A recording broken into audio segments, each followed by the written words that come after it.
Carl Jung, Lord of the Underworld. By Colin Wilson. Originally published 1984. Table of Contents. Introduction. Chapter 1, A Dual Personality. Chapter 2, How to Become a Scientist. Chapter 3, How to Lose Friends and Alienate People. Chapter 4, Lord of the Underworld. Chapter 5, The Invisible Writing. Chapter 6, The Sage of Kusnacht. Chapter 7, Doubts and Reservations. Appendix, Active Imagination. Introduction. Jung describes one of his patients who masturbated in front of him, while making a boring movement with the other forefinger against her left temple. This, says Jung, is the movement primitive man made when he made fire, twirling a stick against another piece of wood. The girl is demonstrating the transformation of one form of libido into another, sexual energy into fire making. But since the girl was already masturbating with the other hand, it is hard to see why she needed to transform one into another. Freud would probably have said that the significant point was that she was boring the finger against her temple, and that woman regards her vagina as a temple, so, in fact, she was masturbating with both hands. A teenage girl of good family had fallen into a state of schizophrenia, refusing even to speak.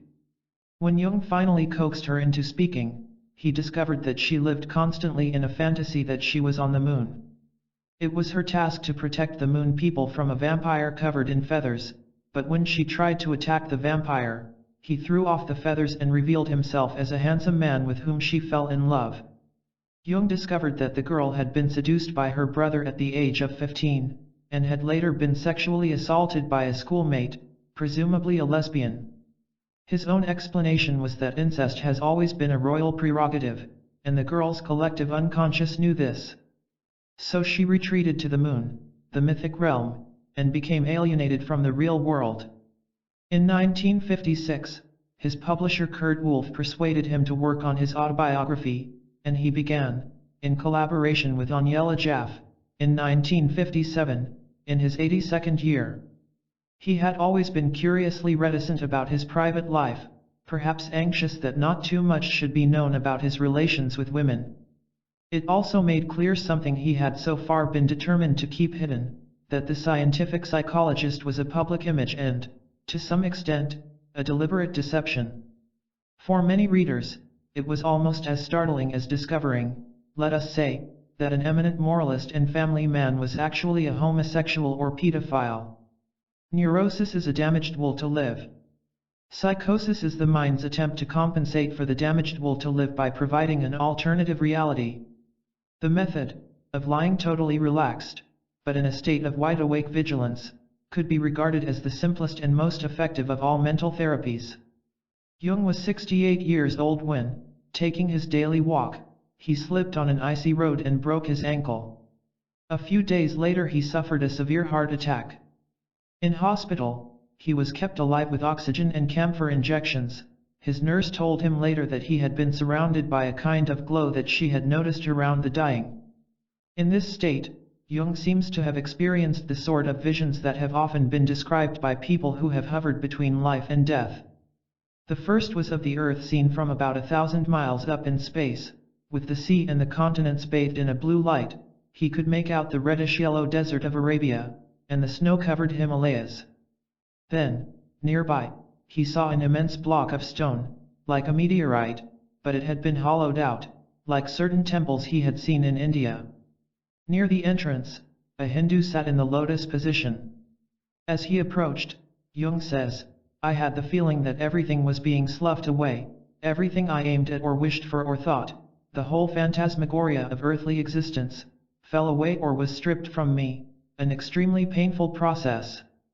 And as he was led by the Hindu to an inner temple, full of burning wicks, he had a certainty that he was about to meet all those people to whom I belong in reality, and that he would suddenly understand the meaning of his life, and why he had been sent into the world. Then, from the direction of Europe, something floated up towards him. He recognized the doctor who was treating him, but he had been transformed into the image of an ancient ruler of Kos, the site of the temple of Aesculapius, the god of healing. The doctor explained that Jung would not be allowed to die, that at least 30 women were protesting at the idea of his leaving the earth. Jung felt a deep sense of disappointment as the vision faded. Like so many others who have been convinced that they have died briefly, then been recalled to life, he felt resentful at being forced to return.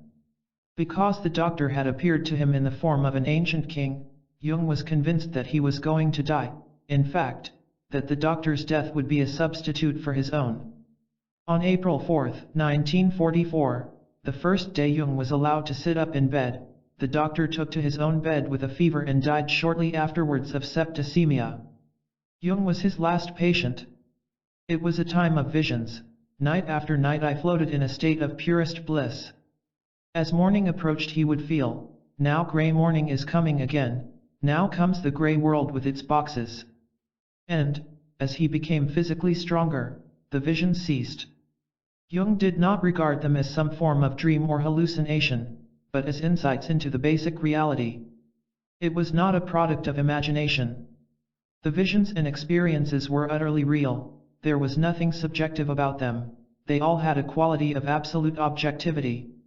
Jung was to live on for another 17 years. But the near-death experience had caused a profound change in his outlook. Throughout his working life, Jung had felt obliged to protect himself by presenting himself to the world as a scientist. Not long after his recovery, he was writing to a correspondent who was trying to convert him to Catholicism, "My dear sir, my pursuit is science, not apologetic, and not philosophy. My interest is scientific, yours evangelical." Yet anyone who is familiar with Jung's work knows that this is a half-truth. Jung was both a philosopher and an evangelist. But the near-death experience seems to have made him less defensive about presenting his deepest convictions, less concerned about being accused of stepping beyond the limits of science. One of the most startling results was his introduction to the Richard Wilhelm version of the I Ching, written in 1949. Jung had been familiar with the Chinese oracle since 1920, when he had spent the summer making an all-out attack on the riddle of the book. He had made a number of references to it in works written after that date, but always brief and non-committal. But in the 1949 introduction he speaks openly about consulting the oracle by means of the coin method, asking its judgment about my intention to present it to the Western mind, and analyzing the oracle's reply in some detail. He had been consulting the I Ching since 1920, this was the first time he had dared to admit to it.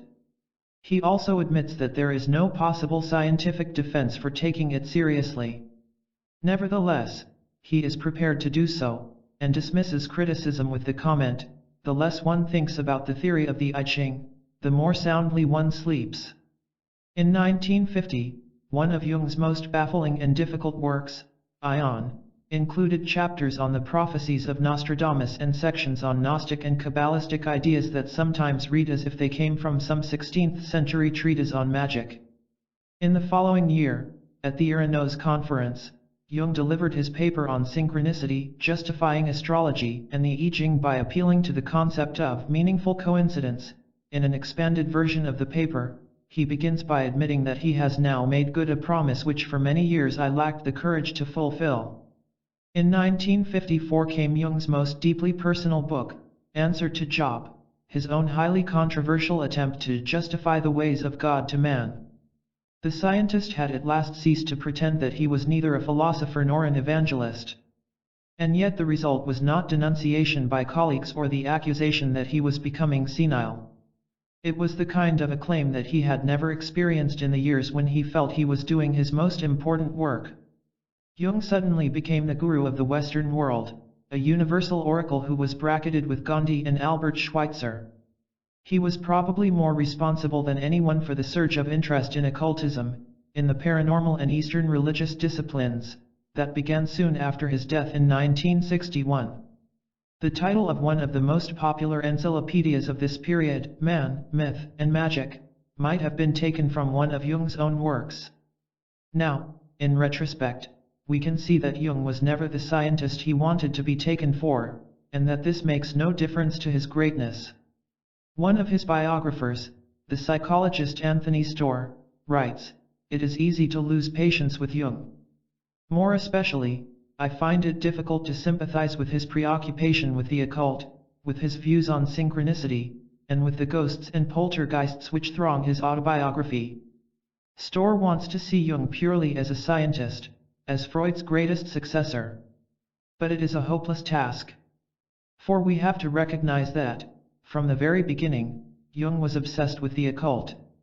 The word, after all, means simply hidden, so it should not be necessary to apologize for it by putting it in inverted commas. His childhood and teens were full of conflict between religion and agnosticism. A drowned body fished out of the river when he was 4 produced a lifelong preoccupation with corpses. As a student, he read every book he could find on spiritualistic phenomena. 2 curious poltergeist incidents happened in his own home. 1 His cousin Helene Pre's work, a girl of 15, developed mediumistic powers, and Jung attended a number of séances, complete with table rapping and the movements of a glass. Several different personalities spoke through his cousin, including a number of dead relatives. Yet when Jung came to write this up for his inaugural dissertation, he called it On the Psychology and Pathology of So-Called Occult Phenomena, and treated it primarily as a case of multiple personality due to hysteria and sexual repression. But by then he was first assistant physician in the Berghalsli Clinic, and had discovered Freud's interpretation of dreams.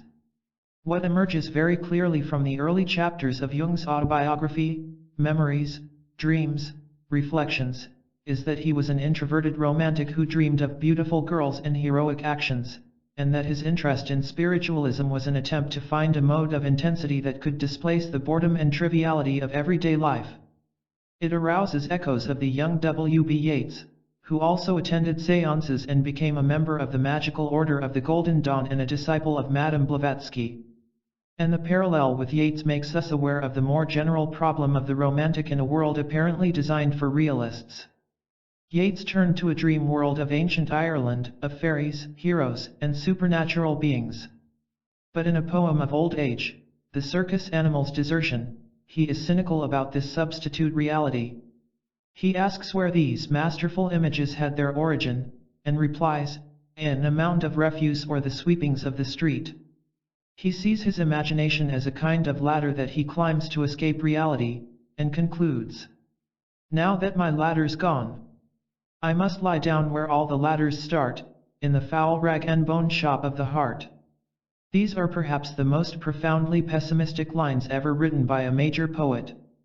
They imply that romantic ideals are a flight from ordinariness, which is bound to end in failure, since the ordinariness is real and the ideals are not. But this is not simply a problem for romantic idealists. Every human being is born into the world with the same feeling of weakness, of helplessness, of passivity. If he is unfortunate enough to be surrounded by people who lack intelligence and imagination, a fairly likely contingency, since this description covers most of the human race, then the weakness will be compounded by a feeling of inevitability, a tacit conviction that things are as they are, and no change can be expected.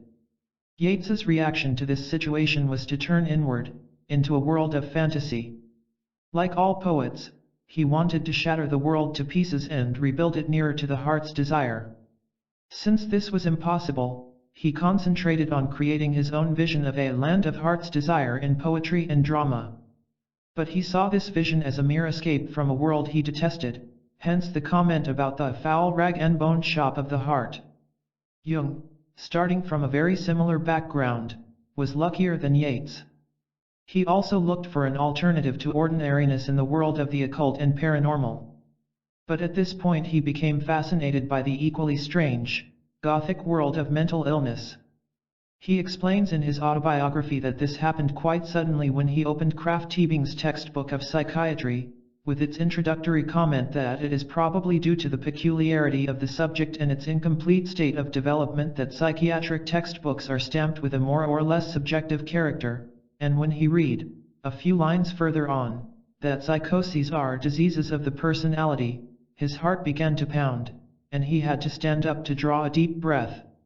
Why should these straightforward comments have produced such excitement?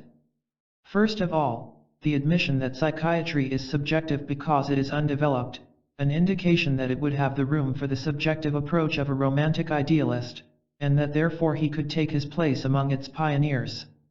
But the phrase diseases of the personality also evokes the whole world of fin de siècle world rejection, of alcoholic painters and poets maudits like Baudelaire and Verlaine. Jung had actually taken a course in psychiatry when he read these words, but had found it uninspiring. What excited him was the notion that this undeveloped field offered an outlet for his own damned creative energies. So while Yeats continued to be a poet and an ineffectual Irish nationalist, Jung came to terms with the real world as a scientist. And as a champion of the controversial ideas of Freud, he had soon acquired an international reputation.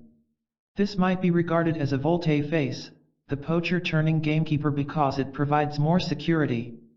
But in fact, Jung's therapeutic practice soon began to provide him with evidence for the actual existence of that other reality that so obsessed Yeats, and in which Yeats had never been able wholly to believe.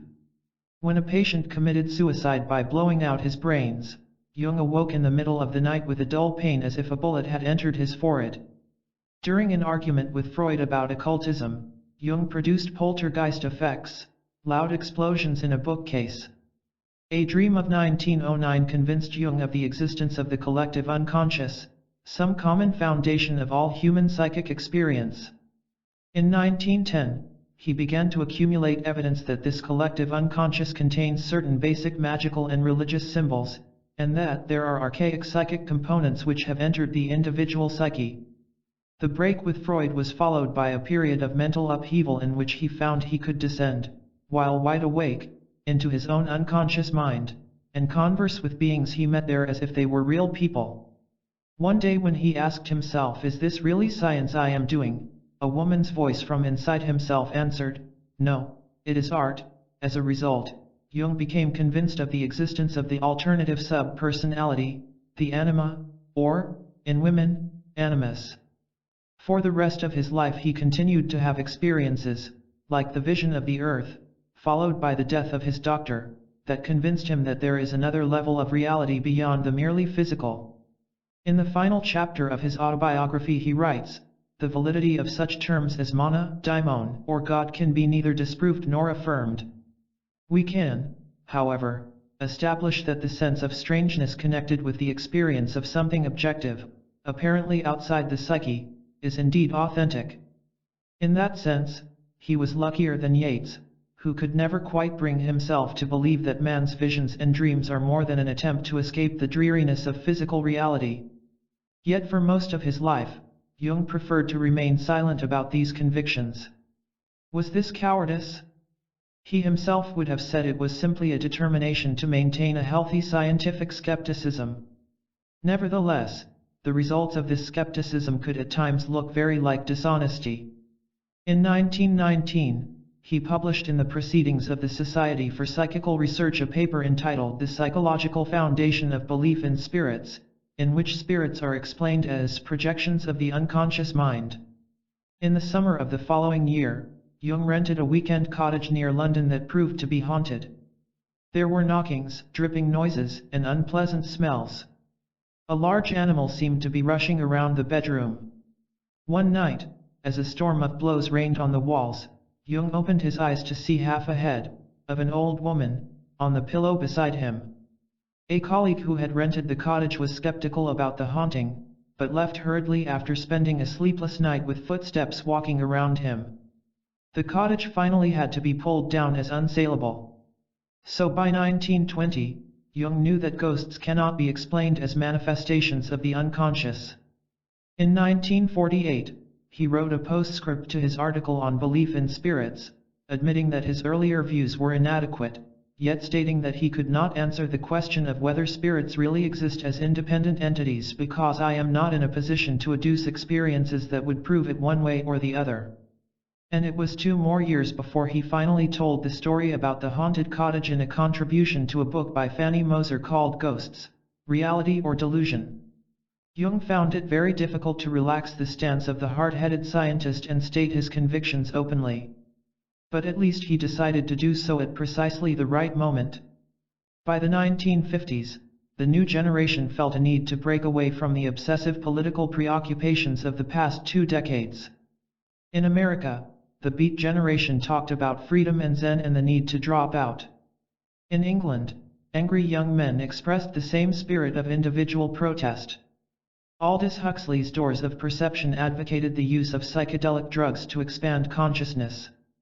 The result was a muddled spirit of revolt with no particular aim. Jung was able to offer this movement some kind of purpose and direction based on the result of 50 years of reflection on the strange forces of the unconscious.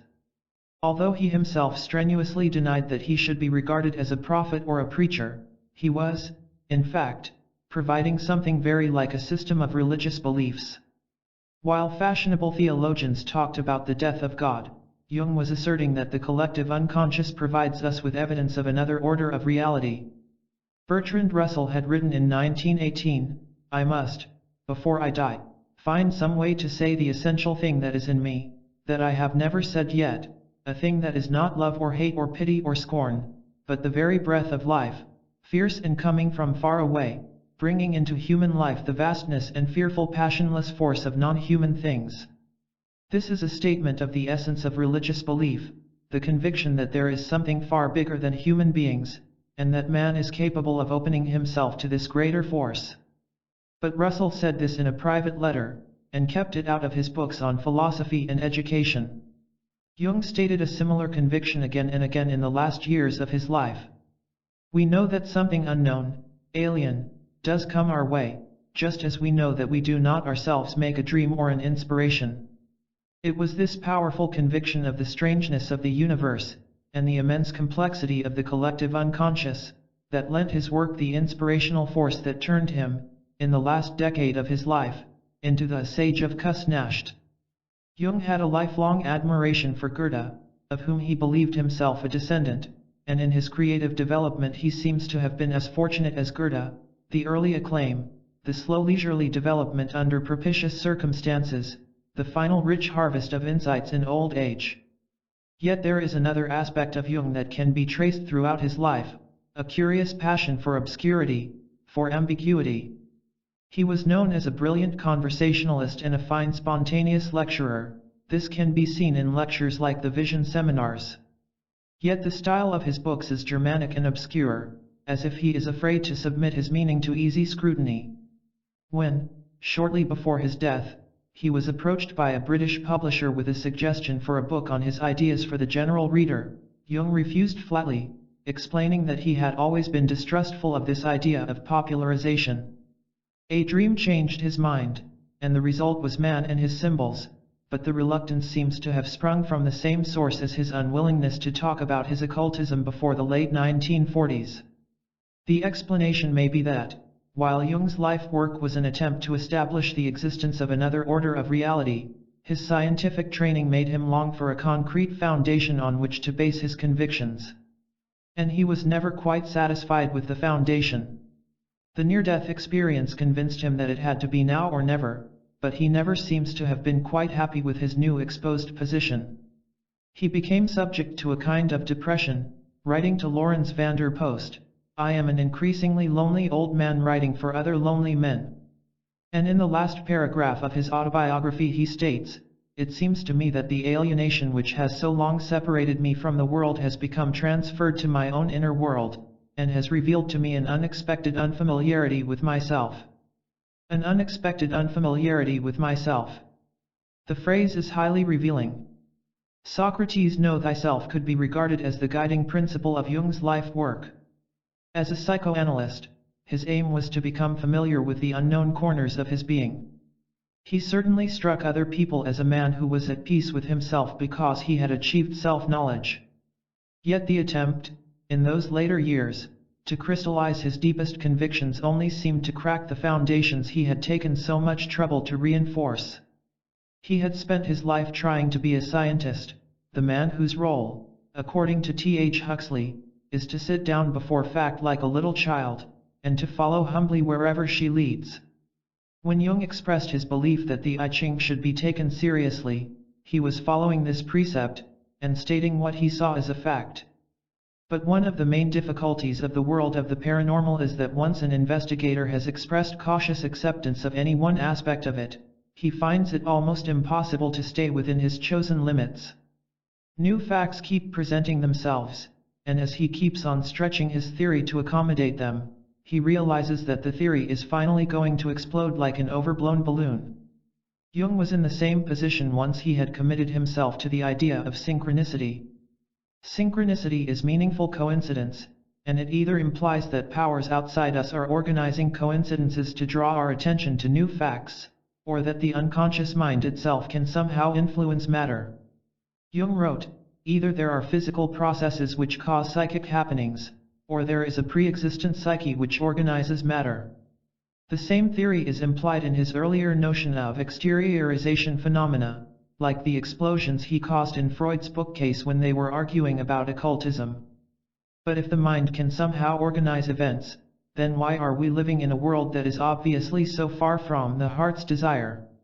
Jung, like Yeats, had spent his life wrestling with that question, and just as he seemed to have established, to his own satisfaction, that man is not merely a biological accident in a meaningless universe, he let the genie out of the bottle again with a question that seemed to put him back to square one. No language is adequate to this paradox, he remarks gloomily towards the end of his autobiography. And the curiously pessimistic and inconclusive tone of these final pages certainly seems to suggest a task that has been left unfinished.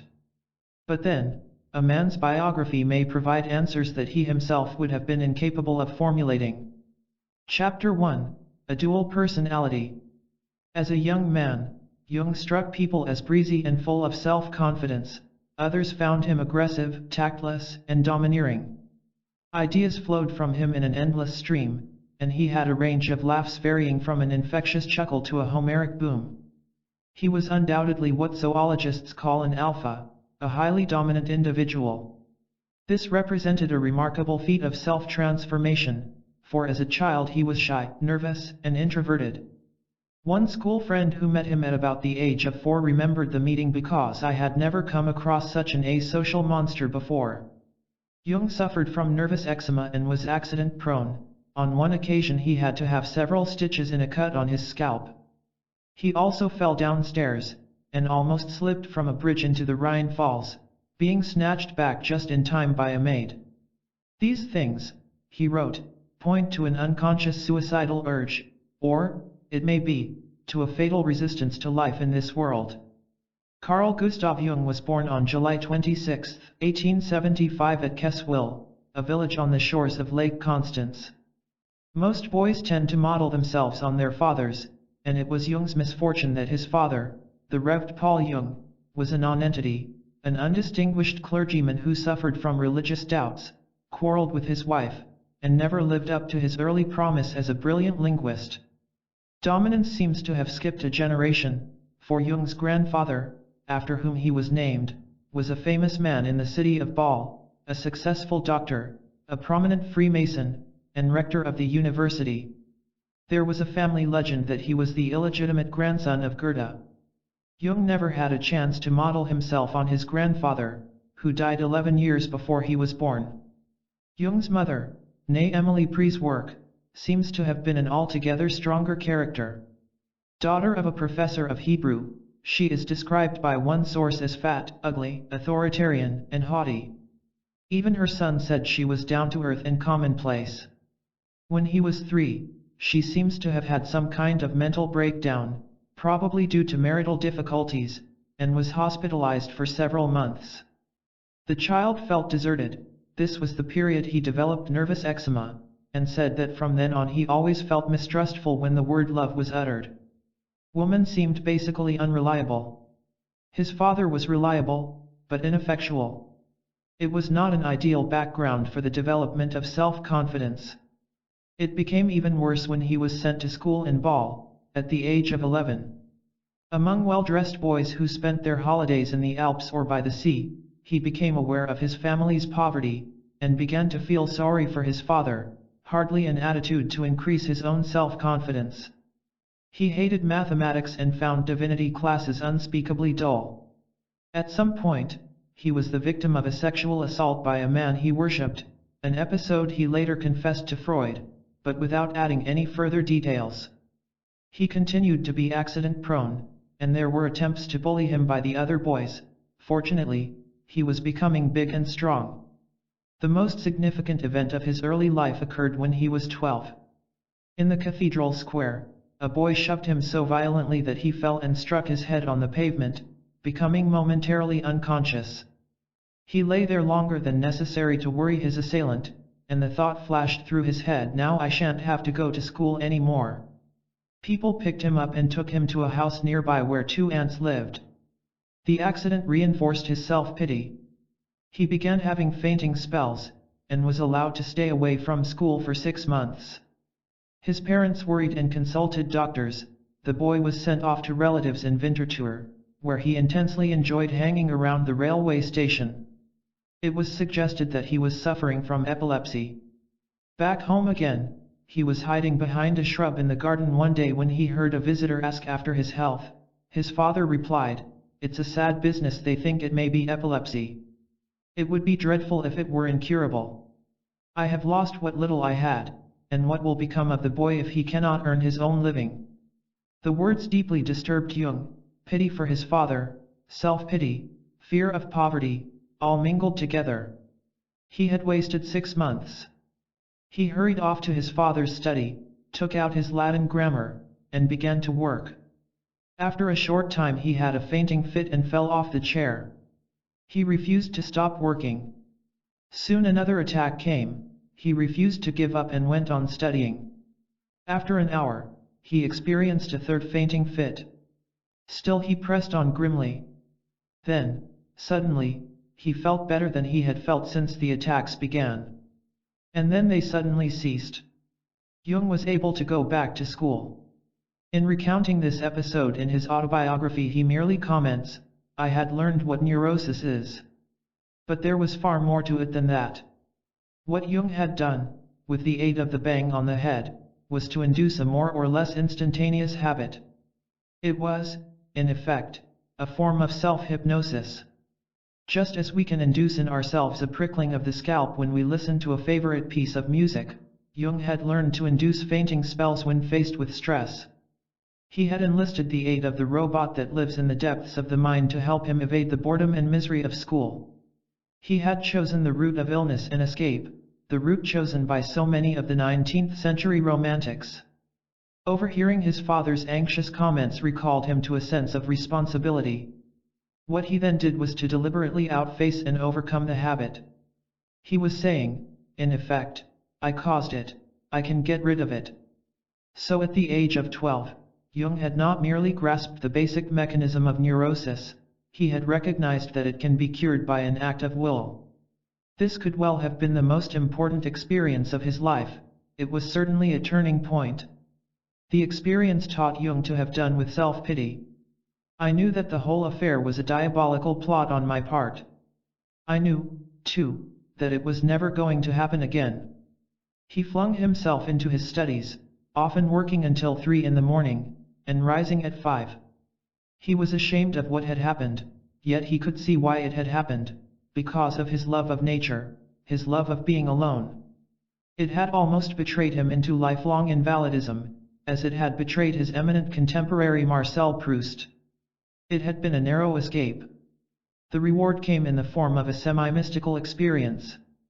I was taking the long road to school from Kleinheuningen, where we lived, to Basel, when suddenly for a single moment I had the overwhelming impression of having just emerged from a dense cloud. I knew all at once, now I am myself. It was as if a wall of mist were at my back, and behind that wall there was not yet an I. But at this moment I came upon myself. Previously I had existed too, but everything had merely happened to me. Now I happened to myself. Now I knew, I am myself now, I exist. Previously I had been willed to do this and that, now I willed. This experience seemed to me tremendously important and new, there was authority in me. Jung had made another fundamental discovery. When human beings spend their lives doing the will of others, they could be compared to crabs, a creature that has its skeleton outside. Inside, it is soft. The moment a man feels inspired to do his own will, he turns into a vertebrate, a creature with its skeleton inside. Suddenly, he has a backbone. In our society, few people evolve from crabs into vertebrates, for we become accustomed to doing the will of others from the moment we are born. Jung's struggle to overcome the habit of defeat had made him aware that he was a vertebrate. At school, before the accident, Jung had carved a kind of mannequin out of a ruler. He had placed it in a pencil case, together with an oblong black stone from the Rhine, painted in 2 colors, and hidden it on a beam in the attic. It was his symbol of his secret soul. During his period of illness, he had forgotten all about the mannequin in the attic. He notes in his autobiography that this new feeling of authority was analogous to the feeling of value inspired by the mannequin in the pencil case. Now, with this new sense of his own value, Jung recognized that he was 2 persons. When a friend's father lost his temper with him for behaving irresponsibly in a boat, he felt enraged that this fat, ignorant boor dared to insult him, yet at the same time, could see that the man's anger was justified. It was the schoolboy who was being told off, and the man of authority who was enraged. In fact, Jung had already become convinced that this man of authority was an old man who lived in the 18th century and wore buckled shoes and a white wig. This conviction had come upon him one day when an antique green carriage drove past their house, and he had experienced an odd feeling, that comes from my times. And in the house of his aunts, to which he had been carried when he fainted, there was a statuette of a well-known character from 18th century ball, a Dr. Stuckelberger, who wore buckled shoes. Again, Jung had the curious certainty that these shoes were his own. Possibly he was acquainted with the story that his grandfather was Goethe's illegitimate son, and was identifying with Goethe. Whatever the cause, he began to experience himself as a dual personality, living in 2 ages simultaneously. Jung seems to have been a conventionally religious boy, and this is understandable, since he was the son of a clergyman, and Switzerland in the 19th century was a highly conventional place, as stiff and correct as those Norwegian towns in Ibsen's plays. In his early teens, he experienced a religious crisis. It began one day when he came out of school and saw the sun sparkling on the tiles of the cathedral roof. He was struck by the thought that it was a beautiful world that God had created, and that he must be sitting on his throne in the blue sky. This thought was followed by a feeling of terror. It was only after several sleepless nights that he realized what had caused the terror, the incipient thought of a large turd falling from under the throne and shattering the roof. As soon as he realized what had caused him so much alarm, he experienced tremendous relief. Again, it was like a mini lesson in psychoanalysis, the thought that had tried to struggle out of the subconscious, and been promptly repressed, and the relief that followed the decision not to suppress it anymore. This was not the end of the religious crisis. Now he had begun to think about God. He wanted to know the answers to certain questions. These were the same questions that had caused Gautama, the Buddha, to become a monk, the mystery of human suffering, of disease and old age and death. He tried to find the answers in a book called Christian Dogmatics in his father's library, and decided that it was drivel. That meant that his father had been taken in by the drivel, and had wasted his life. He tried discussing his doubts with his father, and concluded that his father also suffered from doubts. The experience of his first communion convinced him finally that he was no longer a believer. In his mid-teens he discovered Goethe's Faust and Schopenhauer's World as Will and Illusion, and was deeply moved and excited by both. They treated life as something profound and tragic. Schopenhauer led him to Kant. He became a voracious reader. His father said, "The boy is interested in everything, but heaven knows where he'll end up." An essay he wrote on Faust seemed so adult that the teacher refused to believe that he had written it. His school friends pulled his leg about his interest in philosophy, and nicknamed him Father Abraham. He was not entirely displeased with the nickname, it showed a certain penetration. He labeled the 2 halves of his personality number 1 and number 2. Number 1 was the schoolboy, the part that was in contact with the external world. Number 2 was the wise old man. As he grew older, number 1 became increasingly interested in science, particularly after a holiday at Entelbuck, where he met a chemist who understood the secret of stones. Jung mentioned that he revered him, and it seems conceivable that this was the man responsible for the sexual assault that so shocked him. In studying science, he found that his self-doubt was banished. Another experience of this period was equally important. He went on a visit to a distillery, sampled various strong drinks, and ended in a delightful state of drunkenness. To his astonishment, he realized that all feeling of self-division had vanished, and that he experienced a marvelous sense of strength and affirmation. In spite of a hangover, he remembered the experience as an insight into beauty and meaning, a discovery that has produced many an alcoholic. Another experience brought a premonition of release. He traveled back home with his father via Lucerne and went on a steamship for the first time. At Vitsna, he went to the top of a mountain in a small locomotive, and, on the peak, again experienced a tremendous sense of delight and relief. I no longer knew what was bigger, I or the mountain. This was the best and most precious gift my father had ever given me. One windy day, walking to school beside the Rhine, he saw a sailing vessel running before the storm and went into a daydream about a medieval town on a lake, surmounted by a fortified castle on a rock. Significantly, Yeats had also daydreamed of a castle on a rock. He, Jung, lived in the castle, and was the justice of the peace and arbitrator in the town. The most important place in the castle was the keep, in whose tower there was a copper column that ramified into fine branches, which somehow conducted an energy from the air down into the cellar, Jung's laboratory, in which he made gold by the use of this energy. For months, the walk to and from the school was shortened by delightful fantasies about the town and the castle. Then, typically, he grew sick of the daydream, and began working out how to build a real castle. He made models out of mud and stones. Once again, without realizing it, he had symbolically lived through the basic experience of the 19th century Romantic poets, and emerged from dreams into reality. The number one personality was becoming strong enough to face the world. This was just as well, for Jung was reaching the age when he had to begin to think about a career. And for the son of a poverty-stricken Protestant pastor, this was an immense problem.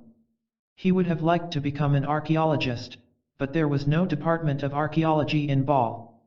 The next choice was zoology. He was fascinated by animals and birds, but this could only qualify him to become a schoolmaster or an assistant in a zoological garden. The idea of becoming a pastor like his father was completely out of the question. The only career that had any sort of appeal was medicine, his grandfather's profession. It was not that Jung felt he had any vocation for medicine, merely that it would at least enable him to study science. There was not even any certainty that he could attend university in Ball. His father could not afford it. His father applied to the university for a grant, and Jung was astonished and ashamed when it was approved. He was ashamed because he was quite convinced that the university authorities disliked him. He mentions on a number of occasions that he possessed a personality that aroused dislike among school teachers and fellow students, but fails to explain why this was so. The explanation can be found in a passage in which Bernard Shaw speaks about his own early manhood, when a young man has achieved nothing and is doing nothing, and when he is obviously so poor that he ought to be doing something very energetically. It is rather trying to find him assuming an authority in conversation and an equality in terms which only conspicuous success and distinguished ability could make becoming. Yet this is what is done, quite unconsciously, by young persons who have in them the potentiality of such success and ability. Jung was striving to develop his number L personality, and his unconscious self-assertiveness must have aroused irritation. At this point in his life, at the beginning of his university career, Jung was painfully aware of the contrast between his two personalities. Through number one's eyes I saw myself as a rather disagreeable and moderately gifted young man with vaulting ambitions, an undisciplined temperament, and dubious manners, alternating between naive enthusiasm and fits of childish disappointment, in his innermost essence a hermit and obscurantist. On the other hand, number two regarded number one as a difficult and thankless moral task, a lesson that had to be got through somehow, complicated by various faults such as spells of laziness, despondency, depression, inept enthusiasm for ideas and things that nobody valued, liable to imaginary friendships, limited, prejudiced, stupid. Since discovering Goethe, Jung had become inclined to identify this number two personality with Faust. If Jung had been fortunate enough to stumble upon a book by a remarkable American writer, Thomson J. Hudson, called The Law of Psychic Phenomena, 1893, he would undoubtedly have arrived at a deeper understanding of his two personalities and their relationship to one another. Hudson, a newspaper editor, had become fascinated by hypnosis, and the unusual powers that it seemed able to release in hypnotized subjects. Hudson made the interesting suggestion that man has two minds, which he called the objective mind and the subjective mind. The objective mind is the part of us that looks out towards the external world, the part that copes, the realist. The subjective mind looks inward, and is concerned with feelings, sensations, emotions. Hudson's most important realization is that we all identify with the objective mind, we feel that this is us. The subjective mind remains in abeyance, hidden in shadow, so to speak. Under hypnosis, the objective mind is put to sleep, and the subjective mind is free to express itself. It may, for example, display astonishing powers of recall, conjuring up detailed memories of childhood, or show unusual intellectual or artistic creativity. In one remarkable case of the 1890s, recorded by Theodore Flournoy, a young woman in trance described in detail an earlier incarnation as a Hindu princess, and visits to the planet Mars, with astonishing details of its cities, its inhabitants, and its language. Hudson argued that the powers of the subjective mind are far more astonishing than we realize, that, for example, it is capable of telepathy, and of healing people at a distance, even thousands of miles. In fact, Hudson was convinced that the miracles of Jesus were simply due to the unusually close accord between his objective and subjective minds. Hudson's book created a sensation in America in the 1890s. Unfortunately, it does not seem to have reached Ball. It would certainly have provided Jung with the insight he needed to realize that he was not some kind of freak with a split personality, but merely a person who happened to be consciously aware of the presence of his own subjective mind, which in most people is merely a shadow glimpsed out of the corner of the eye. Instead, he dramatized number 2 as the wise old man in 18th century shoes, or as Goethe's Faust, and later still, as Nietzsche's Zarathustra. And this raised certain problems, for he was unable to admire Faust wholeheartedly, in fact, was inclined to feel him rather a fool, while he was rather repelled by Zarathustra's rhapsodic, biblical language, which struck him as overblown. He also failed to recognize that number 2 was the source of his dreams. Jung always attached tremendous importance to dreams, and it is not for nothing that his autobiography is called Memories, Dreams, Reflections. It probably contains more descriptions of dreams than any other autobiography. But from an early stage, he recognized clearly that his dreams were saying something to him. And one of his most important dreams occurred at this time. He was walking along at night, buffeted by wind and surrounded by whirling fog, holding in his hands a tiny light. He knew that everything depended on keeping this light alive. He looked behind him and saw that he was being followed by a gigantic black figure, which filled him with terror, yet he still recognized that he had to prevent the flame from being blown out. When he woke up, he realized that the black figure was his own shadow, a specter of the Brocken projected by the light he was carrying. I knew that this little light was my consciousness, the only light I have. My own understanding is the sole treasure I possess, and the greatest. Though infinitely small and fragile in comparison with the powers of darkness, it is still a light, my only light. Ever since his experience of dispelling his fainting fits by an effort of will, Jung had recognized instinctively that the human mind is far more powerful than we suspect. This was the insight that finally caused the break with Freud, and developed into his own distinctive psychology. Jung's father was becoming increasingly tense and irritable. In fact, he was nearing the end of his life, suffering from an illness that had no clear-cut medical basis. During his freshman year at the University of Ball, Jung was becoming increasingly aware that his father was a pathetic failure. He felt that the golden gates to academic freedom were opening for me. They had once opened for his father. When his father came on a fraternity outing to a wine-growing village and delivered a humorous speech, Jung was aware that the spirit of his old student days was leaping up for a moment. He also realized that his father's life had come to a standstill after his graduation, and that it had since been a long anticlimax. Then why had it gone sour? He could find no answer. Soon afterwards, his father became bedridden. He died as Jung stood by the bed. His mother, who normally seemed to be a stolid and rather stupid woman, but who occasionally had flashes of a number 2 personality, said in her number 2 voice, "He died in time for you." Jung took this to mean that he was now at last free to choose his own path and to take on the responsibilities of an adult. In fact, he moved into his father's room, and doled out the housekeeping money to his mother, who was unable to manage the family's finances. In spite of the university grant, Jung's student days were a time of endless poverty. He said later, "I would not have missed this time of poverty." One learns to value simple things. He started to read Nietzsche, and found it intoxicating, particularly Zarathustra. But he came to recognize that Zarathustra was Nietzsche's number 2 personality, and that Nietzsche had allowed it to become his dominant self.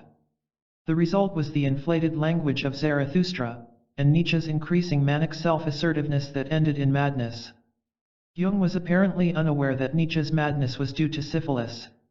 He also read Eduard von Hartmann's remarkable, and now forgotten, work The Philosophy of the Unconscious, in which Hartmann argues that nature is driven by an immense unconscious will.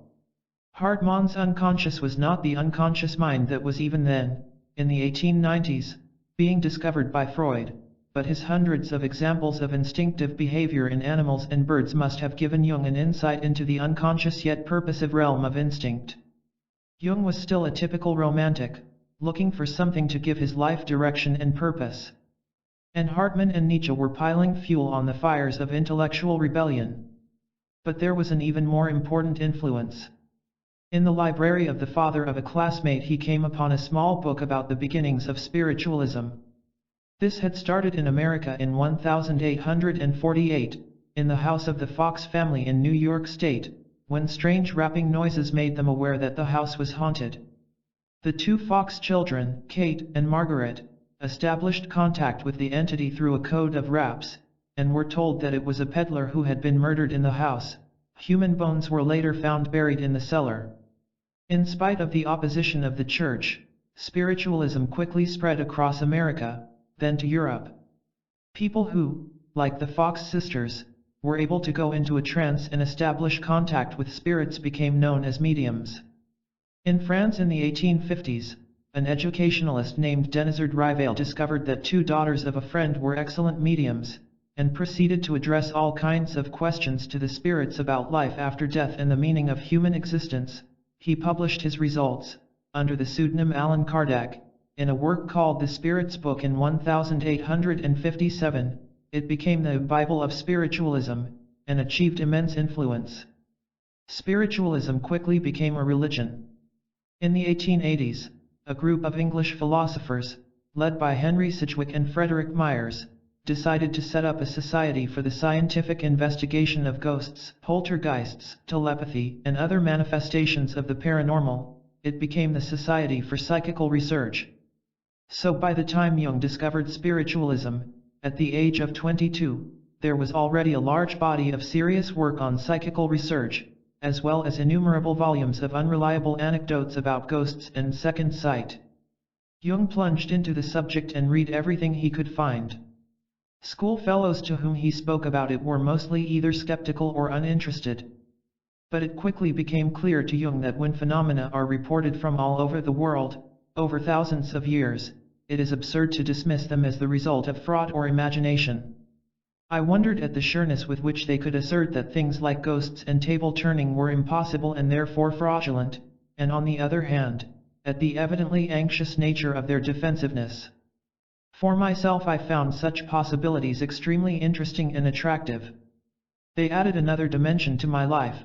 The world gained depth and background. He recognized that these beliefs about spirits, precognition, animal clairvoyance, clocks that stopped at the time of someone's death, had been taken for granted by most country people during his childhood, and now his reading of serious works on psychic phenomena convinced him that such things could not be dismissed as superstitions. Yet the sophisticated urban world of Ball dismissed it all. It bolstered his self-esteem to see so clearly that the urban world was laughably narrow-minded. But his intolerance and argumentativeness got him disliked, and aroused once again the old feelings of self-doubt and inferiority, which had to be fought and dismissed. His scientific studies acted as a counterweight to the interest in occultism. He became a junior assistant in anatomy, then was placed in charge of a course in histology, the study of organic tissues. This was of immense importance for someone who needed success as badly as Jung did. He had turned into an obsessive worker. Science became his most important form of relief. Once again, that experience of overcoming his fainting fits and plunging into study was proving to be the key to his self-development. He was soon to experience an incursion of the occult into his personal life. Sitting one day at his textbooks, he heard a report like a pistol shot from the dining room next door, in which his mother was sitting. He rushed in, to find that the round walnut table had split from the rim to the center. There was no obvious cause. It was a temperate day. The table had dried out over 70 years. 2 weeks later, he came home to find his mother and sister in a state of agitation. There had been another loud report, but they could find no reason for it. Jung examined the sideboard, from which the sound had apparently come. Inside, he found that the bread knife had snapped into several pieces. The next day Jung took the broken knife to a cutler to ask if he could think of any explanation. The cutler said it looked as if someone had deliberately broken the blade, a piece at a time, by sticking it into a crack. A few weeks later, Jung heard that his cousin, Helene, Pre's work had developed mediumistic powers. Her grandfather, the Hebrew scholar the Rev. Samuel Pre's work, possessed these powers to such a degree that he lived in a household with 2 wives, one living and one dead. To the disgust of his second wife, the Rev. Samuel would retire to his study once every week, and hold conversations with the spirit of his first wife, who sat in a chair specially reserved for her. This Noel Coward situation apparently went on for years. Other members of the family were also psychic, and, as we have seen, Jung regarded his mother as a dual personality, one of which possessed latent occult faculties. In 1889, Helene Pre's work was an unattractive schoolgirl of 15, with a thin, pale face and a small compressed mouth. She was described by Jung as of mediocre intelligence, with no special gifts. Helene had had an unhappy childhood. She was a member of a large family, and the children were ignored by their father and brutally treated by their mother. Her education was poor and she had little or no knowledge of literature. In July 1899, she joined in experiments in table turning, which had the popularity of a parlor game. A group sit around a light table, their fingertips touching, and try to induce it to move. Under propitious circumstances, the table begins to vibrate, and may then slide around the floor, rise so only 2 legs are on the floor, and sometimes even float up into the air. At one of these sessions, Helene suddenly went very pale, closed her eyes, and went into a trance. She began to speak in a voice that was unlike her own, and in literary German instead of her usual Swiss dialect. When she recovered, she could remember nothing of what had happened, but had a severe headache. Jung heard about these trance states in the following month, and began to attend the Sunday evening séances. By this time, Helene had a guide or control, who claimed to be her grandfather, the Rev. Samuel Pre's work, and who was inclined to deliver unctuous religious discourses. A remarkable number of spirits began to speak through Helene's mouth. One claimed to be the dead brother of a man who was present, and flirted outrageously with one of the ladies. Others identified themselves as dead relatives of the medium. Then a man with a North German accent called Ulrich von Gerbenstein made his appearance. There was a girl who chatted swiftly in what sounded like a mixture of French and Italian, both languages being unknown to the medium. Finally, a spirit called Ivans emerged, who claimed to be the real Helene Pre's work. Ivans claimed that she had once been Fried Erika Haufe, the famous seeress of Prevorst, about whom Justinus Kerner had written a celebrated book, a clergyman's wife who had been seduced by Gerda, a Saxon countess, a 13th-century French noblewoman who had been burnt as a witch, and a Christian martyr. What astonished Jung was that Ivan seemed to be a mature and balanced woman, with considerable knowledge, far more knowledge than Heli could ever have acquired. Jung said that she could talk so seriously, so forcefully and convincingly that one almost had to ask oneself, is this really a girl of 15 and a half? One had the impression that a mature woman was being acted out with considerable dramatic talent. Heli claimed to spend every Wednesday night in the company of spirits, whom she saw clearly. She explained about star-dwellers who have no god-like souls but are far advanced in science, and described the canals and flying machines of Mars. She later developed a complex mystical system in which the forces of the universe are arranged symbolically in 7 circles. When, years later, Jung stumbled upon the mandala symbol, he concluded that Heli had dredged it up from the collective unconscious. Over the course of the year 1899 to 1900, the quality of the seances began to deteriorate as trivial spirits sometimes chattered for hours. Heli's powers were apparently fading. When, one day, she admitted to Jung that she had simulated trance, he lost interest in her. When he met her in Paris some years later, the subject of the seances was tactfully avoided. Heli became a dressmaker in Montpellier, and died at the age of 30. After her death, Jung found himself speculating whether her unconscious mind knew that she was destined to die young, and whether the personality of Ivan's was some kind of compensation for this, an attempt to grow into the mature middle-aged woman she would never become. In 1902, in Zurich, Jung would produce his doctoral dissertation The Psychology and Pathology of So-Called Occult Phenomena, which is mainly a detailed description of the case of Heli Pre's work. By that time, Jung had reached the conclusion that Heli was a case of multiple personality, a baffling and still only partly understood phenomenon in which a number of persons seem to take over the same body. The 3 Faces of Eve case is perhaps the most famous in recent years. According to this theory, Heli was a kind of Walter Mitty whose compensatory fantasy life succeeded in bursting up from her unconscious mind, producing the various personalities. Thomson J. Hudson, in The Law of Psychic Phenomena, had reached a similar conclusion about spiritualistic seances, that they are simply a manifestation of the incredible inventive and creative powers of the subjective mind. Hudson had been present at a hypnotic session in which a young man was told that he was being introduced to Socrates. The young man looked profoundly impressed, and proceeded to hold a one-sided conversation with the spirit of the Greek philosopher. Requested by the hypnotist to repeat what Socrates was saying, he produced such a brilliant and complex system of philosophy that some people present were inclined to believe that he was actually talking to the ghost of Socrates. Yet, as we have seen, Jung himself finally came to reject this wholly human view of the paranormal and, tacitly at least, came to accept the existence of spirits. The psychological view of spiritualism fails to cover the immensely complex range of phenomena. For example, in the famous cross-correspondence case, a number of mediums in different parts of the world all received messages that purported to come from certain deceased founders of the Society for Psychical Research, messages that made sense only when put together, like a jigsaw puzzle. And Jung himself was a friend of a man, J.H. Hislop, who had received convincing proof of survival, involving no less a person than William James. James and Hislop promised one another that whoever died first would try to come back. 4 years after James's death in 1910, nothing happened.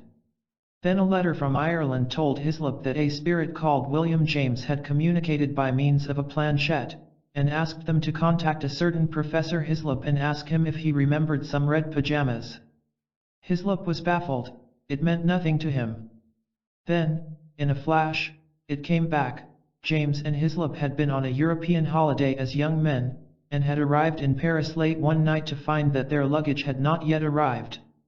Hislop went out to buy pajamas, and could only find a lurid red pair. For days, James teased Hislop about his poor taste in pajamas. But Hislop had long ago forgotten about the incident. It would be hard to think of a more convincing proof of survival. And in view of Jung's first-hand knowledge of the case, it is hard to understand how he could ever have swallowed the psychological view of psychic phenomena. The uncharitable view would be that it was simply intellectual dishonesty, the doublethink that is characteristic of so many scientists who are anxious to be regarded as tough-minded, an expression coined by William James. But we should also bear in mind that Helle Pree's work was Jung's cousin, and that Jung quickly came to recognize that she thoroughly enjoyed the attention she received as a result of her trances. Helle was not a famous medium, just a girl Jung had known since she was a child. It was inevitable that Jung should allow familiarity to breed a certain contempt, revealed in his comment that she was of mediocre intelligence, with no special gifts. Moreover, she finally admitted cheating in a later séance. It was natural that a young doctor should be inclined to take a reductionist view of her case. But when, not long after this, he came upon Krafft Ebing's textbook of psychiatry, with its remark about diseases of the personality, his memory of the séances must have played its part in the excitement that overwhelmed him. The psychiatric lectures included in his medical course had bored him because most doctors then regarded mental illness as physical in origin, due to deterioration of brain tissue, or disease of the nervous system. Krafft Ebing was suggesting that the answer should be sought in the realm of the human soul, the psyche. The result must have been like the sudden opening of a door. These few hints cast such a transfiguring light on psychiatry that I was irretrievably drawn under its spell. He was like an explorer who has suddenly obtained proof of the real existence of Atlantis or King Solomon's mines. The decision was taken. When I informed my teacher in internal medicine of my intention, I could read in his face his amazement and disappointment. My old wound, the feeling of being an outsider and of alienating others, began to ache again.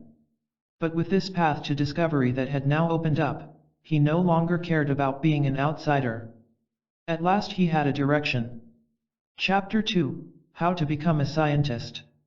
It was Jung's good fortune to be accepted by Eugen Bleuler, one of the foremost psychiatrists in Europe, as an assistant at the Burghalsli Mental Hospital in Zurich. Bleuler, who is responsible for inventing the term schizophrenia, had himself been the director of the Burghalsli for only 2 years when Jung arrived in December 1900. Before that he had been in charge of a lunatic asylum at Renault, full of old, demented patients who were regarded as incurable vegetables. Bleuler had accepted this as a challenge, and set out determinedly to get to know every one of them personally and to try and get to the root of their problems.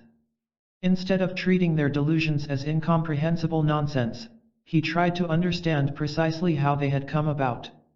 It might be said that Bleuler treated their delusions as a literary critic treats a novel, as a creation that can be understood.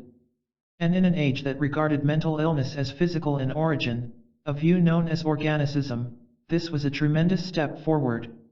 He was brilliantly successful.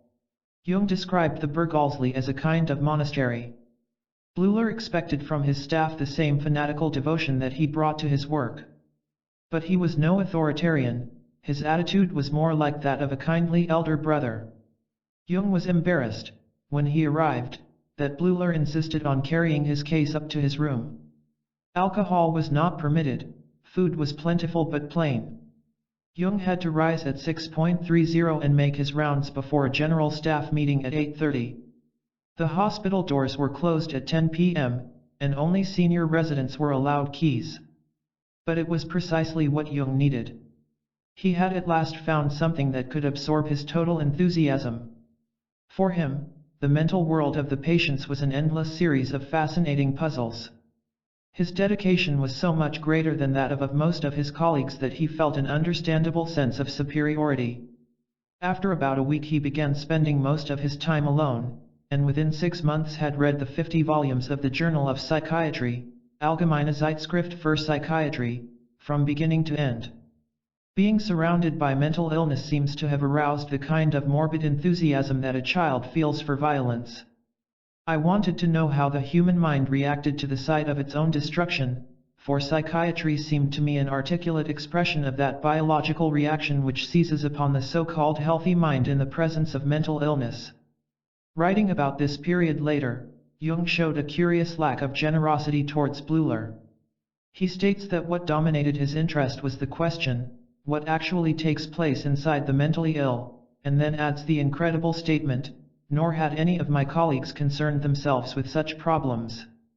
Since this was the very essence of Bleuler's contribution, such a remark seems incomprehensible. Neither does Jung acknowledge his own indebtedness to Bleuler. The explanation is probably that Jung's fascination with the mysteries of mental illness was equal to Bleuler's own, and he did not need Bleuler's example to encourage it, so he regarded Bleuler with the unconscious jealousy of a man who feels that someone else has anticipated his own discovery. What seems clear is that Jung threw himself into the work of the hospital with a dedication equal to Bleuler's own. Bleuler suspected that illnesses like schizophrenia, loss of contact with reality, may be due partly to some physical cause, such as hormone deficiency. And the latest discoveries suggest that he may well be right.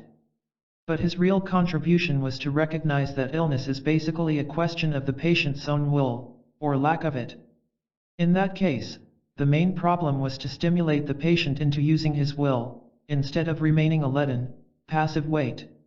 He might, for example, discharge a severely ill patient back into home life, rather in the spirit of teaching someone to swim by throwing him into the swimming pool. He was also a pioneer of work therapy.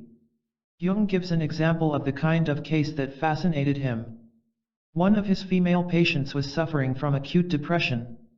By studying her dreams, and subjecting her to word association tests, one of Jung's major innovations at the Bergholzli, he uncovered a story of guilt that explained her illness. She had been in love with the son of a wealthy industrialist, but since he seemed indifferent to her, she married another man. 5 years later, an old friend told her that the man had been in love with her, and had been upset when she married. She began to feel depressed. One day, when bathing her children, she noticed that her baby daughter was sucking water from the sponge, tainted river water. Her depression made her indifferent. In fact, she also allowed her small son to drink river water. The girl died, but the son was unaffected. The girl was her favorite, and it was soon after this that her depression reached a point at which it looked like schizophrenia, and she was hospitalized. Having discovered his patient's secret, Jung was confronted with the problem of what to do. He made the decision to tell her. It proved to be the right one. Knowing that someone shared her secret was like confession. Within 2 weeks, she was well enough to be discharged, and was never again hospitalized. It was, of course, an extremely risky decision to take, and Bleuler, with his deep concern for the patient, might well not have taken it. In reading Jung's account of his cases, it is impossible not to be aware that his success was due partly to an element of ruthlessness. He was dominated by curiosity rather than compassion.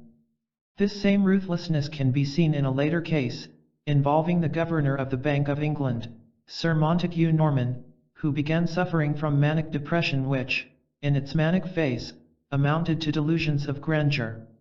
Delusions of grandeur are sometimes associated with syphilis and general paralysis of the insane. Jung ordered a blood test, and informed Norman that he was syphilitic. Norman's brother Ronald heard the verdict from his shattered brother and rushed to see Jung, who firmly repeated his verdict, and stated that Norman would be dead within months. In fact, the blood test proved to be mistaken, and Norman was treated by another doctor for manic depression and partly cured. Jung's own superabundant vitality seems to have blunted the fine edge of human sympathy that is necessary to be a good psychiatrist. What was exciting Jung so much, in these early days, was his recognition that mental illness has its root in the unconscious mind, not in some deterioration in the brain or nervous system. It could therefore be reduced to a simple problem: how to get into the unconscious and find out what is going on there.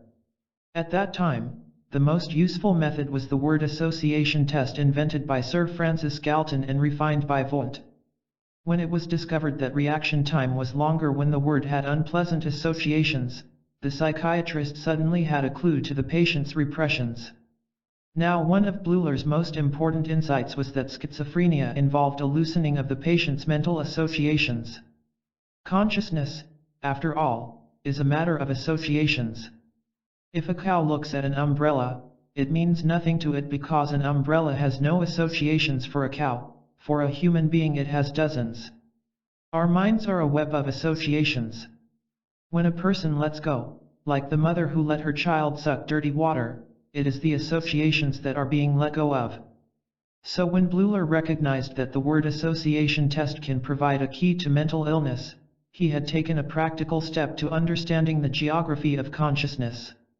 Jung had already invented his own mental stethoscope for sounding out the unconscious, dream analysis. Ever since he was a child, he had been fascinated by his own dreams, feeling instinctively that they were trying to tell him something.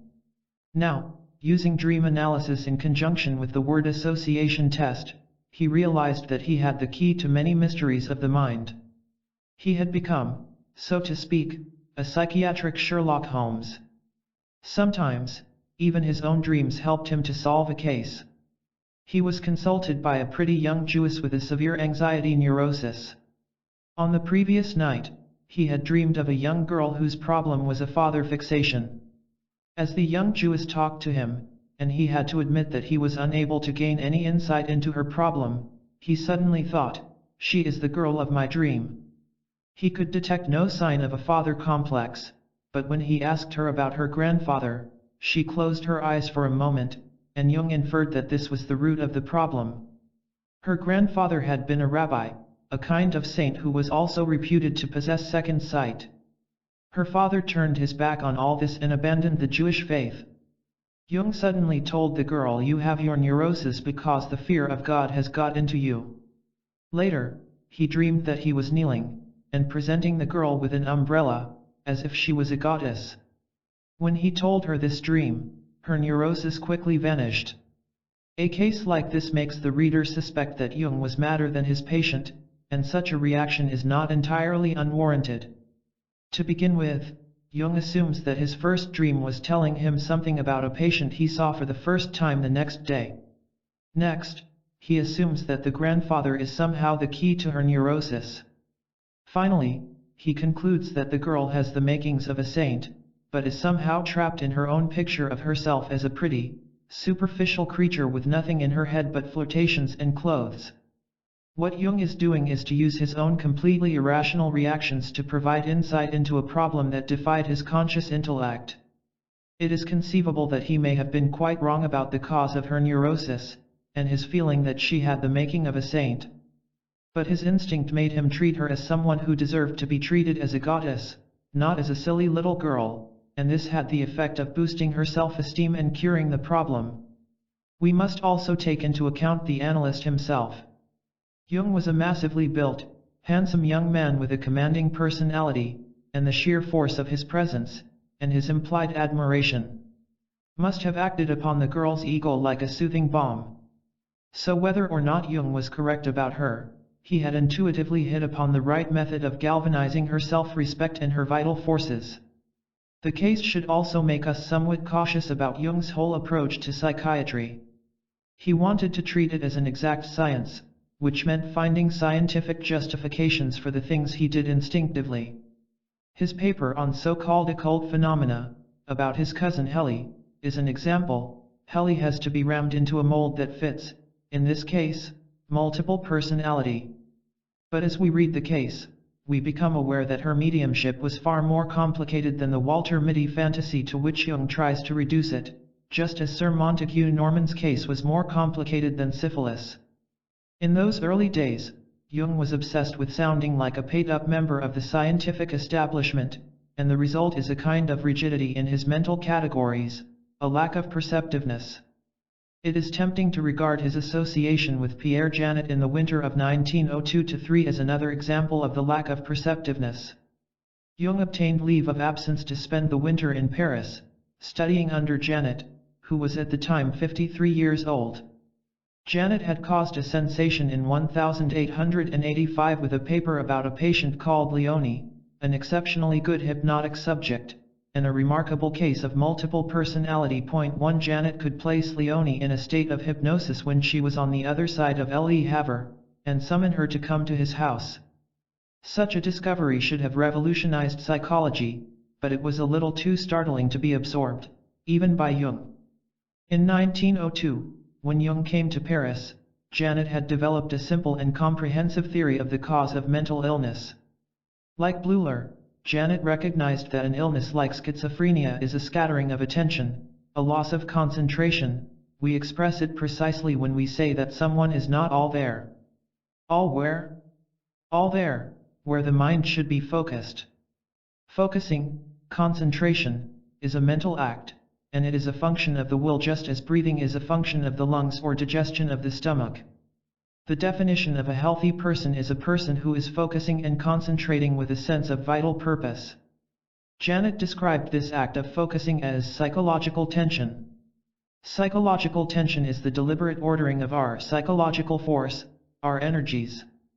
If I face some prospect with a groan of boredom, it produces a feeling that could be translated, "Oh no," and a loss of psychological tension.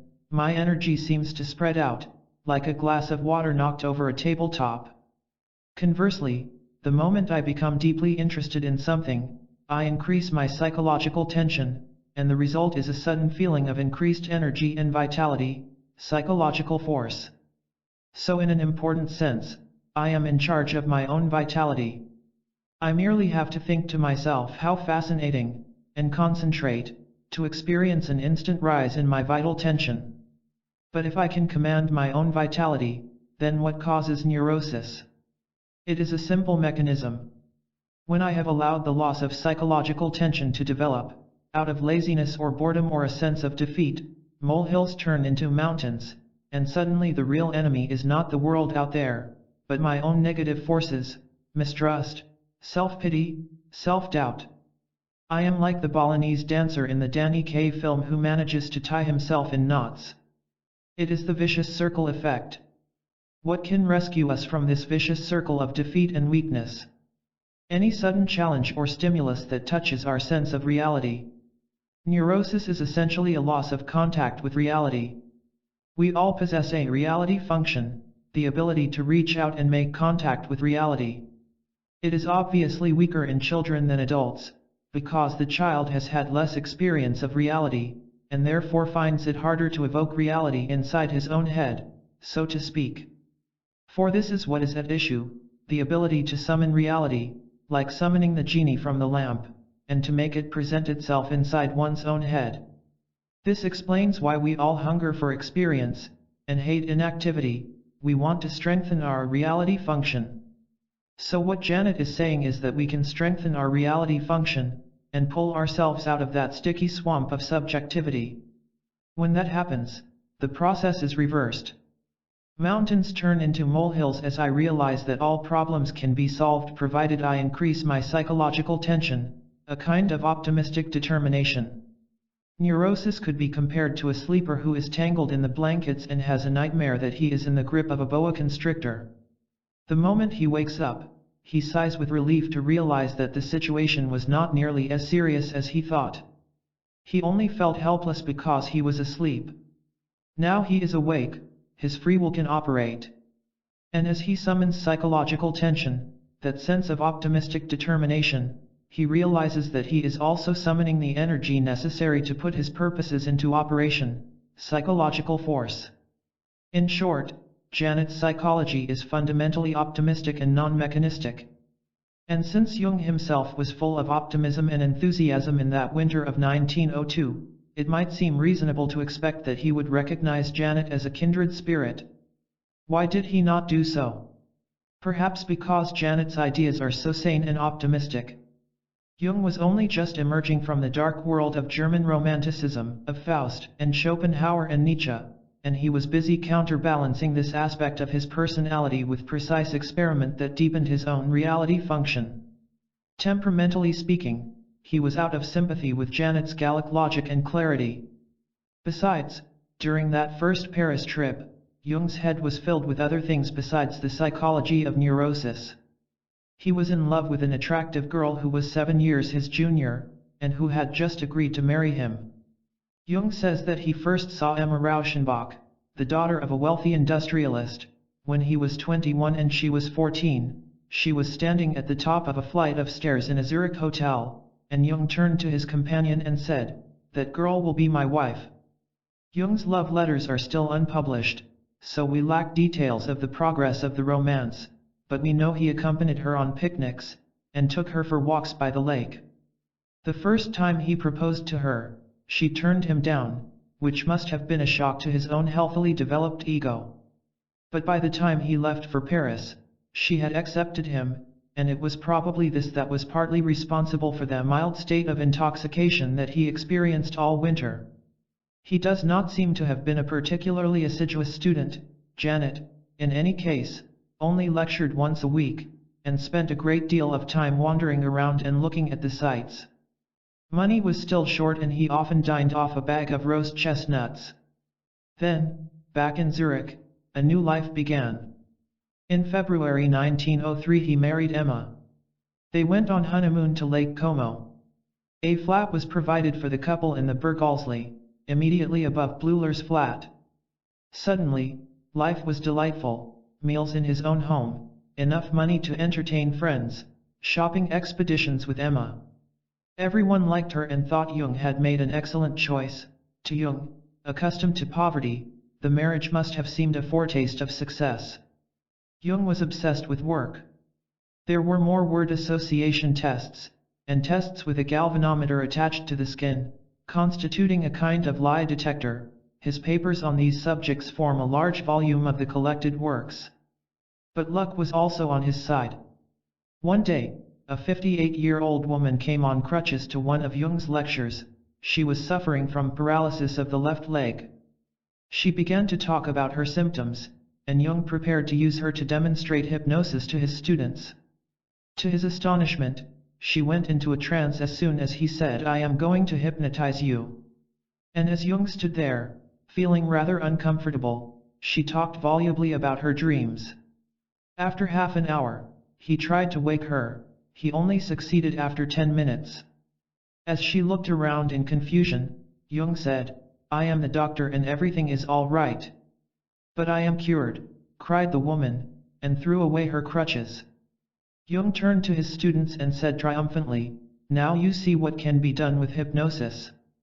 When his next course of lectures began the following summer, the woman reappeared, complaining of violent pains in her back.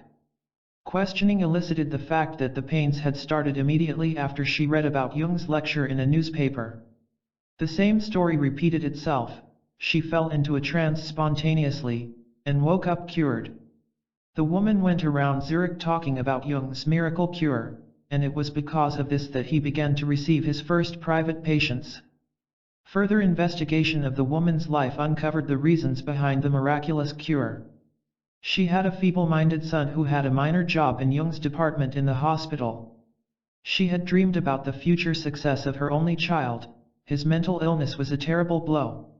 So, in effect, she had transferred her hopes and expectations to Jung. She saw him as her son. Jung decided to explain all this to the woman. She took it very well, and did not again suffer a relapse. So by explaining the cause of her problem to her, he had solved the problem. By personal experience, Jung had confirmed one of the central ideas of his controversial Viennese colleague, Sigmund Freud, that the cure of neurosis consists in dragging it into the light of consciousness. In fact, Jung had become increasingly interested in Freud since he reread The Interpretation of Dreams soon after his marriage. He had read it for the first time in 1900, before he came to the Berghalslee, having always been deeply interested in dreams. At that time, he had found it unimpressive. Freud's dream analyses often seemed absurdly far-fetched. For example, one patient related to him a dream in which her husband had suggested that the piano ought to be tuned, and she had replied, "It's not worthwhile," and referred to the piano as a disgusting box. Further questioning revealed that the phrase "it isn't worthwhile" had been used by the patient on the previous day. When she called on a woman friend who asked her to take off her coat, she had said, "It isn't worthwhile, I can only stay a moment." Freud recalled that on the previous day, during analysis, the woman had taken hold of her coat where a button had come undone. He jumped to the conclusion that she was saying, in effect, "Don't bother to look in, it isn't worthwhile." In her dream, her chest, revealed by the open coat, became a box. It is possible to see why Jung was not impressed by his first reading of The Interpretation of Dreams. But his clinical experience had convinced him that repression plays an important part in mental illness, just as Freud had said. Janet had said that hysteria was due basically to a kind of enfeeblement of the will, which led to the splitting of consciousness.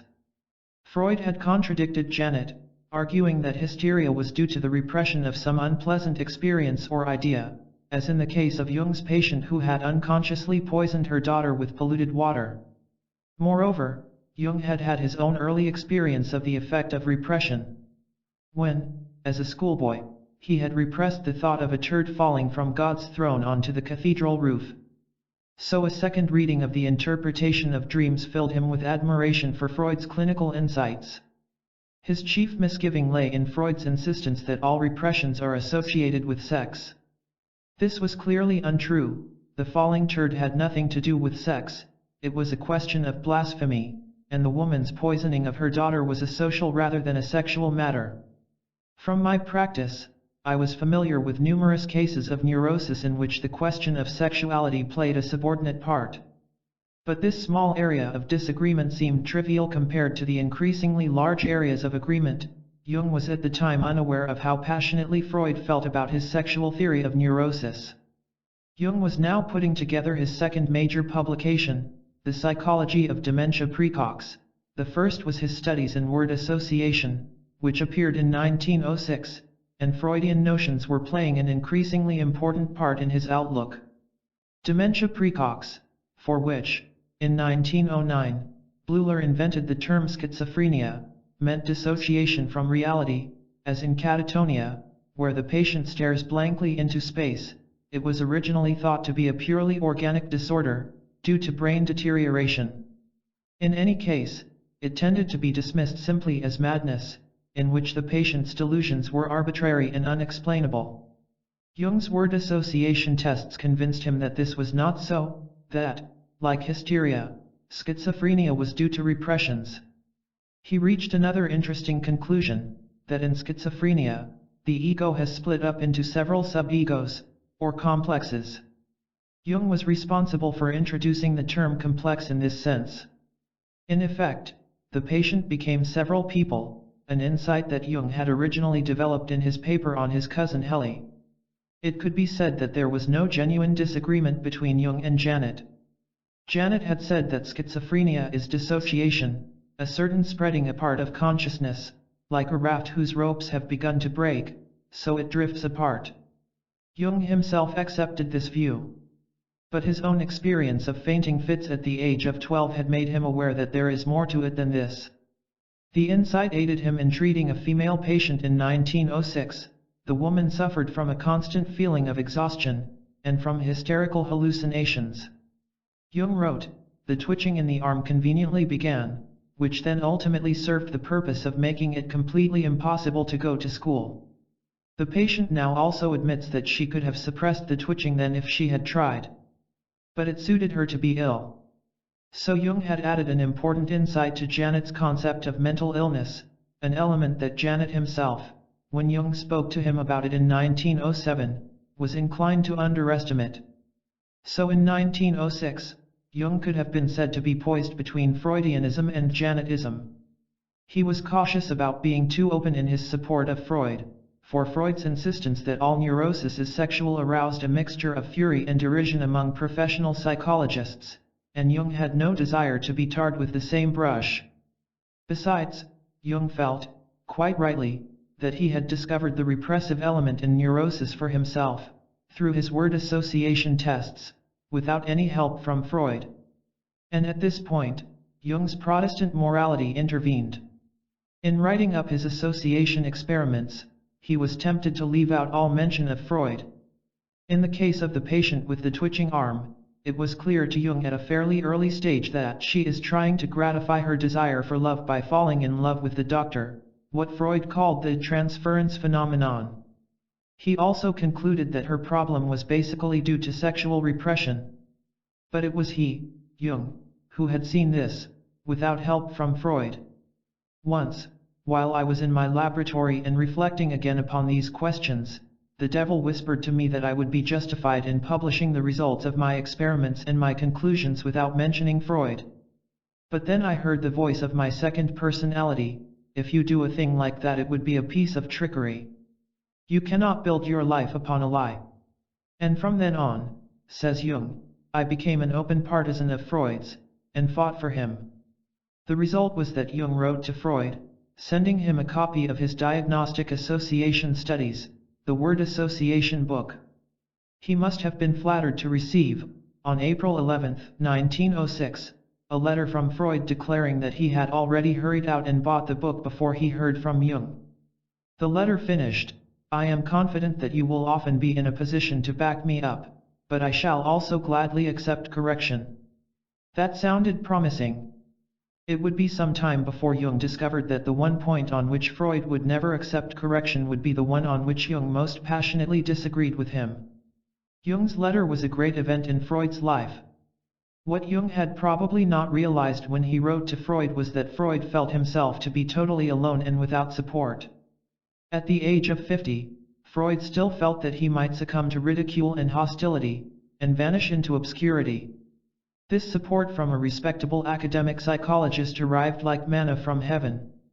And when Freud learned that Jung had persuaded Bleuler and other colleagues that Freud's views deserved serious consideration, he could probably hardly believe his luck.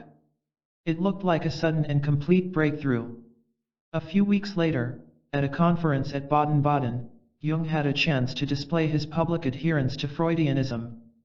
A certain Professor Gustav Aschaffenburg attacked show analysis as objectionable and immoral, and another professor described it as evil. And here Jung was made to recognize the central problem involved in his new allegiance. For the attacks were on Freud's insistence that neurosis springs entirely from sexual problems, and Jung agreed with them. In his reply, he referred to Aschaffenburg's very moderate and cautious criticism, and pointed out that Aschaffenburg had left most of Freud's theory, on dreams, jokes and disturbances of everyday thinking, untouched.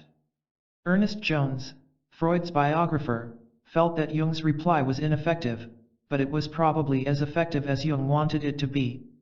The correspondence between Freud and Jung grew warmer. Jung sent Freud his book on dementia praecox, with an apologetic letter for not giving him more generous acknowledgement. I understand perfectly that you cannot be anything but dissatisfied with my book since it treats your researches too ruthlessly. But, he explains, he has to worry about the reactions of the great German public, which means that he has to preserve a certain reserve and the hint of an independent judgment regarding your researches. There is a hint of Machiavellianism here in the suggestion that he does not, in fact, have any such reservations. The truth was that Jung was closer to Aschaffenburg's position than to Freud's. But Freud was not disposed to quarrel. He wrote back a flattering letter about Jung's book. In March 1907, the two men finally met in Vienna. It was something like love at first sight. This is not too strong a description. Freud undoubtedly had a touch of homosexuality in his composition. It shows in close relations with friends like Fliess, and Jung's biographer Vincent Brome suggests that Jung was aware of a streak of homosexuality in his own makeup. With Emma present, Jung talked solidly for 3 hours, and Freud seems to have been content to listen. Then Freud took over the conversation, neatly grouped Jung's basic points under a number of headings, and proceeded to discuss these. They talked on, with short breaks, for 13 hours. Freud was determined that the meeting should be a success. Jung was his passport to academic respectability and acceptance. This massive, broad-shouldered man, with his blue eyes, close-cropped hair, and military bearing, he was, like all Swiss, in the auxiliary army, was an overwhelming experience. Freud was swept away by his intelligence as well as by his wide knowledge. The Freud family was perhaps a little less impressed. They observed only that he ignored them as he talked in an endless flow. But for Freud and Jung, the meeting was an enormous success. Freud seems to have had no reservations. He began to think immediately about Jung as his closest associate and his successor. He wrote to Jung a few days after the meeting that he could hope for no one better than yourself to continue and complete my work. His attitude was not unlike that of a man who has become engaged to be married. It was Jung who, after the meeting, seems to have begun to wonder whether the marriage was really desirable. The basic fact remained that he simply could not agree with Freud that sex is the basis of all neurosis. And although their discussion had apparently been wide-ranging and completely free, without real disagreements, it struck him later that when the subject of sex came into the conversation, Freud ceased to sound detached and critical, and talked with the passion of a religious convert. Why was Freud so obsessed with his sexual theory? The question is as difficult to answer now as it was then, in the days when most doctors regarded it as a form of mild insanity. After Freud's rise to world fame, some 20 years after his meeting with Jung, there was a general agreement that the answer to that question was, because it is true. But in the years since Freud's death, there has been a slow swing back towards the original view, that Freud simply went too far in his emphasis on the sexual theory. And the question of why Freud regarded it as a kind of religion remains as puzzling and insistent as ever. There is, of course, no difficulty in understanding the steps that led Freud to the sexual theory. The first had been the famous case of Anna O., in fact a Jewish girl named Bertha Pappenheim. Bertha had gone into depression after witnessing the death, after a long and painful illness, of her father. She would fall into trance-like states, in which she muttered strange phrases and did irrational things.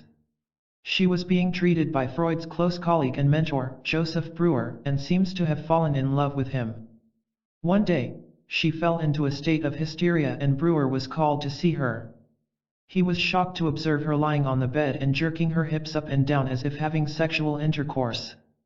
Breuer left Vienna hastily with his wife the following day. Freud was greatly struck by the case. 4 years later, in 1885, Freud went to Paris to study under the famous Professor Charcot at the Salpêtrière Hospital, and overheard a doctor saying that what a certain hysterical woman needed was repeated doses of a normal penis. Again, he pondered. The period with Charcot brought another insight. Charcot used to give public demonstrations of hypnosis, often with spectacular effects, such as making the patient bark like a dog or flap his arms like a bird. Freud observed such baffling phenomena as hysterical pregnancy, in which a woman's stomach swelled up as if she was really pregnant, and hysterical paralysis, in which a patient might lose the use of arms or legs. He also took to heart Charcot's remark that hypnosis and hysteria are closely related. In fact, the hypnosis is a form of hysteria. A patient under hypnosis could be told that he would be paralyzed when he woke up, and he would be paralyzed. He could be told that the hypnotist had touched him with a red-hot iron, when it was merely a finger, and a blister would develop. Clearly, there is a part of the mind that is far more powerful than the conscious ego, and which can cause these astonishing effects. Freud was the first doctor to grasp the immense power of the unconscious, and it is his chief title to fame. Before Freud, the unconscious had merely meant instinct, or mechanical reactions. It was Freud who created a new picture of the mind as a kind of sea, with a few feet of sunlit upper waters, called consciousness, and vast black depths, full of strange monsters. This vision transformed psychology, virtually creating a new science, to be known as depth psychology. Soon after his return from Paris, Freud was slightly shaken when a female patient flung her arms around his neck. They were interrupted by the entry of a servant. To Freud, the episode was revelatory. It revealed to him that the cure of a patient might depend on her falling in love with the doctor, the phenomenon he labeled transference. He began to question other patients about their sex lives, which led some of them to turn their backs on him. But a surprisingly large number of women admitted that they had been assaulted or seduced by their fathers. For a while, Freud actually held the astonishing view that the majority of neuroses are caused by childhood seductions, an indication of his increasing obsession with sexual problems. It took him about 10 years to recognize that most of these accounts of childhood rapes were fantasies, produced by the patient in response to Freud's own obvious promptings. Yet this did not convince him that his sexual theory was mistaken. On the contrary, it seemed to him to reveal that the women really had a secret wish to be seduced by their fathers, otherwise, why should they lie about it? He developed the theory of the Oedipus complex, that the son has a desire to sleep with his mother, and therefore to kill his father, his chief rival, who in turn would secretly wish to kill the son, or at least castrate him. It was at this point that Joseph Breuer, Freud's closest colleague, felt that it was time to protest. Surely this was going a little too far? Angrily, Freud broke with Breuer. The Oedipus complex theory undoubtedly had some personal basis. When Freud was born, in 1856, his mother was a pretty vivacious girl of 21, his father was 41. A picture of Freud, aged 16, with his mother still shows her as attractive and desirable. His father was by then 57. It seems perfectly conceivable that Freud desired his mother sexually and indulged in erotic fantasies about her. If this seems unlikely for a well-brought-up Jewish boy in the Victorian era, it is worth recalling that one of his chief disciples, Wilhelm Reich, entertained similar feelings about his own mother. When Reich was 13, he realized that his mother was having a sexual affair with his tutor. A recent biography of Reich, by Myron Sharaf, reveals that Reich's first reaction was to wonder if he could use his knowledge to blackmail his mother into having sex with him. In fact, he informed his father, and his mother committed suicide. If Freud entertained similar fantasies about his own mother, it would certainly explain his peculiar, obsessive attitude towards the sexual theory. Vienna in the 1870s was as full of morbid sexual repressions as Victorian London. The very idea of incest would have been shockingly unmentionable. But Bertha Pappenheim's romantic interest in Joseph Breuer, a man old enough to be her father, carried a suggestion of incest.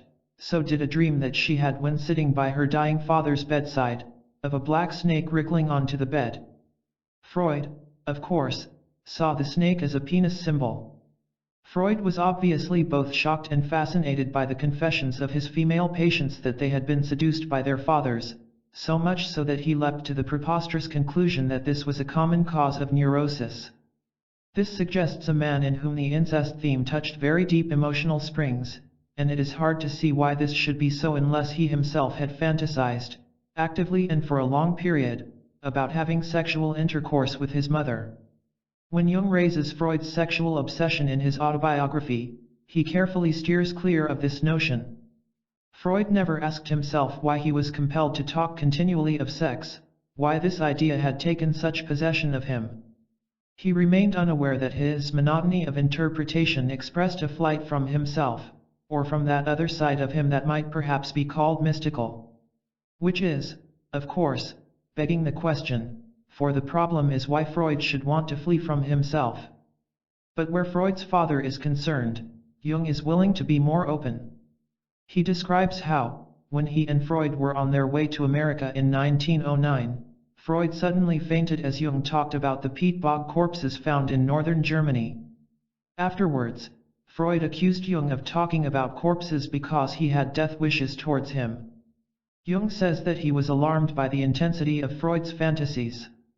Again in 1912, when Jung was discussing the pharaoh Akhenaten at a congress, and contradicting the notion that Akhenaten had removed his father's name from inscriptions because he hated him, Freud slid off his chair in a faint. Jung points out that the fantasy of father murder was common to both cases. But why should Freud have fainted when Jung denied that Akhenaten hated his father? Jung's comment about the strength of Freud's fantasies provides the answer. Jung clearly suspected that Freud had fantasized about murdering his father and seducing his mother, and that Jung's denial of Akhenaten's patricidal tendencies aroused in Freud an intense feeling of guilt, the kind of feeling that may make a teenager blush when someone discusses masturbation. Jung prefers to gloss over the obvious truth that the real difference between himself and Freud is that his own mother was fat and ugly, so there was no temptation to dream of seducing her, and that his father was pathetic and unsuccessful, so there was no temptation to fantasize about killing him. Jung was in a difficult position. Freud was an extremely powerful personality, who knew all there was to know about inspiring loyalty, trust, affection, even pity. Jung could say later, "I see him as a tragic figure, for he was a great man, and what is more, a man in the grip of his daimon." But in 1908, Jung was also in the grip of Freud's daimon, his tremendous charisma. Freud's aim was to bend Jung to his will, to cajole and persuade and seduce him into dropping his reservations, and to become the leading exponent of the sexual theory, Freud's spiritual heir. Jung's letters to Freud all begin, "Dear Professor Freud." Freud's to Jung begin. Dear friend. Freud was offering his own affection and loyalty in exchange for Jung's. But there could be no final argument about the sexual theory, that was not negotiable.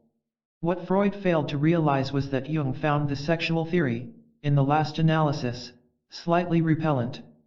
Freud was taken in by Jung's air of efficiency, the steel-rimmed spectacles, the enthusiasm for experiment.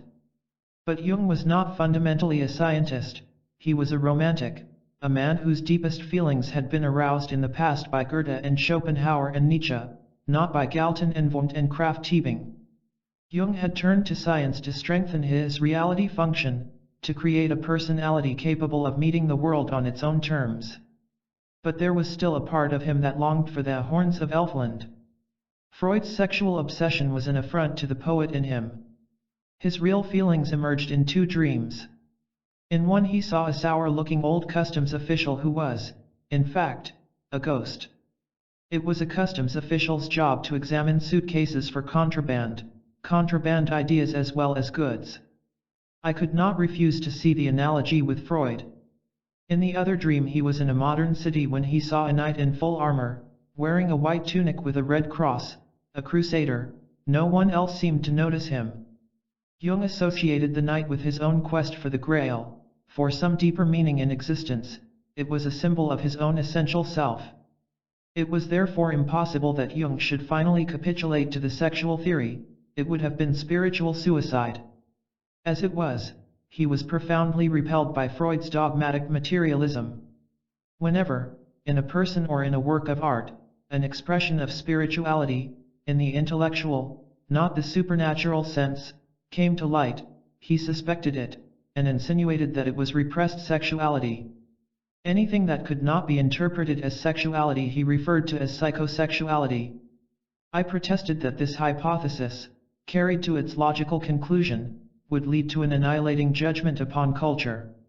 Culture would then appear as a mere farce, the morbid consequence of repressed sexuality. Yes, he assented, so it is, and that is just a curse of fate against which we are powerless to contend. I was by no means disposed to agree. But I still did not feel competent to argue it out with him. But he argued it out with himself. The result was the slow emergence of his own alternative to the sexual theory. Chapter 3, How to Lose Friends and Alienate People. By 1909, at the age of 33, Jung was becoming as well known in Zurich as Freud in Vienna, largely due to his efforts on Freud's behalf. Unfortunately, he lacked the peace of mind to enjoy his increasing celebrity. Writing, lecturing, treating patients and organizing a Freudian circle. In the previous year he had organized the first psychoanalytical congress in Salzburg, were taking a toll on his optimism. The nature of the marital problems is not quite clear, but they were probably due to Jung's susceptibility to the opposite sex. Women found him highly attractive, and a number of female patients fell in love with him. This would probably not have bothered Emma if she could have been sure that Jung remained uninterested in them. But on a trip to Italy in 1907 he had become violently infatuated with an attractive Jewess, an experience he seems to have confided to Freud. Another patient, a 20-year-old Russian girl named Sabina Spielrein, wanted Jung to become the father of her child, and he seems to have been tempted by the idea. Fortunately, he denied himself the pleasure, as he put it in a letter to Freud, for the girl proved to be violently possessive. Jung was treating her for an obsession with excreta, which led to excessive masturbation and an inability to have a normal sexual relationship, so it is possible that Jung's inclination to make love to her may have been a disinterested desire to effect a cure. At all events, he had reason to be glad he had resisted the temptation, for she went around Zurich claiming he was her lover. He was able to assure Sabina's mother that he had never had sexual intercourse with her, and to ask her for help in putting an end to the gossip. Jung was frank enough to admit to Freud that it was not entirely his patient's fault, and that he was partly to blame.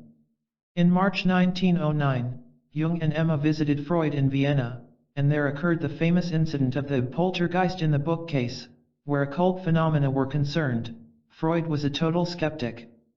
By 1909, it had become apparent to serious students of psychical research that poltergeists, spirits that throw things, are usually associated with disturbed adolescents, and this had given rise to the theory that the poltergeist activities were somehow caused by the unconscious mind of the adolescent, a kind of exteriorization, so to speak, of fierce inner conflicts. Jung believed in this theory, and called poltergeist activity exteriorization phenomena. As Freud and Jung were arguing about the reality of the paranormal, there was suddenly a loud explosion from the bookcase, which made both of them jump. "There," said Jung, "that is an example of the exteriorization phenomenon." "Bosh," said Freud. "It is not," said Jung, "and to prove my point, I now predict that in a moment there will be another." As he said this, there was a second explosion in the bookcase. From a letter he subsequently wrote to Jung, it seems that Freud was more than half convinced. But afterwards, he heard such sounds several times, and concluded that there was some natural cause. Jung was convinced that he caused it because he felt his diaphragm growing hot as he and Freud argued. Freudian commentators have always insisted that the noises were merely due to the wood of the bookcase drying out. At this date it is impossible to know what really happened. Jung's professional life in Zurich was not going as smoothly as he might have wished. Although Bleuler now accepted most of Freud's theories, he seems to have had quiet reservations about Jung, and twice passed him over when it came to an appointment to a teaching post. But there was compensation for the disappointment when Jung was invited to lecture at Clark University in America. Jung's phrasing in his autobiography has a touch of disingenuousness. "I had been invited to lecture on the association experiment at Clark University in Worcester, Massachusetts." Independently, Freud had also received an invitation.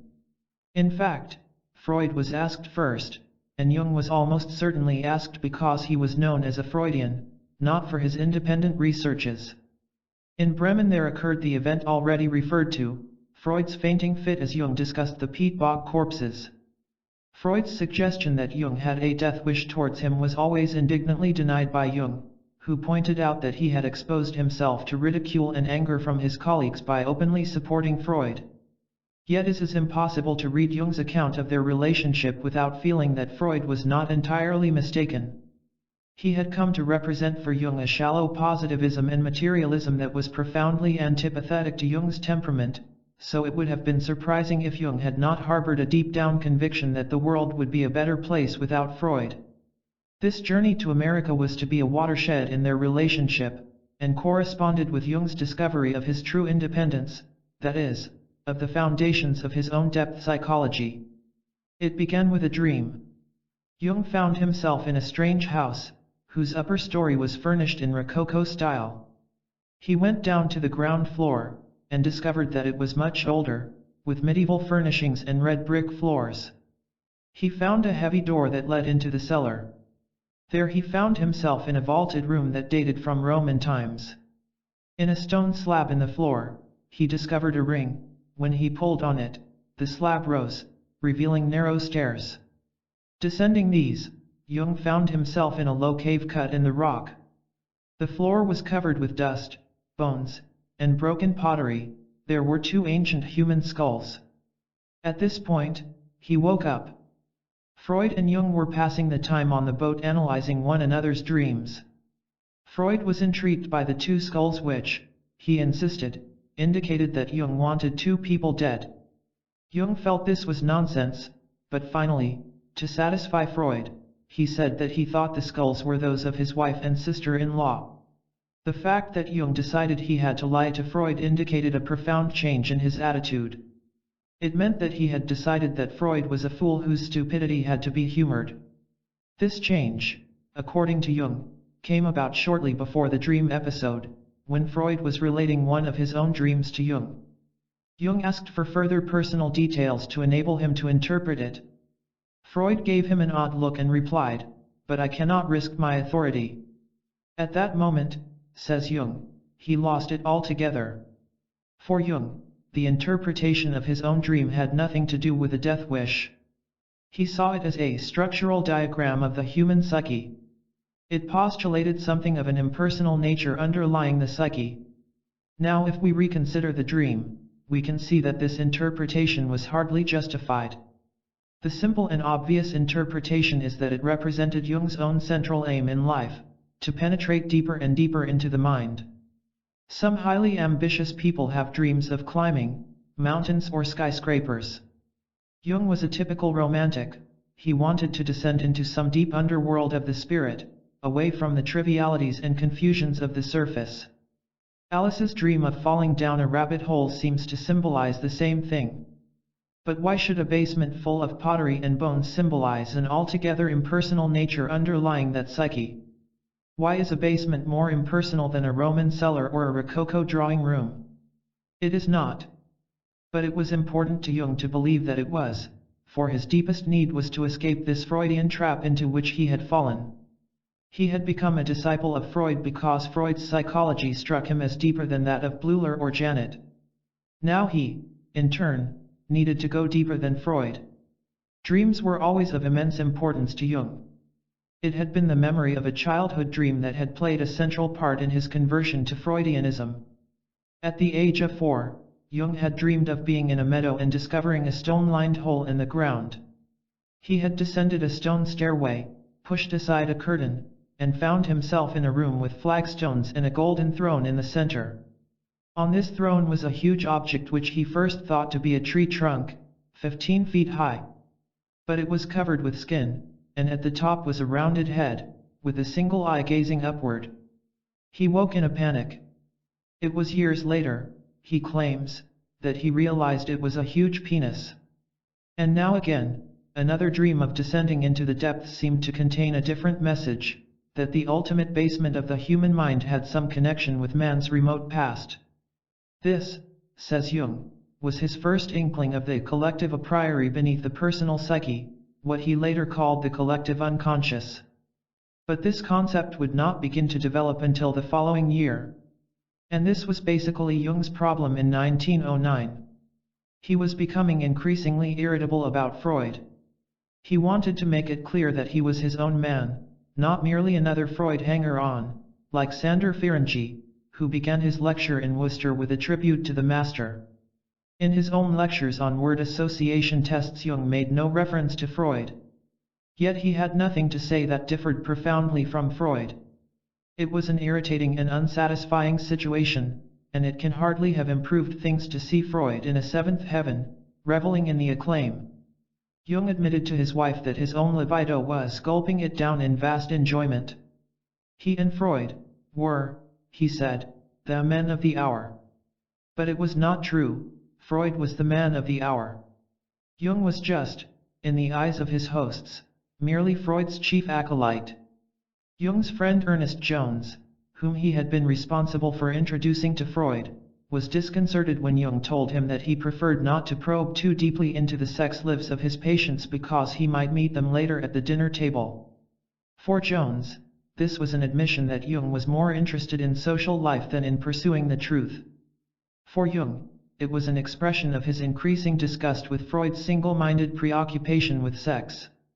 Back in Zurich after a 2-month absence, Jung found that he had time on his hands. The number of his patients had diminished, possibly because of the Sabina Spielrein affair. Jung was not greatly concerned. He had no need to be when his wife was a member of a wealthy family. In fact, he resigned his post at the Bergholzli, and moved into a house he had built in Kussnacht, by Lake Zurich. He seems to have been glad of a chance to relax. The dream of the house had apparently revived his interest in archaeology and history. In November, he apologized to Freud for a 3-week silence, explaining that he had been reading Herodotus and a book on the worship of Priapus, the god of procreation. He had also discovered a 4-volume work that afforded him endless delight, Friedrich Kreutzer's Symbols and Mythology of Ancient Peoples. In his reply, Freud said, "I was delighted to learn that you are going into mythology.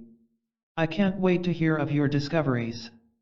Freud, naturally, assumed that Jung was studying ancient myths in order to unveil their sexual content. "I hope you will soon come to agree with me that in all likelihood mythology centers on the same nuclear complex as the neuroses." What Freud failed to grasp was that all this reading of mythology was not merely psychological research, it was an escape into a realm that Jung found far more emotionally satisfying than the study of sexual neurosis. Jung's mind needed to be allowed to range freely over literature and over history. He felt cramped as a mere physician. 8 years of clinical work at the Berghalsli had given him his fill of reality. Now he hungered for poetry, for myth, for the horns of Elfland. In this next letter, Jung again had to apologize for keeping Freud waiting so long. After brief preliminaries, he goes on, now to better things, mythology. For me there is no longer any doubt what the oldest and most natural myths are trying to say. They speak quite naturally of the nuclear sexual complex of neurosis. He goes on to tell Freud about the legend of the god Ares committing incest with his mother.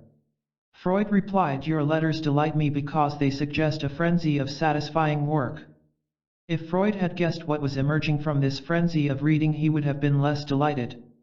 In fact, he might have taken warning from a paragraph in Jung's previous letter in which Jung speaks of a legendary race of miners called the dactyls, and adds that they are not primarily phallic, but elemental. Only the great, that is to say the epic, gods seem to be phallic. Meanwhile, Emma Jung was pregnant again, and 2 more women had fallen in love with him, Mary Moltzer and Martha Boddinghaus. Mary Moltzer went around blackening the name of her rival. Jung told Freud about this in a letter of September 1910, and there is a distinct note of complacency as he speaks about their loving jealousy over me. It was in 1910 that Jung stumbled upon 2 discoveries that abruptly crystallized his idea of the collective unconscious. In a Greek magical papyrus called the Mithras Liturgy, he came upon a reference to a tube that hangs down from the sun, and which is the origin of the wind. It reminded him that in 1906, a schizophrenic patient had told him that he saw an erect phallus on the sun, and that this was where the wind came from. He also recalled a painting by an early German artist showing a tube coming down from heaven and passing under the clothes of the Virgin Mary, and the Holy Ghost flying down the tube to impregnate her. Was it possible, he wondered, that these 3 images all sprang from the same deep source in the unconscious? In the same year, Jung read about the discovery of a cache of soul stones near Alsheim, a place he had visited in his childhood. Jung saw them in his mind's eye as oblong and blackish, with the upper and lower halves painted different shades. He suddenly recalled the small wooden figure from the ruler he had placed in a pencil case as a child, and hidden under a beam in the attic. Now it struck him that it had resembled the Greek spirit of convalescence, telesporos. It was the thought that he had been unconsciously performing some ancient religious rite that suddenly convinced him that there are archaic psychic components which have entered the individual psyche without any direct line of tradition. In other words, that our unconscious minds contain certain symbols and images that have been, so to speak, transmitted in the genes. Jung was not suggesting, of course, that there is some general unconscious that connects all human beings, like a vast underground lake, yet his notion that certain mental images are common to all of us comes very close to it. Once Jung had formulated this notion of the collective unconscious, he had, in effect, broken from Freud. In Freudian psychology, phallic symbols and vaginal symbols keep appearing in dreams, art, and mythology because sex is the most basic interest in all human beings. This is natural, because the instinct of procreation is a part of the instinct to survive. Freud's theory had a solid biological foundation. What Jung was saying was that religious symbols are also a part of man's instinctive heritage, and that they have a purely mental, or psychic, origin. And such a notion was, in fact, profoundly opposed to the whole spirit of Freud. For Freud, religion was biological in origin. God the Father was a monstrous shadow image of our real fathers, religion was a sublimation of sexual impulses. Freud came very close to Marx's view that religion is the opium of the people. So Jung's suggestion that religious symbols have some kind of independent psychic reality, that they are, so to speak, already swimming around in the depths of the unconscious mind, was a flat contradiction of Freud's most basic idea. In a letter to Jung of January 1911, Freud says, "I don't know why you are so afraid of my criticism in matters of mythology. I shall be very happy when you plant the flag of libido and repression in that field and return as a victorious conqueror to our medical motherland. In retrospect, Freud's innocence is remarkable. For Jung was returning to the medical motherland in the position of a general who has been converted to the religion of the people he has conquered. By 1911, Jung was breaking out in other ways. Since 1910, he had been treating a serious-faced, attractive young woman named Antonia Wolff, who had been shattered by the death of her father.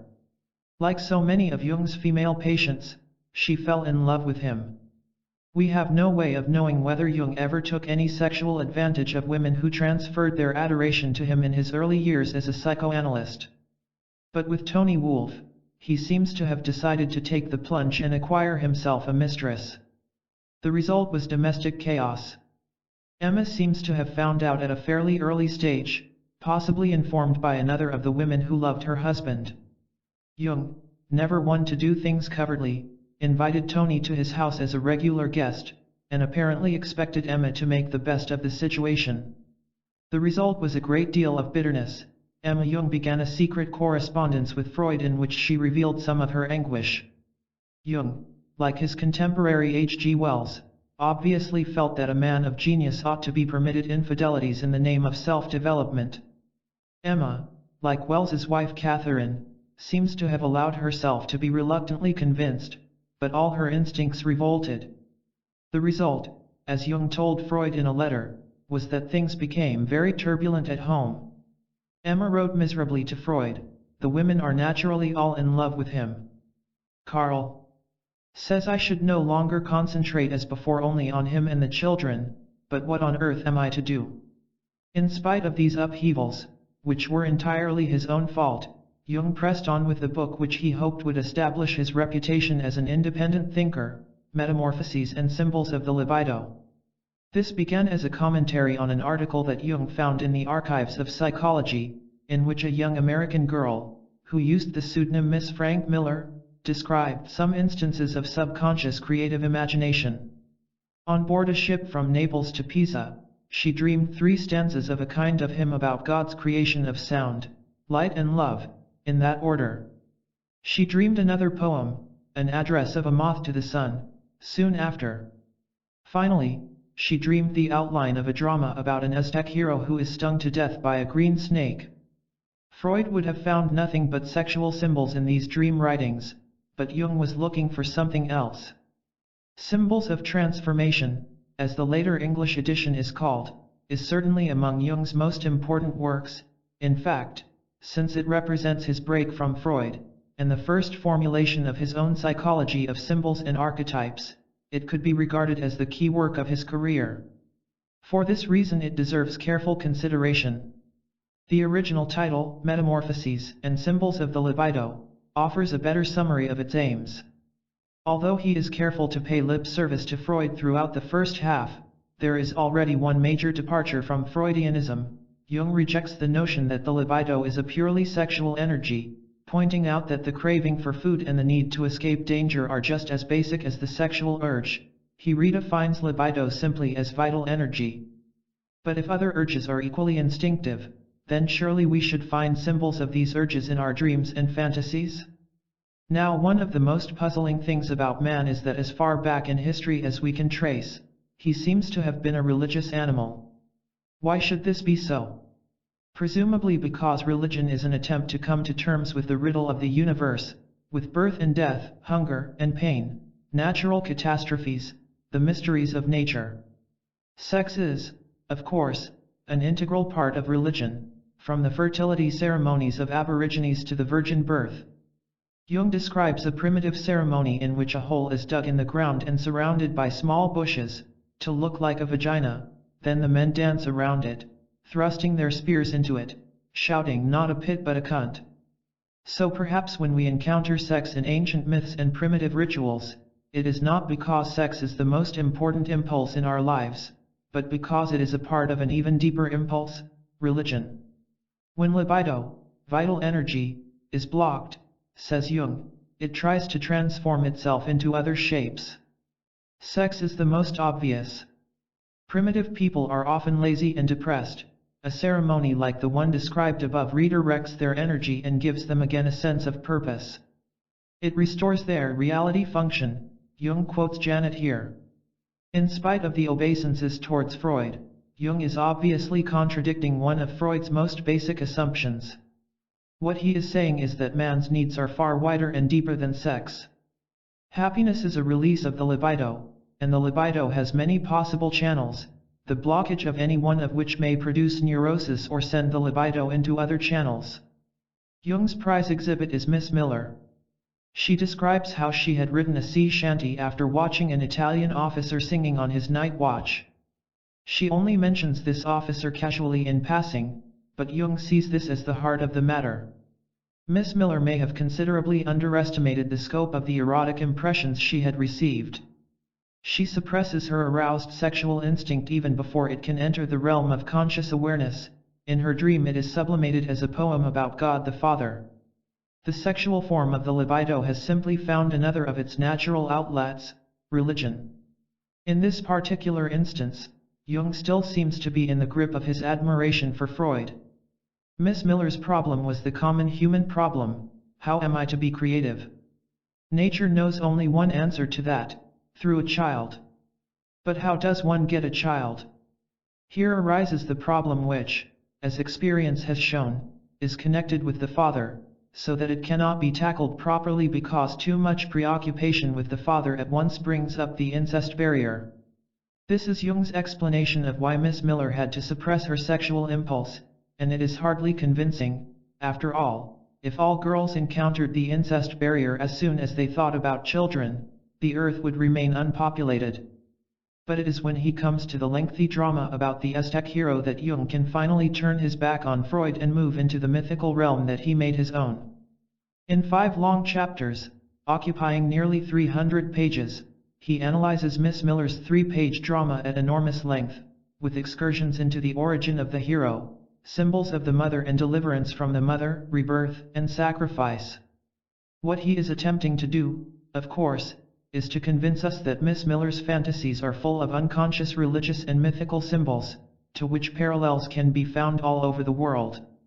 The problem here is that he ends by offering so many parallels that the reader becomes increasingly skeptical. Mark Twain has an anecdote about an inventor who explains his invention to a millionaire. After 5 minutes, the millionaire is anxious to invest. But the inventor wants to convince him that it has dozens of other possibilities, and goes on for an hour. At the end of that time, the millionaire, exhausted and bored, shows him the door. Symbols of transformation tends to produce the same effect. Several pages, for example, are devoted to an analysis of the hero's name, Chiwantapel.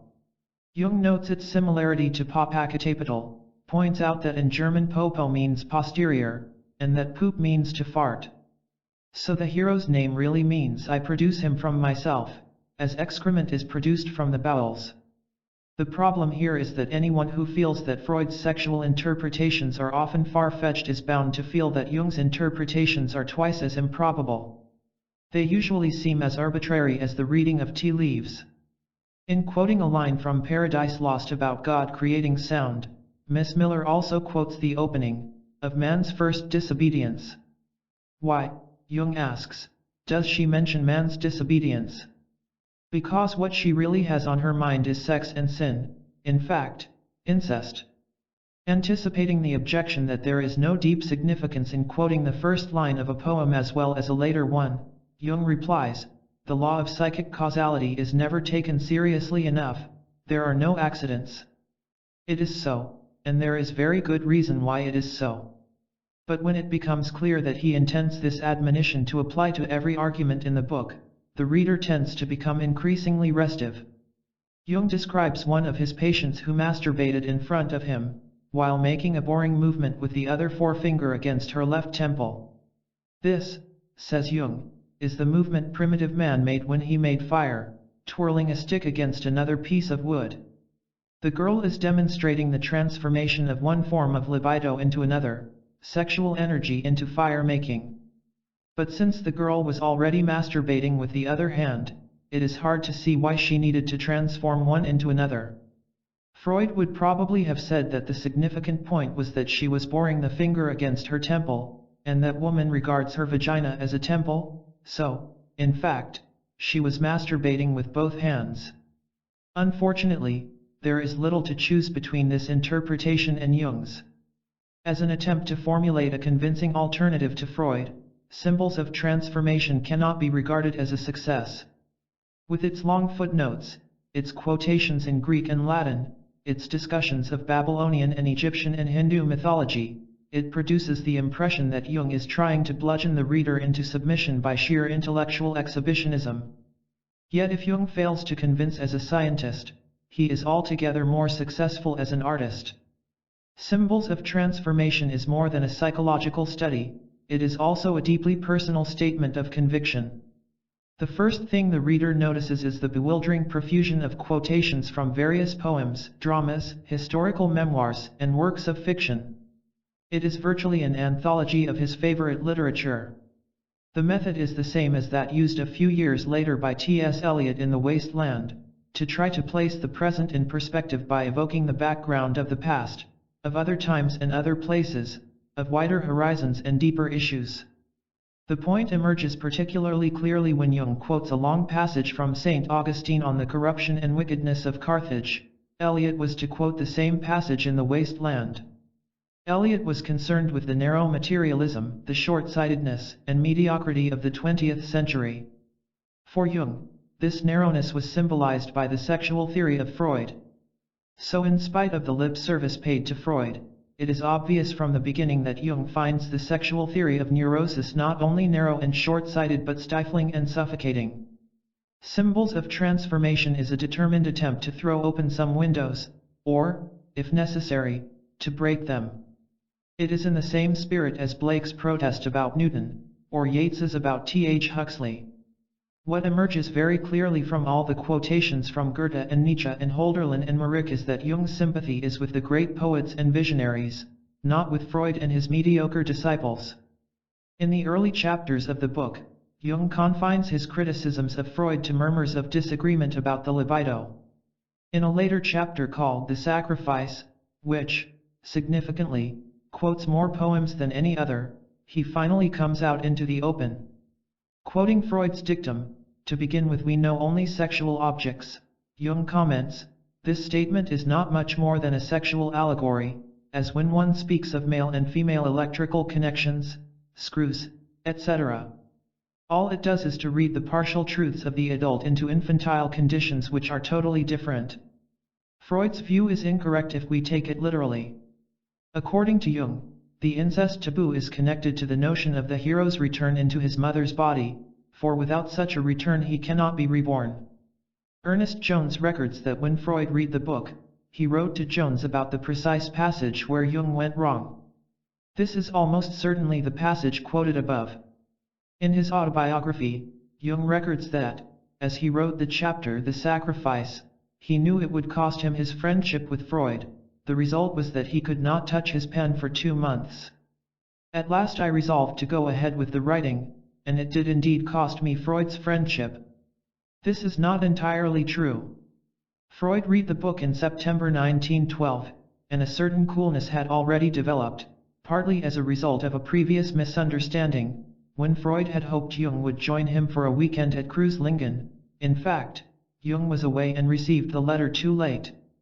In September, Jung returned to America, and the Freud circle heard reports that his lectures were critical of Freud. On his return, Jung wrote to Freud to say that he had been making psychoanalysis more acceptable to many people who had been put off by the problem of sexuality. He added that Freud's Kreuzlingen gesture had dealt him a lasting wound. Freud's reply began, "Dear Dr. Jung," instead of the usual "Dear friend," and remarks irritably, "You have reduced a good deal of resistance with your modifications, but I shouldn't advise you to enter this in the credit column because, as you know, the further you remove yourself from what is new in psychoanalysis, the more certain you will be of applause and the less resistance you will meet." That comment about what is new must have made Jung wince. Freud and Jung met at the Psychoanalytic Congress in Munich in November, and a kind of reconciliation was effected when Freud explained that he had not deliberately sent the invitation to Kreuzlingen 2 days late. In a letter to Freud soon after this, Jung made a Freudian slip. Even Adler's cronies do not regard me as one of yours, when he meant to write one of theirs. Adler, whose theory of neurosis was based on the will to power, had broken with Freud in the previous year. Freud pointed this out, and Jung's anger finally exploded in a reply which, he must have known, would be like a slap in the face. Freud's technique of treating his pupils like patients, he said, was a blunder. In that way you produce either slavish sons or impudent puppies. I am objective enough to see through your little trick. You go around sniffing out all the symptomatic actions in your vicinity, thus reducing everyone to the level of your sons and daughters, who blushingly admit the existence of their faults. Meanwhile you remain on top as a father, sitting pretty. For sheer obsequiousness nobody dares to pluck the prophet by the beard and inquire for once what you would say to a patient with a tendency to analyze the analyst instead of himself. You see, my dear professor, so long as you hand out this stuff I don't give a damn for my symptomatic actions, they shrink to nothing compared with the formidable beam in my brother Freud's eye. This is perhaps the most revealing letter Jung ever wrote. He had put his finger squarely on a basic truth about Freud, that he was obsessed by a need for power, for personal authority. The reason it was so important that the sexual theory, with its crude reduction of religion to father fixations and genius to Oedipus complexes, should become an unshakable dogma was that it was the foundation of Freud's authority. He was the messiah of his own ersatz religion, and any questioning of that religion might undermine the messiah. But Jung himself was a skilled player in the power game. There is a sense in which symbols of transformation could be studied as a remarkable piece of what Stephen Potter called one-upmanship. Jung had struggled from poor and unpromising beginnings to achieve international eminence. This was due largely to his position as Freud's chief lieutenant. But he had no intention of remaining a mere lieutenant, for the very good reason that he felt his own vision to be wider and deeper than Freud's. What he wanted, ideally, was to remain within the psychoanalytic movement, while being accepted as its leading theoretical thinker, a kind of Plato to Freud's Socrates. Closer acquaintance with Freud, on the American trip, convinced him that this was impossible. Freud attached far too much importance to personal authority, and his terms were quite clear: accept that sex is the origin of all neurosis or get out. But Jung saw no reason to accept this choice. He felt there was a third possibility: to gently and imperceptibly widen the sexual theory by such slow degrees that he would carry Freud along with him. When he began Symbols of Transformation, the prospects looked excellent. Freud had actively encouraged him to study mythology, assuming he meant to annex it for the sexual theory. And there were signs that Freud not only accepted Jung's mythological ideas, but was preparing to claim them as his own. In a letter to Jung of September 1, 1911, Freud says, "I am planning a short supplement to the Schreiber analysis, which I am sure will appeal to you. Besides, for anyone with sharp ears, it announces things to come." This supplement, delivered at the Congress in Weimar later that month, shows that Freud had been influenced by Jung. It states that the unconscious contains relics from primitive man. And the remark that for anyone with sharp ears, it announces things to come was virtually a promise that Freud himself meant to develop this idea. So does another significant phrase in the letter: "So you too are aware that the Oedipus complex is at the root of religious feeling." Bravo! That you too may be regarded as a first gentle hint that Freud intended to claim priority. But if that suggestion irritated Jung, it must also have convinced him his plans for widening the sexual theory were succeeding nicely. But when it came to the point, Jung was not as Machiavellian as he thought. Throughout the first half of Symbols of Transformation he achieves a delicate balancing act, sounding Freudian while gently questioning Freud's ideas. But by the time he reached the sacrifice chapter, he was unable to hold himself in any longer. He had to come into the open with a fundamental disagreement. The result was not a break with Freud, but it suddenly alerted Freud to the danger. At the Munich Congress, a semi-reconciliation was effected when the Kreuzlingen misunderstanding was cleared up. According to Jung, Freud let off steam and did not spare him a good fatherly lecture. But at lunch, Freud suddenly asked Jung, and his colleague Ricklin, why they had not mentioned his name in recent publications about psychoanalysis. Jung answered disingenuously that Freud was so famous as the founder of psychoanalysis that it was unnecessary. There followed the discussion about Akhenaten and patricide, already mentioned, that led to Freud's second fainting fit.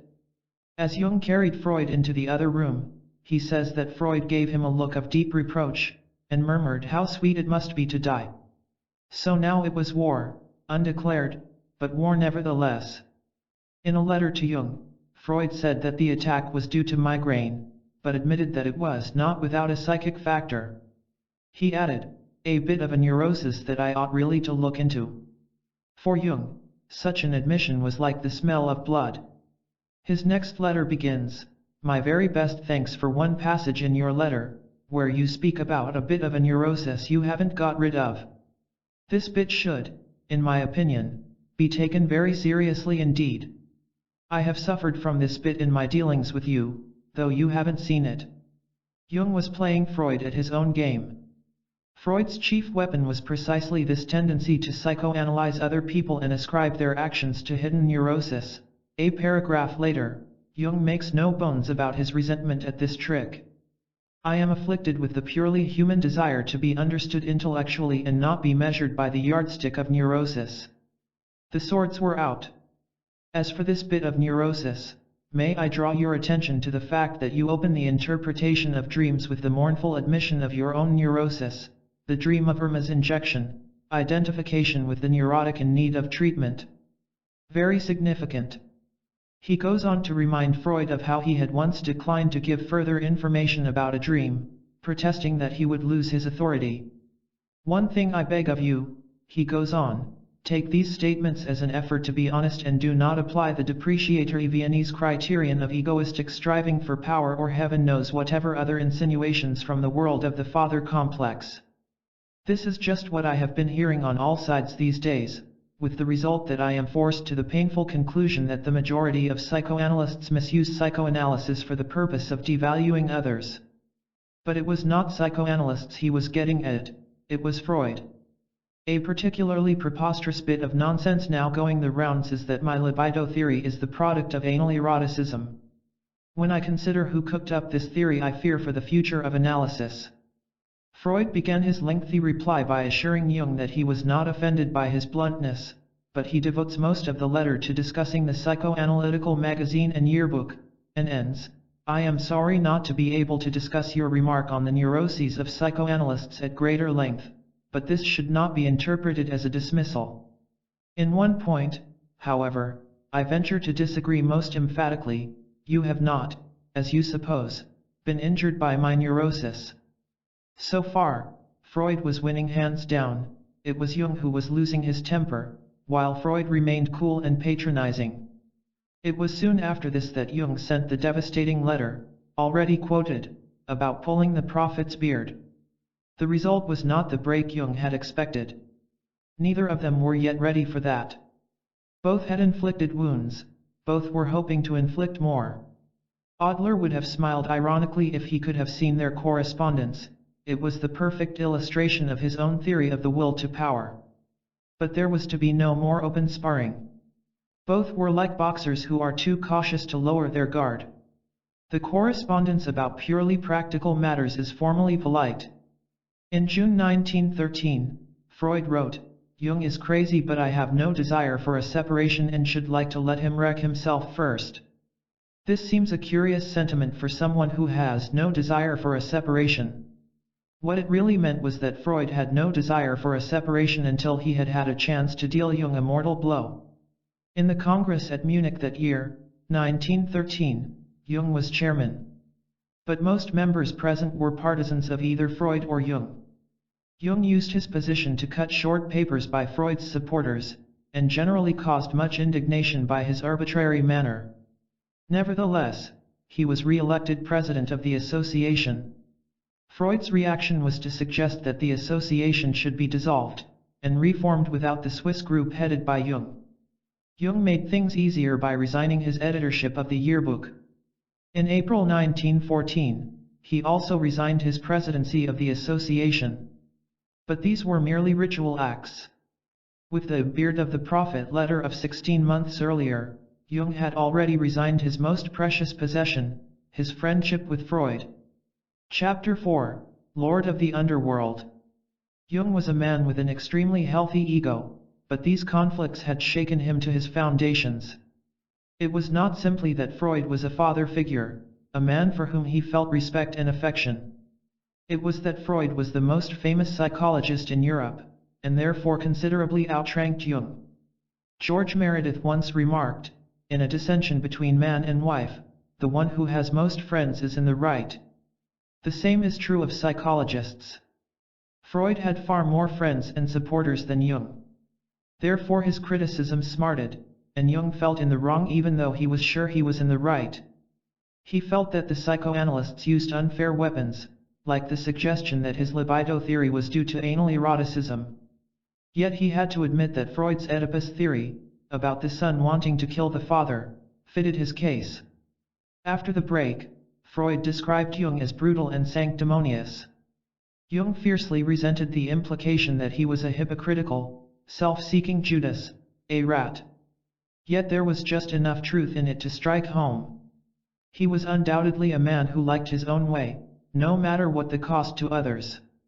He was, for example, carrying on the affair with Tony Wolff in spite of Emma's misery. For years he had been using his powerful personality to convince others of his ideas, as when he converted Bleuler to Freudianism. Now he was accused of being merely a coarse bully. And honesty forced him to admit that the accusation had some foundation. The self-criticism led to a new attitude of humility towards his patients. Instead of interpreting their dreams for them, he merely asked them their own opinions. But this only begged the question. Even if he rejected his previous tendency to impose his own views, he still had to find some new framework of ideas. Two dreams seemed to confirm his views about the collective unconscious. A white bird descended on the table, and turned into a pretty 8-year-old girl. Later, she changed back into a dove, which told him that it could only change into a human being while the male dove was busy with the 12 dead. The 12 dead seemed to have some vague mythological significance, although he had no idea of what it was. In another dream, he was in the avenue of tombs in Aries. The dead kept coming to life as he looked at them. Finally, he came to a tomb with a wooden crusader in chain mail, who seemed undoubtedly dead, but as Jung looked, he stirred a finger. Again, there was a strong sense that the dream was trying to tell him something. And if a dream could tell him something, then dreams are not merely explosions of unconscious desires or fears.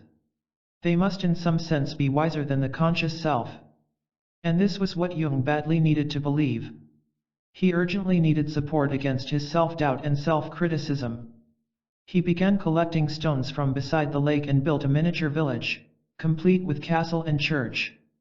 It was a more practical version of his adolescent daydream of being lord of a castle.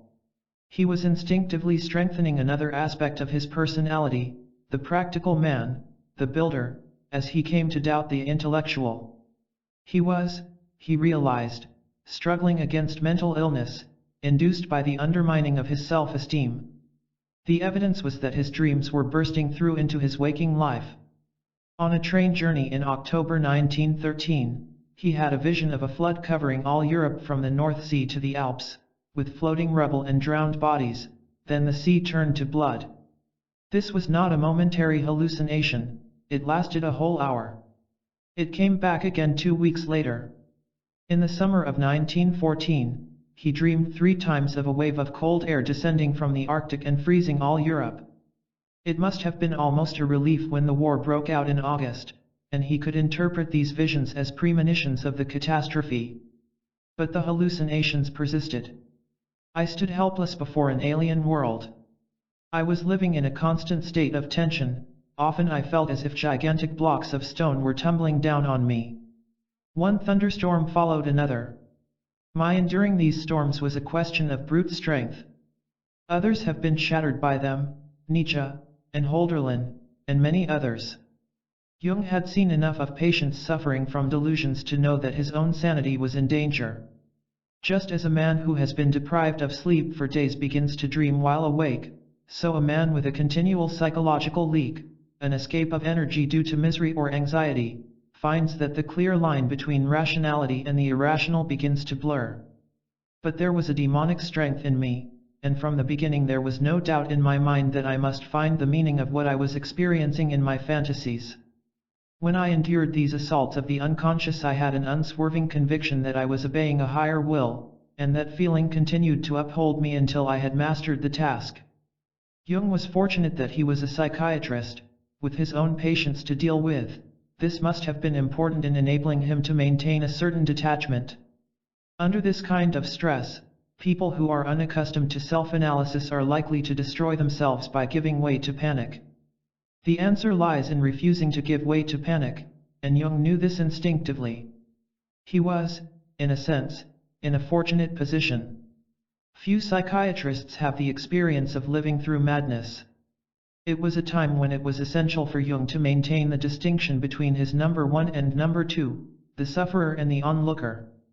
Soon after the vision of the floods that turned into blood, Jung made an important decision, to stop struggling, and to submit completely to the fantasies.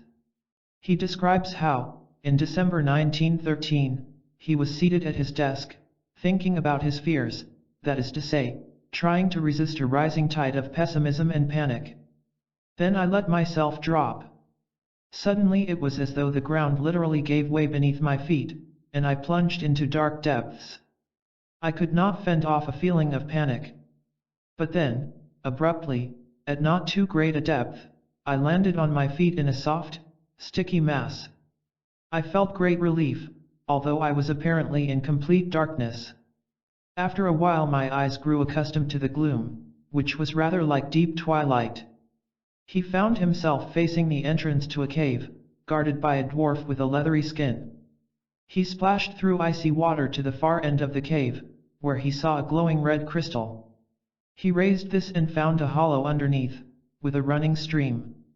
The corpse of a blonde-haired youth floated by, with a wound in his head. This was followed by a gigantic black scarab, a symbol of rebirth, and by a red newborn sun rising out of the water. When he tried to replace the stone, blood gushed out of the opening. 6 days later, Jung had another dream.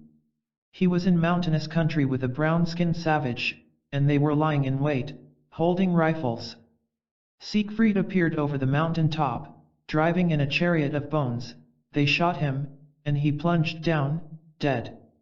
Jung felt deep remorse at killing the hero. Then a tremendous downpour of rain began, washing away the blood. On awakening, Jung felt that it was of immense importance to understand the dream immediately. An inner voice told him that unless he could understand it, he should shoot himself. There was a loaded revolver in his drawer. Suddenly, the solution came.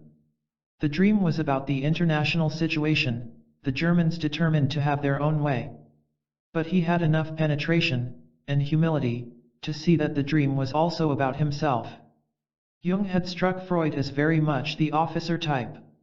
For the past decade he had been driven by a ruthless ambition, brutal and sanctimonious. The dream showed me that the attitude embodied by Siegfried, the hero, no longer suited me. Therefore it had to be killed. Jung now made what might be regarded as his most important discovery, that he could, in fact, dream while awake, create an inner world of imagination with such vividness that it became a reality. He called it active imagination. In order to seize hold of these fantasies, I frequently imagined a steep descent. I even made several attempts to get to the very bottom. The first time I reached, as it were, a depth of about 1,000 feet, the next time I found myself at the edge of a cosmic abyss.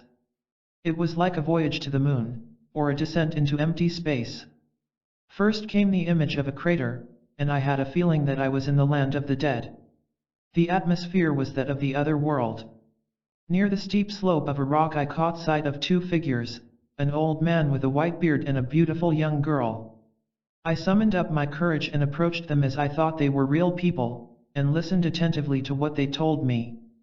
The old man explained that he was Elijah, and that gave me a shock. But the girl staggered me even more, for she called herself Salome. She was blind. What a strange couple, Salome and Elijah. But Elijah assured me that he and Salome had belonged together from all eternity, which completely astounded me. They had a black serpent living with them. Later, the Elijah figure developed into an old man that Jung called Philemon. He appeared for the first time as a man with the horns of a bull, holding a bunch of keys. He had the wings of a kingfisher. Jung began to paint Philemon. He had made a hobby of painting ever since his teens, and while he was engaged on the painting, found a dead kingfisher in his garden, a coincidence to which he would later give the name synchronicity. Philemon and other figures of my fantasies brought home to me the crucial insight that there are things in the psyche which I do not produce, but which produce themselves and have their own life. Philemon represented a force which was not myself. In my fantasies I held conversations with him, and he said things which I had not consciously thought. For I observed clearly that it was he who spoke, not I. He said I treated thoughts as if I generated them myself, but in his view thoughts were like animals in a forest. It was he who taught me psychic objectivity, the reality of the psyche. It was, as Jung himself recognized, the most crucial breakthrough of his life. It convinced him, as nothing else could, of the reality of the collective unconscious and its mythological content. The events of that difficult period provided Jung with insights that he would continue to develop for the rest of his life, almost half a century. Yet before we consider this development, it may be as well to look more closely into the confrontation with the unconscious, and to try to understand precisely what had taken place. We have seen that Jung was, by nature, a romantic, one who is possessed by a sense of the boundless mystery of the universe. The medical profession was for him a second best. He would have preferred to be an archaeologist. It was Krafft-Ebing's words about diseases of the personality, and about the undeveloped state of psychiatry, that brought the realization that this was a field into which he could pour all his creative energies. They probably evoked an image of a kind of magician, or at least a Professor Frankenstein, exploring the underground passages of the human soul. In spite of his enthusiasm, psychiatry must have been something of a disappointment, with its organicist theories and plodding word association tests. Then Jung discovered Freud. What attracted him was not the sexual theory of neurosis, about which he was skeptical from the very beginning, but Freud's vision of the unconscious as a vast underworld. Once again, Jung could see himself as an explorer, like some character out of Jules Verne, descending into an unfathomed blackness where the sun had never penetrated. Freud soon proved as disappointing as Bleuler and Krafft-Ebing. And once again it was a book that determined Jung's future direction, Kreutzer's Symbols and Mythology, and he plunged into it as enthusiastically as Yeats plunged into ancient Irish myths. Jung wanted and needed to find some connection between depth psychology and myth. Blake once said, "I must create my own system or be enslaved by another man's," and the result was his own strange mythology of symbolic archetypes, Los, Urizen, and so on. Any reader of Symbols of Transformation senses immediately that Jung's system was created out of the same compulsion. The long-suppressed romantic was reasserting himself. The result was the power struggle with Freud, as crude as the battle for dominance between two male stags or apes. Jung's ego was not as invulnerable as Freud's, he was the one who sustained the wounds. Besides which, Freud was surrounded by disciples, all anxious to assure him that he was right and Jung was wrong. Jung was alone, with no one to heal his wounded ego but himself. Yet in another sense, this was his good fortune. Most of the major outsider figures of the 19th century went through the same crisis, the sense of being alone against the world. Some, like Hölderlin and Van Gogh, were destroyed by the strain. Others, like Schiller and Nietzsche, achieved a new synthesis. Jung's problem was to learn to stand alone, a problem Freud never had to face. So Jung evolved, while Freud stood still. Now what distinguishes Jung from every other major psychologist of the period was his recognition that he contained two people, number one and number two, the everyday self and Philemon. We have seen that this discovery had already been made by the American Thomson J. Hudson.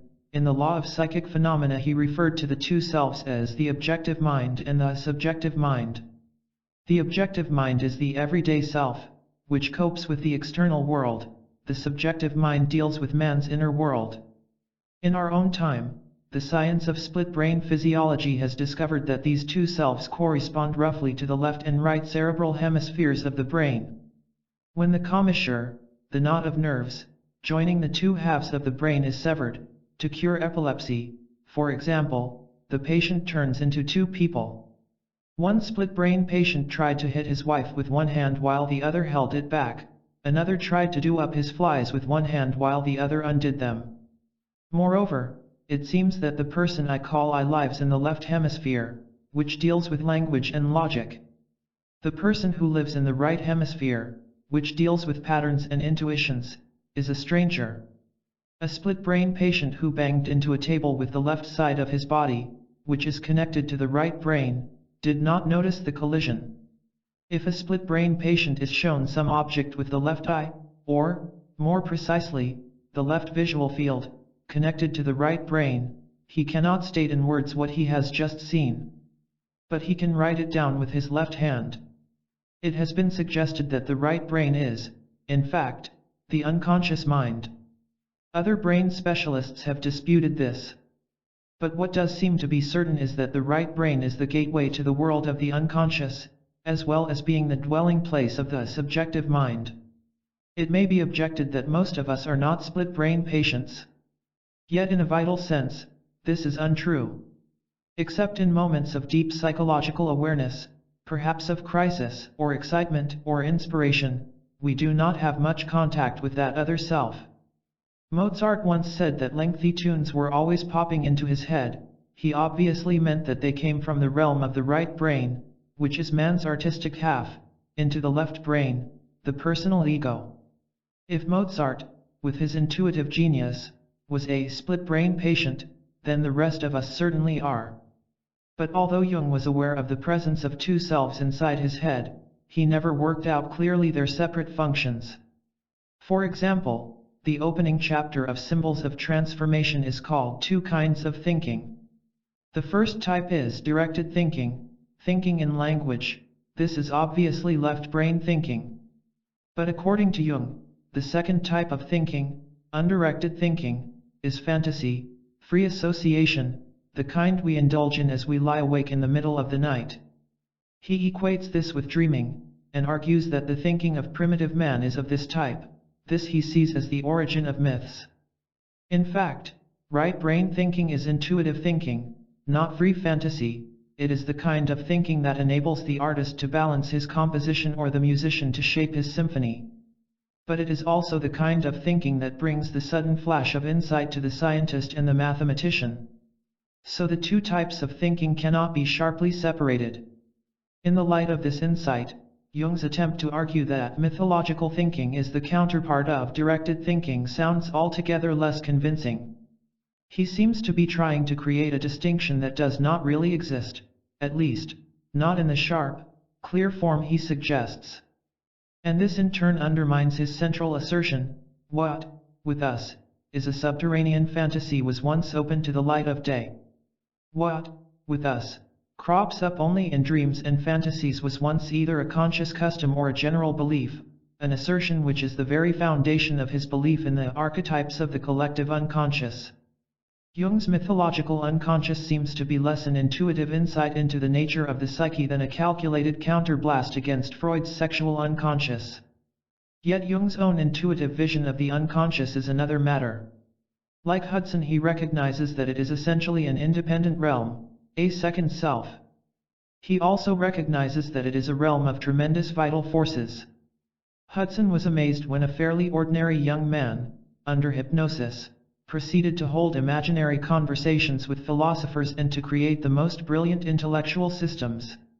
Jung was astonished to find that his Philemon said things that he himself had not consciously thought. He had succeeded in producing an interesting form of self-hypnosis in which the objective mind, number 1, was permitted to enter the realm of the subjective mind, number 2. All this enables us to pinpoint the essential difference between Freud and Jung, which also happens to be the difference between Freud and Janet, and Freud and Hudson. For Freud, the unconscious is simply the dark depths of the psyche, full of infantile material which periodically rises to the surface and creates a hazard for shipping. It gives trouble in the same way that the appendix, another archaic organ, sometimes gives trouble. But, like the appendix, it seems to have no positive function. For Jung, the unconscious was full of mysterious, life-giving forces. Hudson recognized that the subjective mind is in charge of our vital energies. All true poetry, all true art, has its origin in the unconscious, and this explains its quality of freshness, of vitality, of surprise.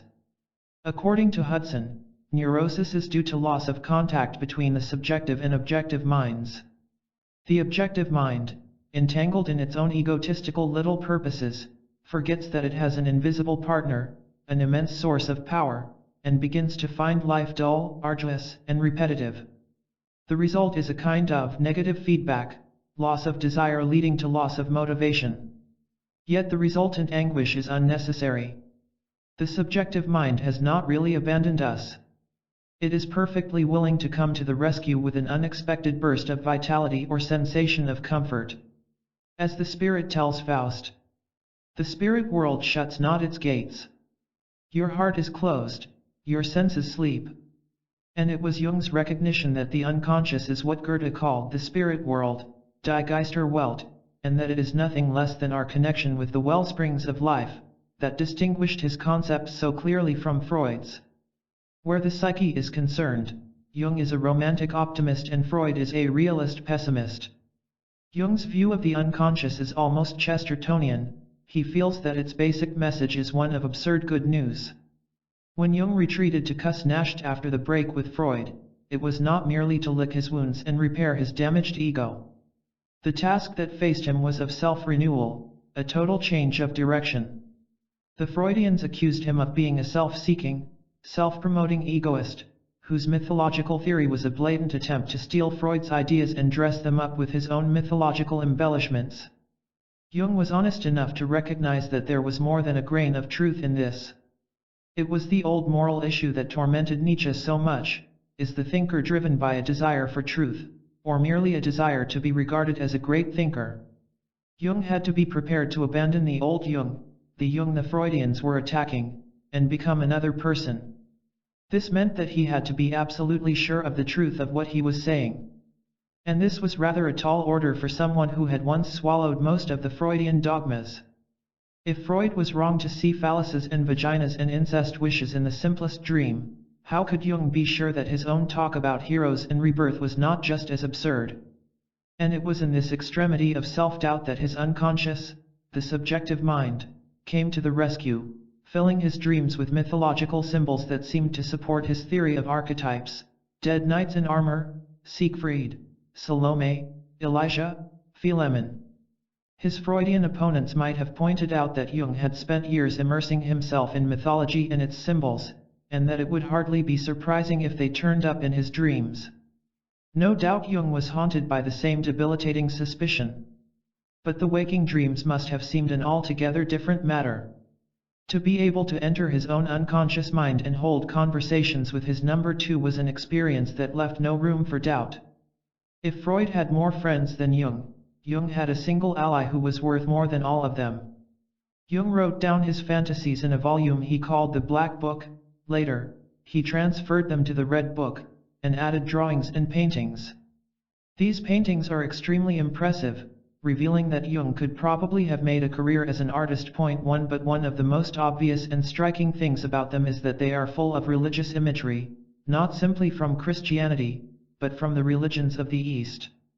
A watercolor of Philemon looks exactly like part of an illuminated manuscript of the Middle Ages.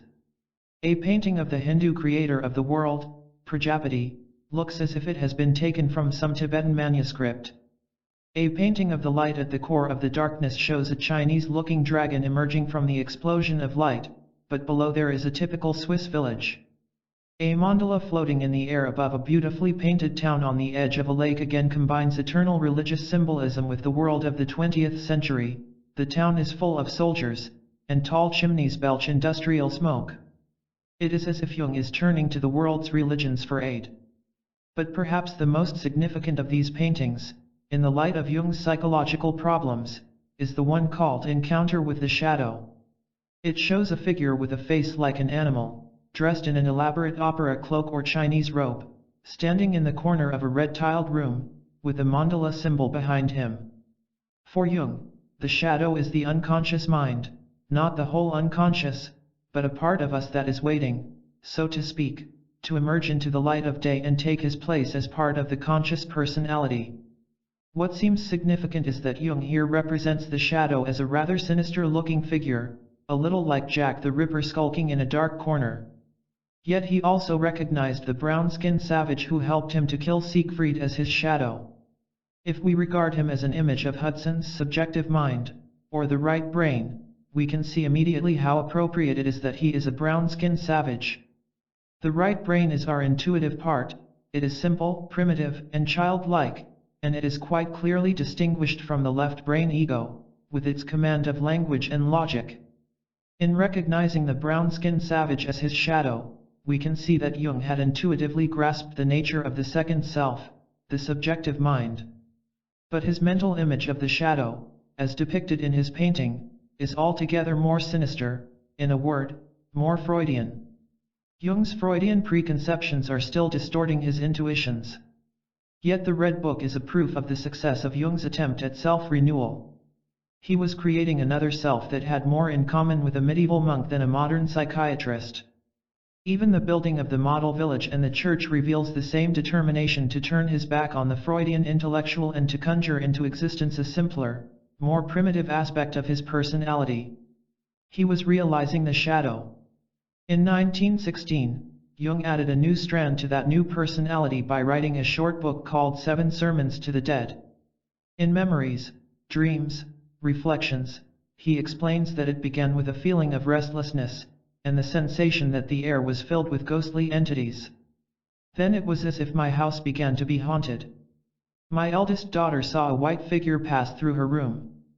My second daughter, independently, related that twice in the night her blanket had been snatched away. 2 days later, the front door bell began ringing violently, but there was no one there. Jung was apparently producing exteriorization phenomena, poltergeist effects. He felt he was surrounded by the dead, and began to write the 7 sermons. When it was finished, 3 evenings later, the haunting was over. Anyone who turns to the 7 sermons expecting revelations will be disappointed. A cynic might say that it was Jung's attempt to write his own Thus Spake Zarathustra. He explains that archetypes speak the language of high rhetoric, even of bombast. But the simpler explanation is that someone who wants to write impersonally, in a voice unlike that of his left brain ego, is likely to imitate that impersonal language of mankind that is found in the world's scriptures. The dead came back from Jerusalem, where they found not what they sought. They prayed me let them in and besought my word, and thus I began my teaching. Hearken, I begin with nothingness. Nothingness is the same as fullness. In infinity, full is no better than empty.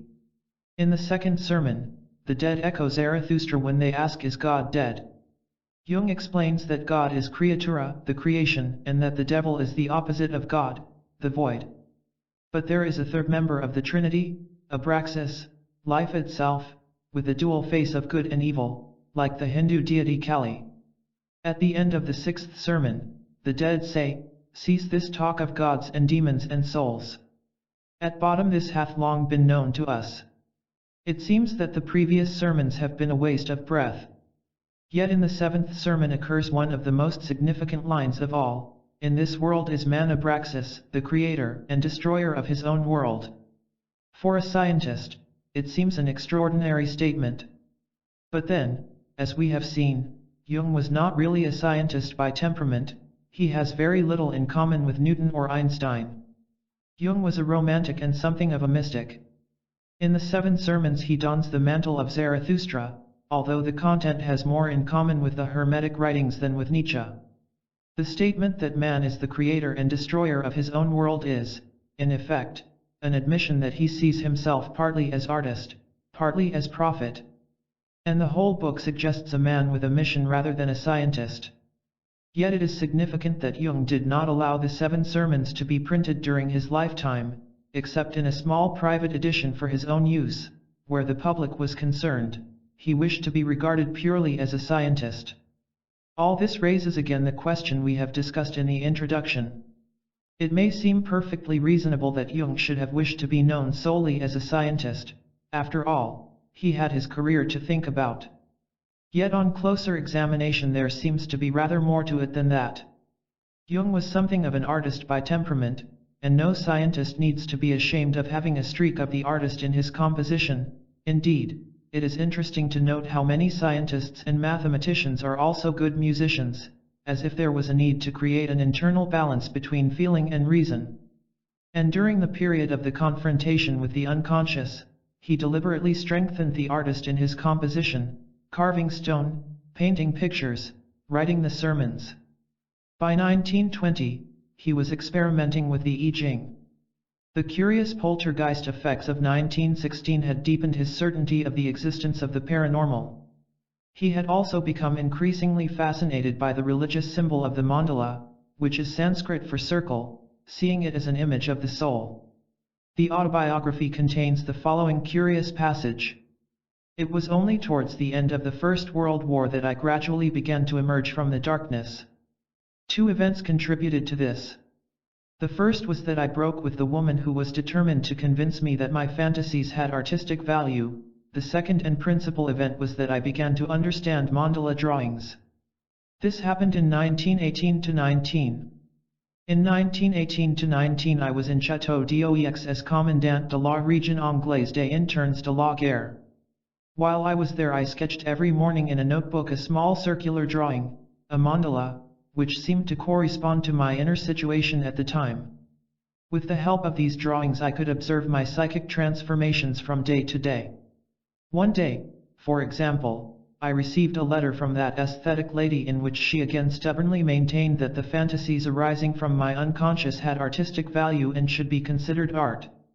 The letter got on my nerves. It was far from stupid and therefore dangerously persuasive. The modern artist, after all, seeks to create art out of the unconscious. The utilitarianism and self-importance concealed behind this thesis touched a doubt in myself, namely, my uncertainty whether the fantasies I was producing were really spontaneous and natural, and not ultimately my own arbitrary inventions. I was by no means free from the bigotry and hubris of consciousness which wants to believe that any halfway decent inspiration is due to one's own merit, whereas inferior reactions come merely by chance, or even derive from alien sources. Out of this irritation and disharmony within myself there proceeded, the following day, a changed mandala. Part of the periphery had burst open and the symmetry was destroyed. And Jung broke with the aesthetic lady, a curiously violent reaction. Jung's explanation of his irritation looks convincing at a casual glance, but examined more closely it proves to be almost meaningless. He is worried, he says, whether the paintings were really spontaneous and natural, or conscious inventions. Then he adds that there was an element in himself that wanted to believe they were conscious inventions, and not inferior reactions come merely by chance, or from alien sources. This hardly makes sense. It is all the more puzzling because the lady's reaction to his paintings will probably be that of most people. Jung is a good painter, in a crude, primitive way. He often brings to mind the work of Ensor. Why did her admiration so irritate him that he broke with her? A moment's thought uncovers the answer. The artist invents. Jung did not want to believe that his paintings were inventions in that sense. He wanted to believe that they were the authentic voice of the unconscious. We may recall that key sentence from Symbols of Transformation: the law of psychic causality is never taken seriously enough, there are no accidents. So in suggesting that Jung was an artist, the unnamed woman was, quite innocently, offering him the deadliest of all insults.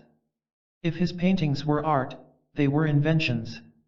If his paintings were inventions, and here we come to the heart of the matter, then the same could apply to the whole theory of mythological symbols expressed in Symbols of Transformation. The lady's compliment was virtually a repetition of the accusation hurled at him by Freud and his followers. And it obviously struck home. This raises the central question: was the whole theory of archetypes, as he came to call them in 1919, a mere projection of Jung's need to turn his back on the sexual theory? It must be frankly acknowledged that, in Symbols of Transformation, the case is argued so badly that it is tempting to answer, yes. We may recall that in 1906 Jung was struck by a schizophrenic patient's remark that the sun had an erect penis and that this was the source of the wind. 4 years later he came upon the Mithraic liturgy mentioning that the source of the wind is a tube hanging down from the sun.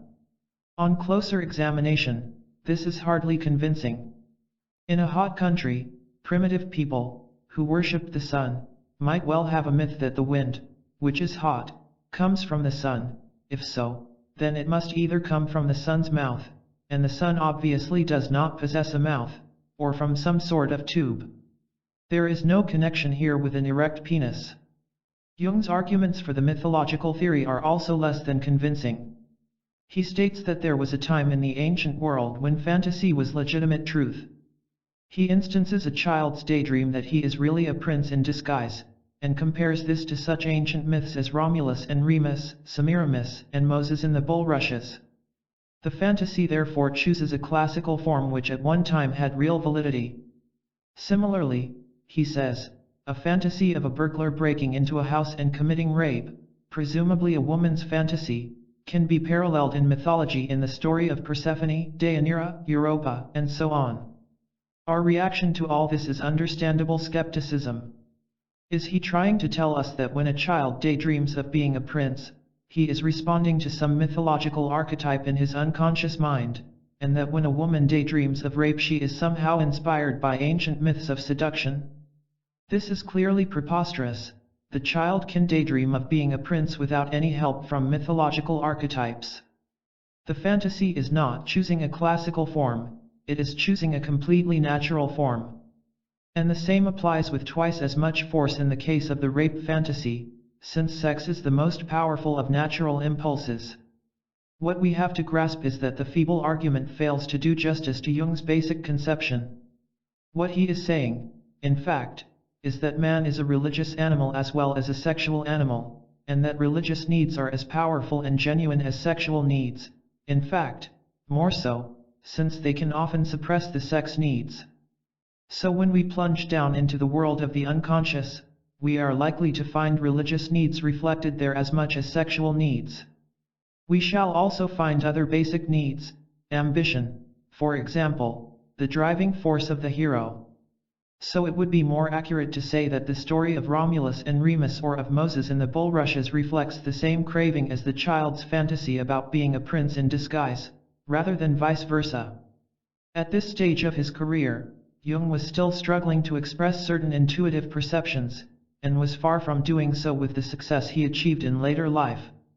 This can be clearly seen in his only important work of the period, an essay called The Transcendent Function, unpublished at the time. Point 2. Amusingly enough, he fails to explain what he means by the transcendent function, although he periodically sounds as if he is about to define it. The unconscious, he says, is frequently in conflict with the conscious mind. And the answer lies in getting rid of the separation between conscious and unconscious, a concept he later called individuation. The transcendent function seems to be a kind of will to health in the patient, which must be dragged into the light of day. For example, an unmarried woman patient told Jung that she had dreamed that someone gave her a richly ornamented antique sword, dug up from a tumulus. When asked about associations, she told Jung that her father had once flashed his dagger in the sunlight.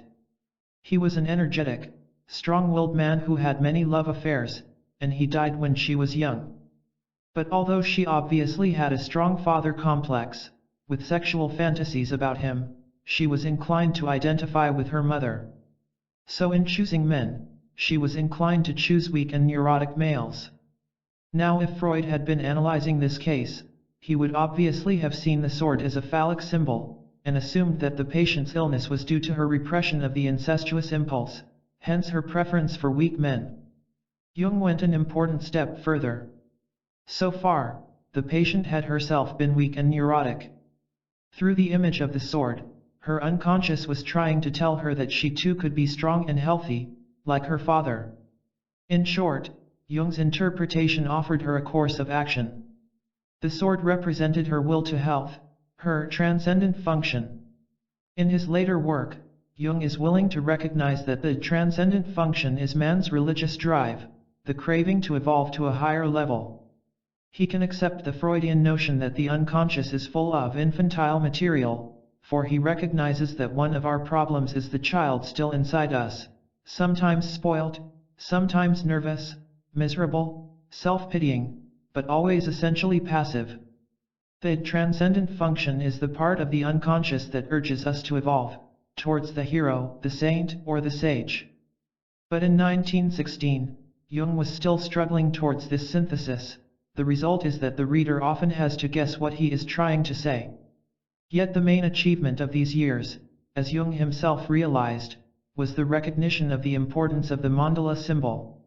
He writes, "During those years, between 1918 and 1920, I began to understand that the goal of psychic development is the self. There is no linear evolution, there is only a circumambulation of the self. Uniform development exists, at most, only at the beginning. Later, everything points towards the center. This insight gave me stability, and gradually my inner peace returned. I knew that in finding the mandala as an ultimate expression of the self, I had attained what was for me the ultimate. Perhaps someone else knows more, but not I. At first, this seems baffling, the self is a circle, until we recollect the basic yin-yang symbol of the I Ching, a circle divided into white and black halves. Jung saw this as a symbol of the mind, divided into conscious and unconscious. But what does Jung mean in saying that the answer obviously consists in getting rid of the separation between conscious and the unconscious? The answer can be grasped if we turn back to Thomson J. Hudson. According to Hudson, genius is an ideal collaboration between the objective and subjective minds. In a Shakespeare, they are so closely in touch that intuitions from the subjective mind are swiftly and easily translated into the language of the objective mind, while the subjective mind also responds swiftly and accurately to the demands of the objective mind. There is no separation, as there is in intellectuals, or in neurotics whose objective and subjective minds are inclined to go their separate ways. It is this close cooperation between the two selves that Jung means by individuation. For Jung, personally, individuation meant the ability to surrender himself to the subjective mind, as in the waking fantasies he called active imagination. We can also see it in his daily use of mandalas, in the internment camp, to gain insight into his own psychic transformations. In effect, he had learned how to allow his other self to take charge of the hand holding the pencil, and to express itself freely in symbols, the natural language of the right brain. The confrontation with the unconscious had provided Jung with what he needed so badly, a creative alternative to the sexual theory of neurosis. Chapter 5, The Invisible Writing. By 1919, Jung had not merely made a complete recovery, he had achieved a new level of vitality and self-confidence. Brome remarks, "Those who knew him recall the absolute conviction with which he began to speak of the collective unconscious, the anima, the self, and individuation. During the war he had struck his children as distant and detached, now suddenly he began playing with them and taking them on camping expeditions. He had more patience than ever. And, more than ever, he was surrounded by adoring women. He seemed to have much the same power over women as another remarkable contemporary, Gurdjieff, and for much the same reason. One woman wrote, 'He gave the impression of great power and insight, and I was altogether shattered at the idea that he would see right through me, even into the sexual fantasies that were tormenting me.'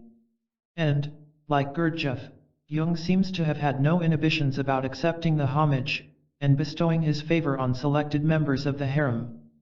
One mistress told Brome, given a summer's evening, a private place looking out on the lake, and he would quote something in that deep resonant voice of his and look at a woman like a young girl he had just fallen in love with on a spring day.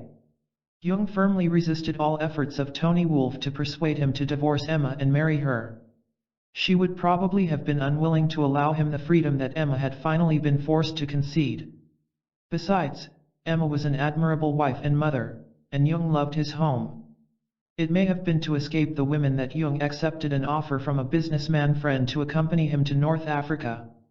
He arrived in Algiers in March 1920, and went on to Tunis alone. This African holiday was to be one of the most important experiences of his life. Here he was in his element, surrounded by reminders of Roman occupation, of Christian origins, of the past greatness of the Arabs. He was also convinced that the soil smelt of the blood that had soaked into it over the centuries. Even the openly flaunted homosexuality of the Arabs reminded him of an infinitely more naive world of adolescents who were preparing, with the aid of slender knowledge of the Quran, to emerge from their original state of twilight consciousness. Everything in North Africa made Jung feel that he was closer to the twilight consciousness of mankind. The key to the impact of North Africa lies in Jung's comment, "While I was still caught up in this dream of a static, age-old existence, I suddenly thought of my pocket watch, the symbol of the Europeans' accelerated tempo." This timeless world of North Africa, where punctuality was no longer a virtue, brought him closer to that world of myth and the unconscious whose existence he had only sensed in Switzerland, the home of the cuckoo clock. One of the most interesting discoveries of split-brain physiology is that the right brain has no sense of time, it is the left that is obsessed by time. Westerners are natural left-brainers, Arabs seem to be natural right-brainers. In his book The Dance of Life, the anthropologist Edward T. Hall describes Western man's time sense as monochromatic, meaning in a straight line. The Arabs, Turks, the Indian tribes of South America, have a polychromatic time sense. For them, time is more like a web, stretching out in all directions. In fact, we can all experience time as a web when we relax deeply and forget all sense of urgency. But it is difficult for a Westerner to relax naturally, he lives in a permanent state of tension. Jung, with his Swiss sense of order and his Germanic efficiency, was more of a left-brainer than most. So for him, lengthy contact with a polychromatic race brought a deep sense of peace and harmony. The problem, of course, is that right-brainers tend to be less efficient. T. E. Lawrence remarked of the Arabs, "Their less taught wills flagged before mine flagged." Jung was deeply impressed by a scene he witnessed near an oasis, when a local landowner had hired hordes of desert nomads to dig irrigation ditches. He watched with amazement as they dug frantically in the hot sun, as others established a work rhythm by beating drums. At dusk they all dropped in exhaustion beside their camels and slept until dawn. Jung could see that their work had been ritualized because they lacked the will drive to apply an intense individual effort. These people worked like a single organism. It brought again the recognition that Western man had become split off from the rest of society, and that this is bound to affect our whole notion of the psyche. As Eliot says, we each think of the key, each in his prison. Yet the prison may be an artificial condition, created by stress. It seemed to be a verification of Jung's intuition that there is a different kind of consciousness, joining human beings rather than separating them. Back home in Kusnacht, Jung began his experiments with the I Ching.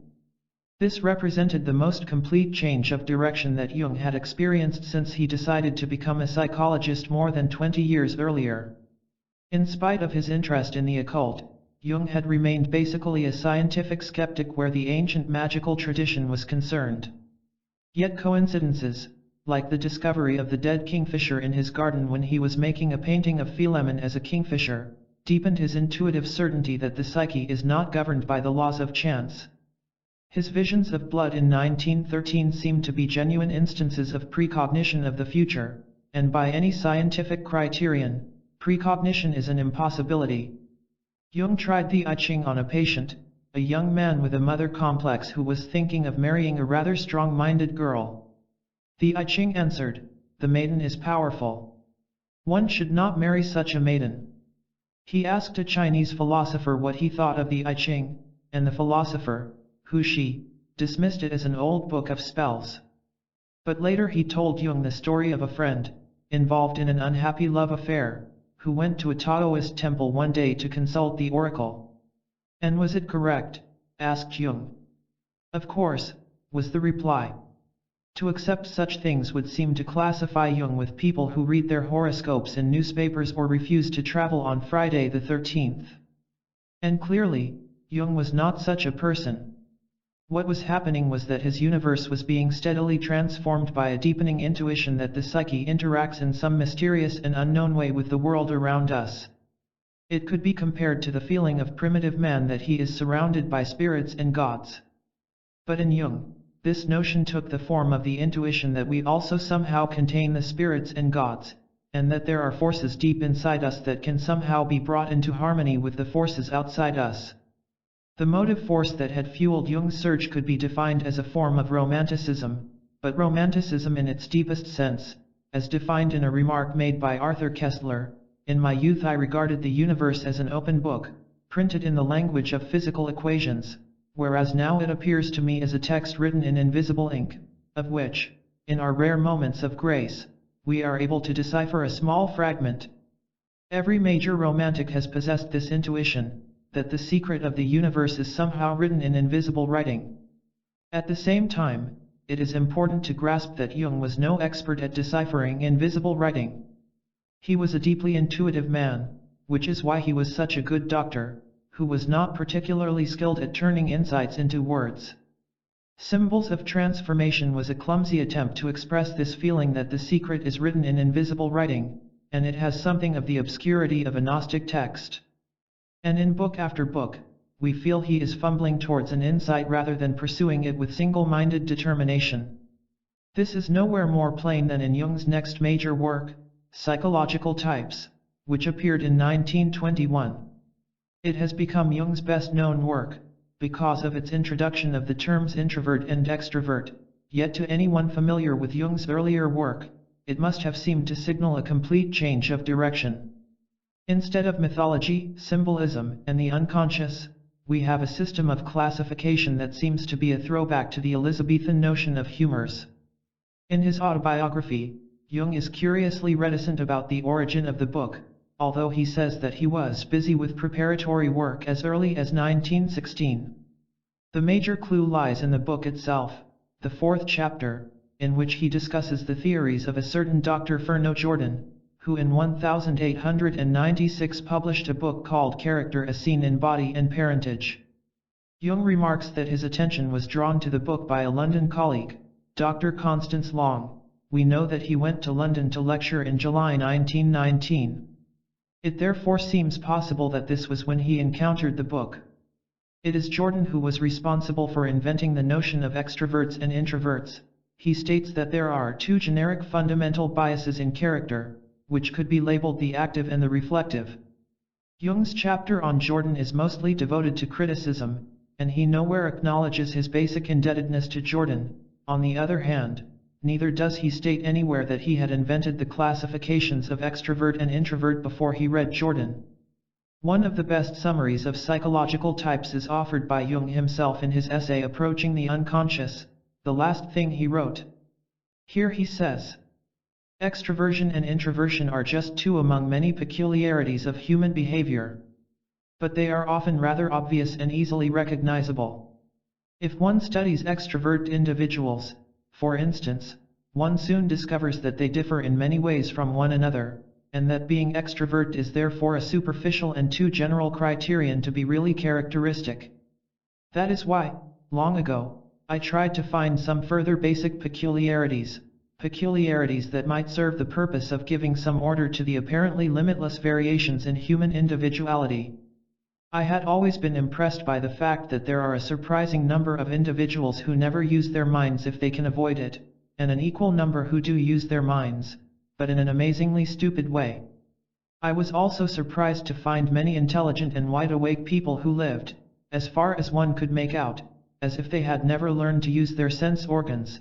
They did not see the things before their eyes, hear the words sounding in their ears, or notice the things they touched or tasted. Some lived without being aware of the state of their own bodies. There were others who seemed to live in a most curious state of consciousness, as if the state they had arrived at today were final, with no possibility of change, or as if the world and the psyche were static and would remain so forever. They seemed devoid of all imagination, and they entirely and exclusively depended upon their sense perception. Chances and possibilities did not exist in their world, and in today there was no real tomorrow. The future was just a repetition of the past. I am trying here to give the reader a glimpse of my own first impressions when I began to observe the many people I met. It soon became clear to me, however, that the people who used their minds were those who thought, that is, who applied their intellectual faculty in trying to adapt themselves to people and circumstances. And the equally intelligent people who did not think were those who sought and found their way by feeling.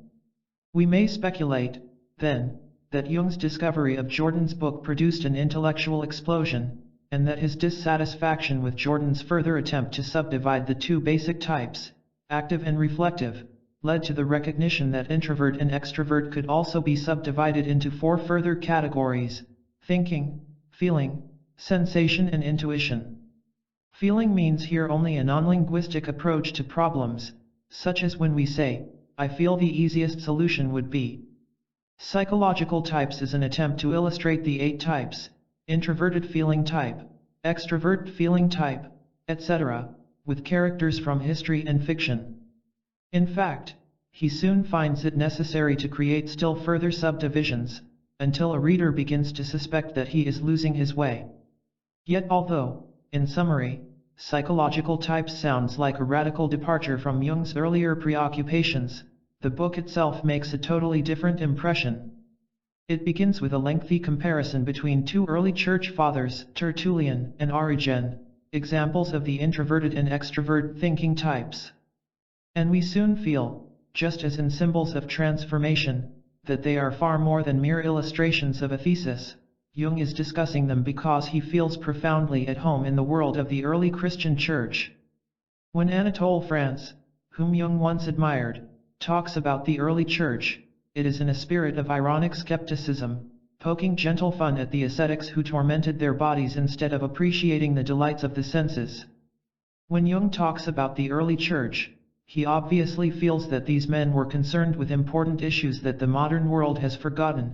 Once again, the modern reader is struck with the kinship with T.S. Eliot.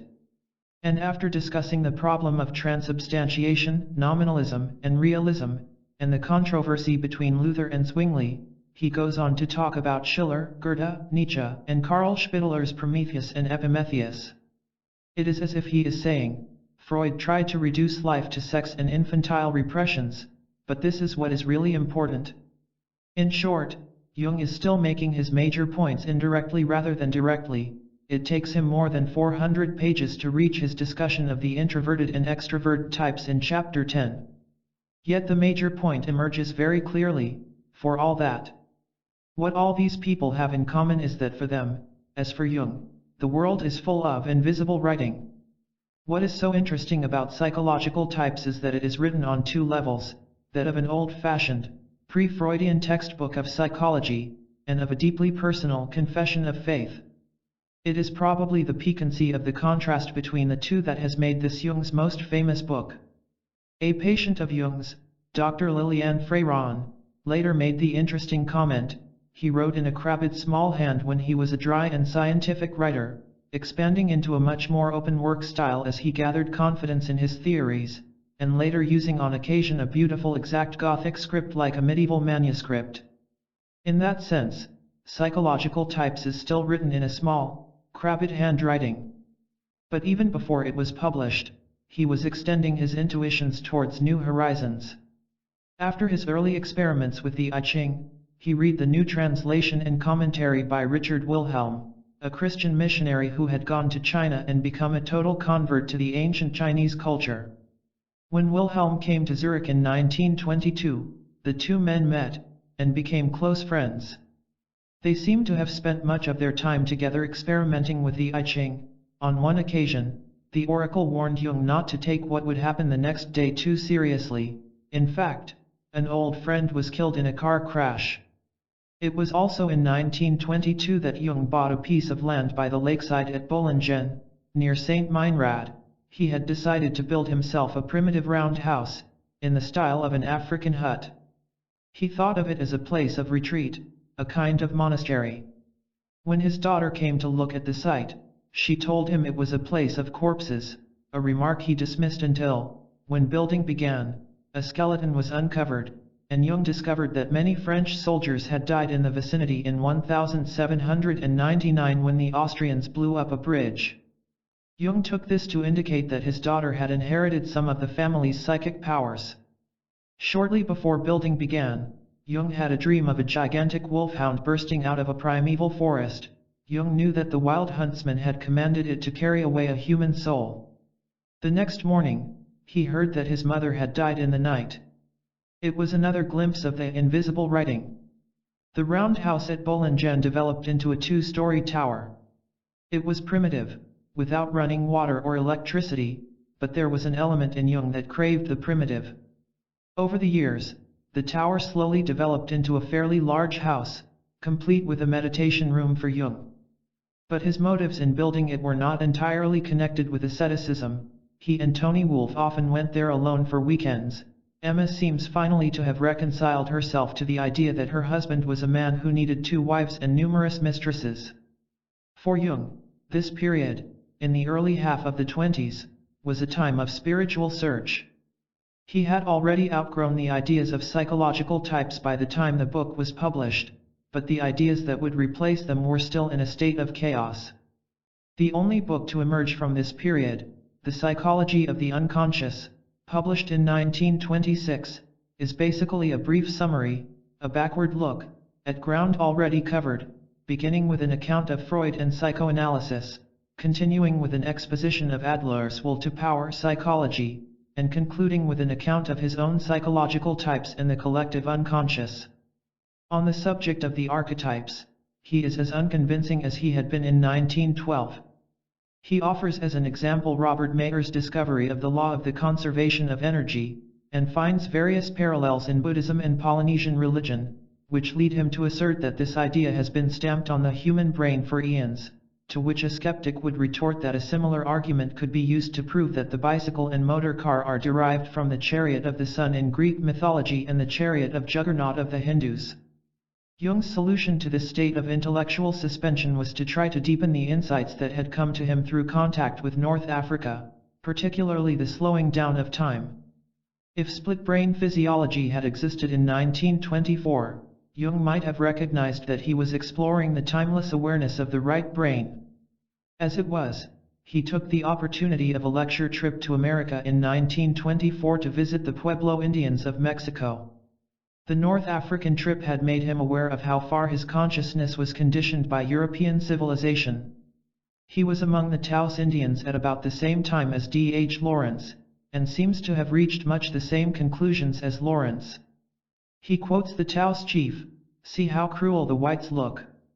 Their eyes have a staring expression, they are always seeking something. What are they seeking?" Jung asked why he thought all whites were mad, and was told, "They say that they think with their heads." Jung asked what Indians thought with our hearts. Jung was impressed by the Indian conviction that certain ritual acts could influence the sun. It was, he noted, basically the same as the Christian idea that prayer can influence God. He was still struggling with the half-formulated insight that certain energies inside man can enter into harmony with the external world, bringing about strange signs and synchronicities. In Mexico, he experienced another burst of active imagination.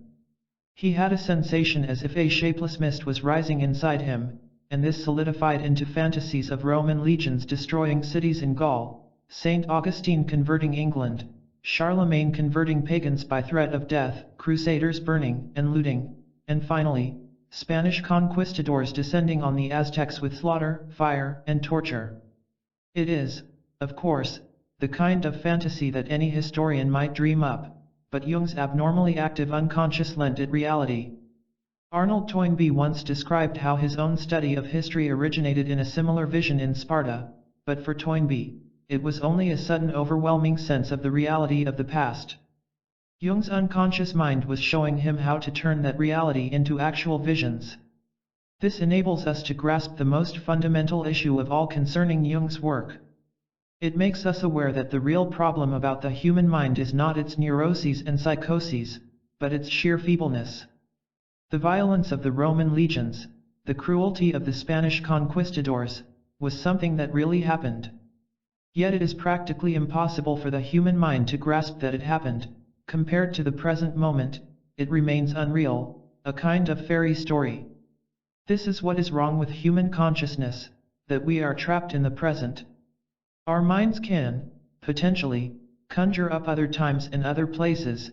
It often happens when a certain odor, a certain old tune, a certain sensory impression, brings back the reality of the past so vividly that we want to burst into tears.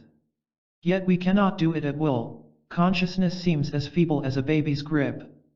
Neurosis is due to this feebleness, the inability of the mind to throw off petty worries. When Jung discusses the sensory extrovert type, the man who seems to feel that the present is the only reality, he is actually talking about all human beings. Human evolution has been man's long, slow attempt to develop the power of the mind, to strengthen his mental grip, so he can choose his realities, instead of having to swallow whatever the present moment chooses to impose on him. And although Jung was no philosopher, no one can read his collected works without noticing that he spends much of his time going round in circles. He recognized the basic problem instinctively. He rejected Freud because Freud's essentially passive psychology leaves the human mind stuck in the present, with no hope of deliverance. He had an obscure but extremely powerful sense that the mind must learn to become active, to be capable of transforming everyday reality. We cannot understand Jung's development in the mid-1920s unless we grasp that he was in the grip of a daemon that whispered that there had to be a solution to this problem. Freud's sexual theory, Adler's will to power theory, provided no answer. But neither, unfortunately, did Jung's own mythological theory. It was a step in the right direction, but no more than that. This explains why, almost as soon as he was back in Zurich, he was once again on the move, this time to Africa. At that time, the theory of Dart and Leakey, that man originated in Africa, still lay a decade or more in the future, yet it is possible to believe that Jung knew it by a kind of second sight. He records that, visiting a game reserve in Nairobi, staring away to a distant horizon dotted with zebra, he suddenly felt this was the stillness of the eternal beginning. A similar recognition came to him when an old white man told him, "This is not man's country, it's God's country. So if anything should happen, just sit down and don't worry." Jung says, his words struck me as somehow significant. Evidently they represented the quintessence of his experience. Not man but God was in command here, in other words, not will and intention, but inscrutable design. Inscrutable design. That was what Jung was looking for in Africa.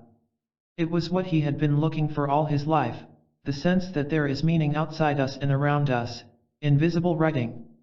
Here Jung could sense it.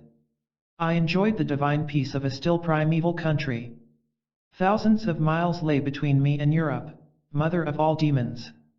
The demons could not reach me here. There were no telegrams, no telephone calls, no letters, no visitors. My liberated psychic forces poured blissfully back to the primeval expanses.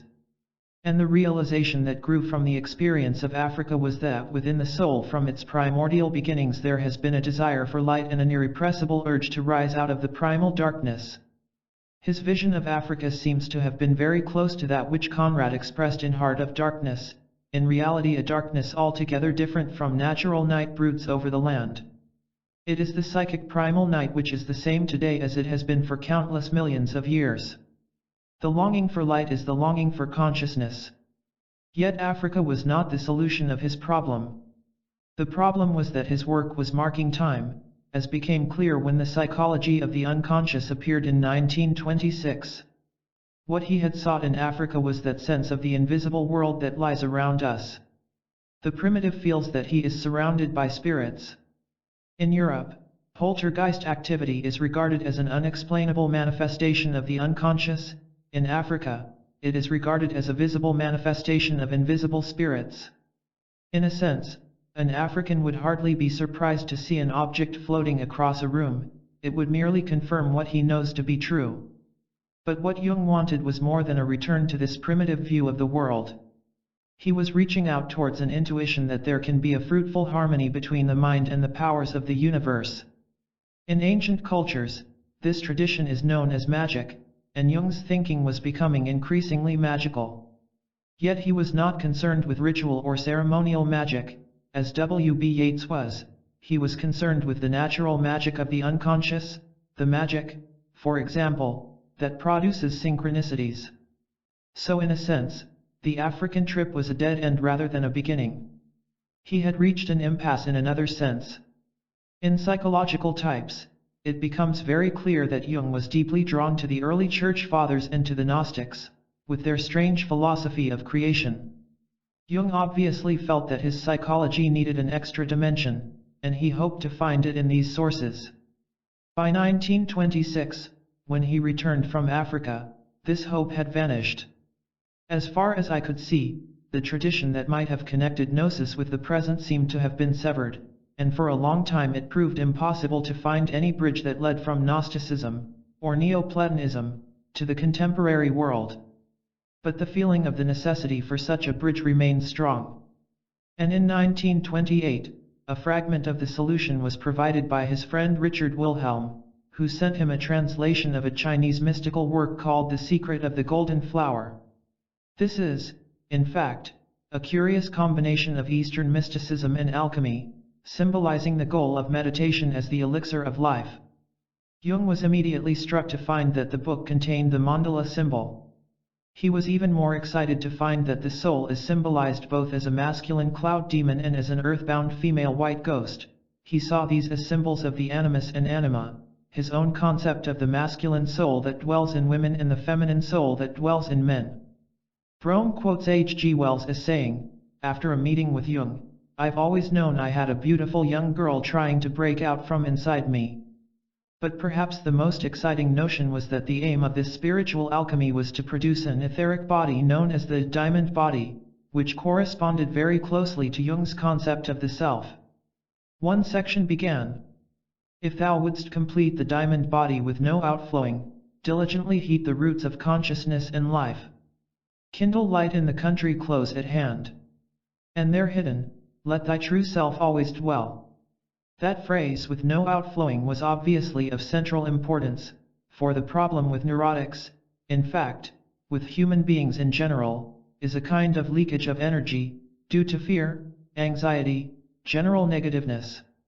This was the reason that Gnosticism and early Christianity had always so appealed to Jung. For Freud, there are only sick people and normal people, who are like everybody else. But Jung was far more interested in supernormal people, in men like St. Augustine and Goethe and Nietzsche, in saints and supermen. Yet in a sense, these are difficult to fit into a general picture of the human mind, that is to say, into depth psychology. What Jung wanted was a connection between the world of Gnosticism and early Christianity and the world of depth psychology. The Secret of the Golden Flower suggested that he might have found it in alchemy. Jung asked a Munich bookseller to locate for him some books on alchemy. He also recollected that Herbert Silberer, a friend of Vienna days, had written a book on alchemy called Problems of Mysticism and its Symbolism, 1917. Silberer, like Jung, had tried hard to expand the rigid Freudian categories, for he felt that mystical experience is not merely a sublimation of sexuality. The book has a strongly Jungian flavor, and this is undoubtedly why it exasperated Freud to the point of breaking with Silberer.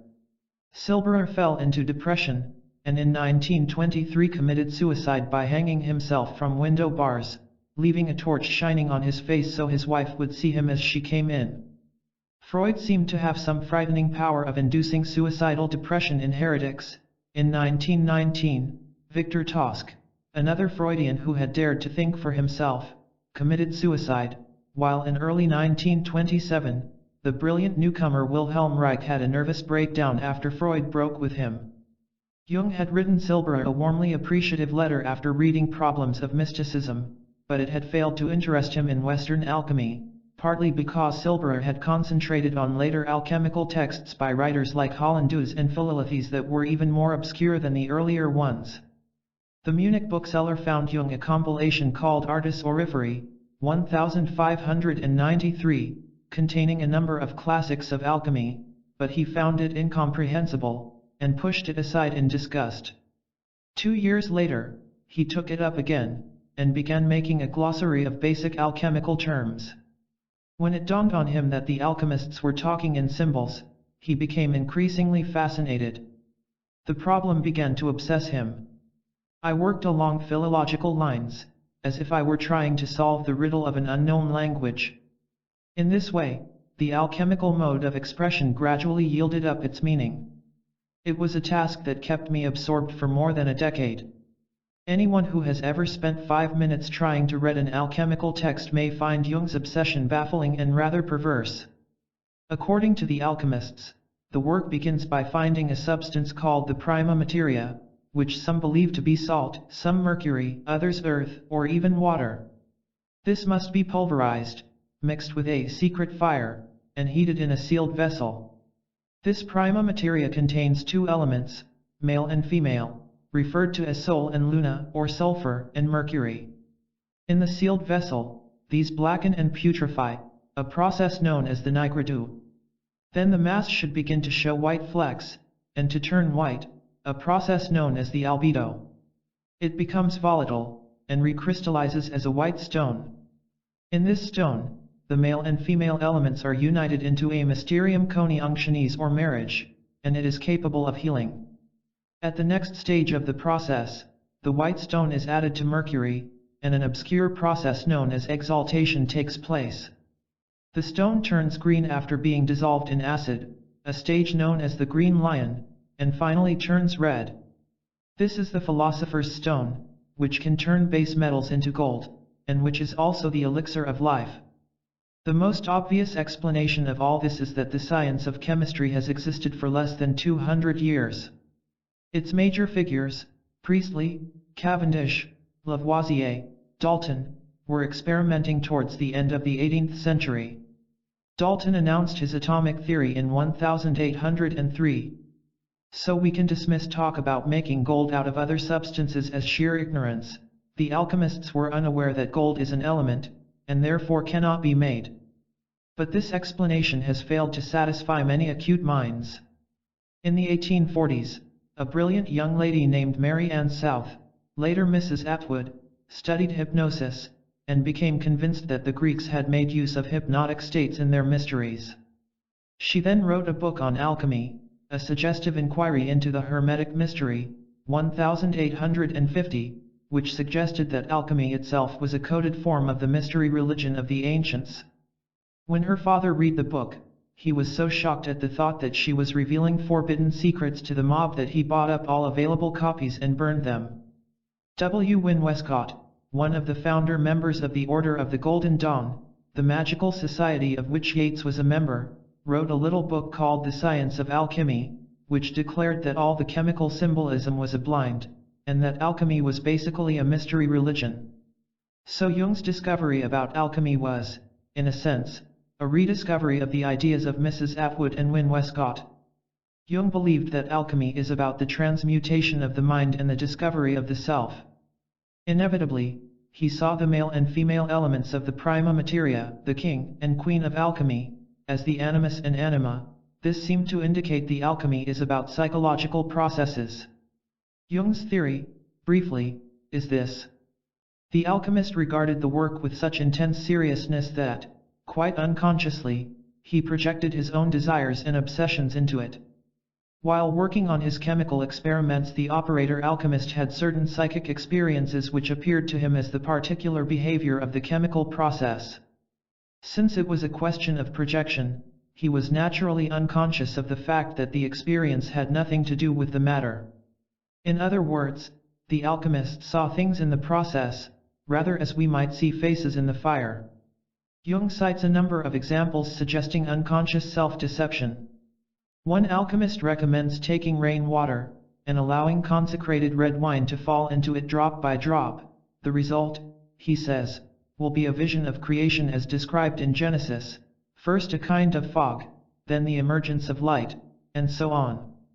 Another described how, if 7 pieces of metal bearing astrological symbols are heated in a crucible with a drop of the philosopher's stone, a flame of fire will fill the whole chamber and the starry firmament would appear overhead. Another says that during the great work, a wonderful variety of figures, shapes of animals, reptiles, and trees, will be seen in the crucible. What is really happening, says Jung, is that the alchemist is unconsciously using active imagination, and therefore creating visions or hallucinations which invade his laboratory like waking dreams. Readers of Psychology and Alchemy, 1944, must have found all this baffling and rather unconvincing. Only the posthumous publication of the autobiography made it clear how Jung had arrived at this theory, and that he believed that the alchemists had undergone experiences similar to his own confrontation with the unconscious. He comments, for example, "One night I awoke and saw, bathed in bright light at the foot of my bed, the figure of Christ on the cross. It was not quite life-size, but extremely distinct, and I saw that his body was made of greenish gold.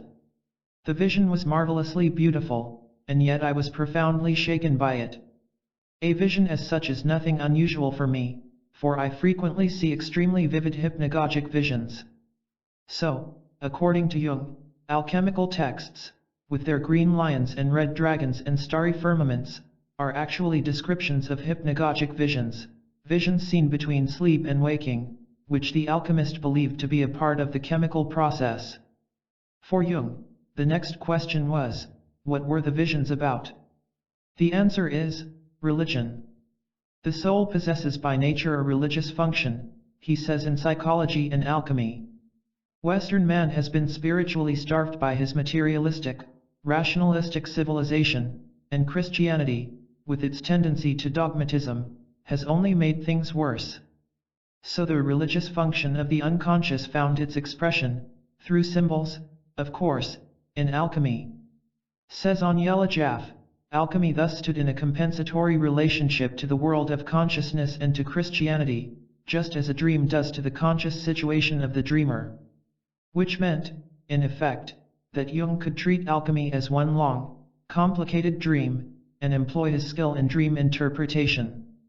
Alchemy, he believed, was basically a question of salvation, or individuation, as he preferred to call it. It reflects Christianity in a kind of distorting mirror, but its images rise from even deeper within the psyche. For Jung, the collective unconscious is deeper than the individual unconscious, and contains depths that can never be plumbed. Instead of the trinity of the Christians there is a quaternity, often reflected in mandala symbols divided into 4 parts. It is the prime task of education, says Jung, to convey the archetype of the God image to the conscious mind. And the religious function in the soul of the alchemists was trying to do precisely this. The archetypes of the unconscious can be shown empirically to be the equivalents of religious dogmas, so his attempt to interpret the dream of alchemy became an attempt to plumb the depths of the collective unconscious. The quest for the meaning of the alchemical dream occupied Jung through 2 large volumes, Psychology and Alchemy and Mysterium Conscientiae, the latter his last completed book. These are among Jung's most important and fascinating works. Yet they raise in an even more acute form the question presented by symbols of transformation and psychological types. How far can this be regarded as an objective assessment of the subject, and how far is it merely a reflection of Jung's own incorrigible tendency to myth-making and intellectual maze-building? In an essay on the nature of the psyche, Jung admits that once the unconscious is admitted, one finds oneself at the mercy of all manner of hypotheses concerning this unconscious life, hypotheses that cannot be controlled by any observation. And this goes to the heart of the problem.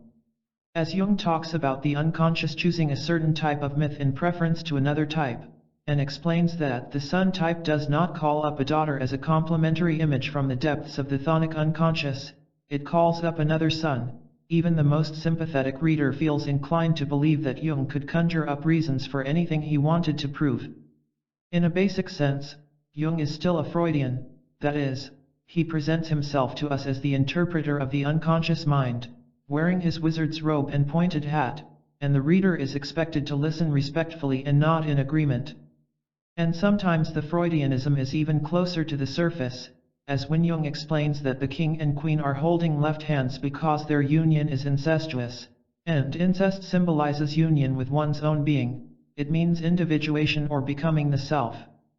Encountering passages like this tends to crystallize the reader's suspicion that Jung is reflecting his own obsessions and preoccupations, rather than those of the medieval alchemist, whose state of mind is inexpressibly remote from that of a modern Freudian psychologist. At least one modern admirer of the Jungian doctrine of alchemy later came to reject it in toto. Francis Israel Rigardi, at one time a member of the Order of the Golden Dawn, was studying alchemical tracts during a spell of illness in 1936 when he came upon Jung's commentary on the golden flower, and became convinced that this was the answer to the mystery. The result was a remarkable book called The Philosopher's Stone. But, unlike Jung, Rigardi was also deeply versed in the magical tradition. He had been at one time secretary to Aleister Crowley, and he was also inclined to accept Mrs. Atwood's theory that the alchemist could take on demiurgic powers in a trance state. Jung, although versed in astrology and alchemy, never paid any serious attention to magic. Yet most of the great scientists of the late Middle Ages, for example Cornelius Agrippa and Paracelsus, were magicians as well as alchemists. And magicians believed that magical operations are performed with the aid of spirits. Jung actually believed in spirits, as we have seen, but his innate rationalism made it impossible for him to try to understand magic in terms of its own presuppositions. Rigardi's book makes the reader aware that a whole dimension is missing from Jung's understanding of alchemy. Oddly enough, Rigardi later came to reject even the modified Jungianism of the Philosopher's Stone. In Salt Lake City, he encountered a modern alchemist, Albert Riedel, and witnessed experiments that left him in no doubt that alchemy is a chemical process, not a psycho-spiritual one, and that when Basil Valentinus tells the alchemist to take some antimony, pulverize it and place it in a retort, he means exactly what he says. In Mysterium Coniunctionis, Jung dismisses one of Gerhard Dorn's alchemical descriptions as a hair-raising chemical fantasy, thereby begging once again the question he originally set out to answer, why the alchemist's descriptions are so bizarre and apparently meaningless. The safest judgment on Jung's alchemical works is that they tell us a great deal about Jung and his basic ideas. How much they tell us about alchemy must remain an open question. Chapter 6, The Sage of Kusnacht. For Jung, the 1930s provided a highly satisfactory period of consolidation. He had become as much of a household name as Freud. When he went to the British Museum reading room, and gave his name, the desk clerk asked, "Not Freud, Jung and Adler," and he replied, "No, just Jung." He had become one of the most respected citizens of Zurich, as well known there as his grandfather had been in Basel. He was surrounded by admiring disciples. In Zurich, a female Jungian was known as a Jungfrau, and received visitors and patients from all over the world. One of his admirers, Frau Olga Frieb-Kaptein, had built a conference hall in the spacious grounds of her villa on the shores of Lake Maggiore, the Casa Iranos, and from 1935 onwards, organized yearly conferences of noted scholars and teachers. Jung became the central figure of these conferences and virtually held court there.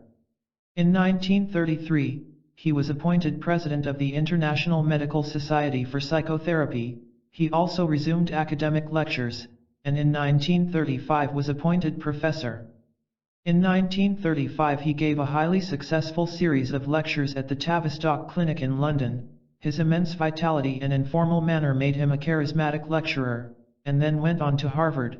He returned to Harvard again in 1937. At the invitation of the British government he travelled to India in 1938, and was overpowered by its spell as he had been overpowered by Africa. Most important of all, his ideas were steadily developing. His analytical psychology was becoming widely accepted, or at least, widely known, as an alternative to psychoanalysis. And with the discovery of alchemy, he had annexed vast new intellectual territories, and provided himself with a fruitful field for investigation for the rest of his life. His belief that the mysterious marriage of the alchemists was another name for individuation, the marriage of the conscious and unconscious, seemed one of the most exciting insights since Freud's discovery of the sexual theory in the 1890s. He was becoming increasingly certain that the religious function is as natural and as important to man as the sexual function, and his theory of archetypes seemed to create an indissoluble link between religion and psychology. Archetypes were defined as the basic patterns of the collective unconscious, a kind of instinctive way of knowing, just as instincts are an inborn way of acting. Jung continued to find evidence for them in all the world's religions. His admirers felt that Jung was creating one of the boldest and most comprehensive intellectual syntheses in world history, and in spite of a certain outward modesty, Jung was possessed by much the same conviction. There was, it must be acknowledged, a negative side to Jung's character. In spite of increasing recognition, he felt that his ideas were insufficiently acknowledged, and he could be thin-skinned about it. When an essay he wrote on Joyce's Ulysses was turned down as being too hostile, he at first tried to insist on its publication, evidently stung by the rejection. When a student sent him a review that questioned his scientific attitude, Jung became pompous, supposing that my attitude really does exhibit such easily recognizable faults. How do you square this with the fact that I unite at least 7 honorary doctorates? I am, by your leave, an honorary member of the Academy of German Scientists and Physicians, a Fellow of the Royal Society. And he goes on to list his qualifications. In 1944, the discovery that a review of Psychology and Alchemy had been shortened drew the embittered comment, "This is yet another reminder of the fact that I have to be presented to my contemporaries only as a third-class passenger." When crossed, he had an explosive temper, and was liable to nagging and carping. He had many traits of what Freud called the anal erotic, obsessively punctual, tidy and formal. Aniela Jaff, later his secretary, remarked, "Every typing mistake was reproachfully and copiously commented on. A mistake could lead to grumbling for the rest of the day." All this indicates unmistakably that this sage who talked about individuation and profound religious experience was himself by no means an integrated personality. Like a spoiled child who has been given his way too often, he was the victim of his own negative emotions. Towards the end of his life, he was to admit, "The older I become, the less I realize I have understood or had insight into or known about myself." An example is provided by some comments he made about Kierkegaard in a letter of 1943, "To such biased people his problems and his grizzling are entirely acceptable, because to them it serves the same purpose as it served him. You can then settle everything in the study and need not do it in life. Out there things are apt to get unpleasant." Jung seemed quite unaware that he was also inclined to settle things in his study and make no real attempt at self-discipline. All this helps to explain why the coming of the Second World War plunged Jung into depression. He had become accustomed to the busy life of the famous man. Now, suddenly, the streets of Zurich were almost devoid of traffic, food was in short supply, and Jung found himself in an isolation that was a little like premature retirement. His attitude towards the modern world was becoming increasingly negative. He loathed its art, its music, its literature, its politics. He wrote gloomily in a letter, "Why in hell is man unable to grow up? The lord of this world is certainly the devil." His contemporary H. G. Wells had experienced a similar reaction to this spectacle of violence, and changed from a utopian optimist to an embittered pessimist almost overnight. But then, Wells had always been a scientific materialist. Jung, with his religious preoccupations, should in theory have been less vulnerable. What was happening suggests that there was something missing in Jung's psychology. He was certainly not sexually frustrated, and he had no religious problems. He once said that most patients over the age of 35 had religious problems. Yet he was allowing himself to slip into a thoroughly negative attitude towards himself and towards the world. The real problem was simply lack of motivation, lack of projects to excite his enthusiasm, leading, in turn, to loss of what Janet called psychological tension. Jung's psychology, with its collective unconscious and archetypes, its animus and anima and shadow and enantiodromia, was too complex to grasp such a simple problem. The accident of January 1944, described at the opening of this book, and the heart attack that followed, seem inevitable consequences of the depression and pessimism of the war years. They might almost have been engineered by his own unconscious mind, for, as we have seen, the result was a startling self-renewal. Jung had surrendered to his rational self and all its rational negations and dislikes. Now suddenly, the rational self collapsed, and he once again became aware of the numinous. It was as if I were in an ecstasy. I felt as though I were floating in space, as though I were safe in the womb of the universe, in a tremendous void, but filled with the highest possible feeling of happiness. This was an important step beyond the confrontation with the unconscious of the First World War. I would not have imagined that any such experience was possible. It was not a product of imagination. The visions and experiences were utterly real, there was nothing subjective about them. The visions of Elijah and Salome and Philemon had been imagination, albeit active imagination. They had convinced Jung that the mind can create its own reality, in defiance of the physical world. But these visions were real, so they spoke of a reality outside himself. For 10 years or more he had been writing about this reality, the reality underlying religious and mystical experience. Now he knew it at first hand. Interestingly enough, he emphasizes its timeless element. We shy away from the word eternal, but I can describe the experience only as the ecstasy of a non-temporal state in which present, past, and future are one. Everything that happens in time had been brought together into a concrete whole. Nothing was distributed over time, nothing could be measured by temporal concepts. It was as if Jung's consciousness had been transferred to the timeless realm of the right brain. And if individuation means that left and right brain consciousness have ceased to be divided, then Jung had finally achieved a degree of individuation. The negativeness of the war years also evaporated. Something else, too, came to me from my illness. I might formulate it as an affirmation of things as they are, an unconditional yes to that which is, without subjective protests. And he adds the penetrating comment, at the beginning of the illness, I had the feeling that there was something wrong with my attitude, and that I was to some extent responsible for the mishap. This was perhaps the major watershed in Jung's life.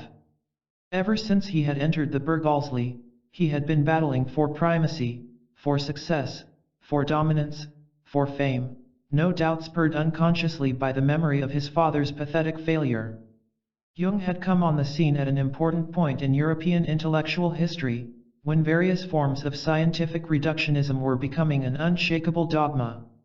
Jung had sensed that his life's purpose would be to fight to undermine such reductionism, if only to chip a few small fragments from its foundations. And this is why it was so important to him to be accepted as a scientist. It explains why he fiercely repudiated the slightest suggestion that some of his attitudes might be closer to those of the artist or imaginative creator. In the letter in which he lists his scientific qualifications, he also denies that he is a romantic. Yet in retrospect, nothing could be plainer than that this is precisely what he is. The encounter with death seems to have made him aware that it was unnecessary to keep up the frantic pretense that he was a scientist and nothing but. There were, as we have seen, no immediate and obvious results. He did not suddenly announce any sort of conversion. The first sign of the more relaxed attitude was the postscript, in 1948, to the earlier article on belief in spirits, in which he admitted that his previous views were inadequate. But an introduction on psychology and spiritualism, to Stuart White's Unobstructed Universe, still insists that the book can be read merely as an interesting manifestation of the unconscious.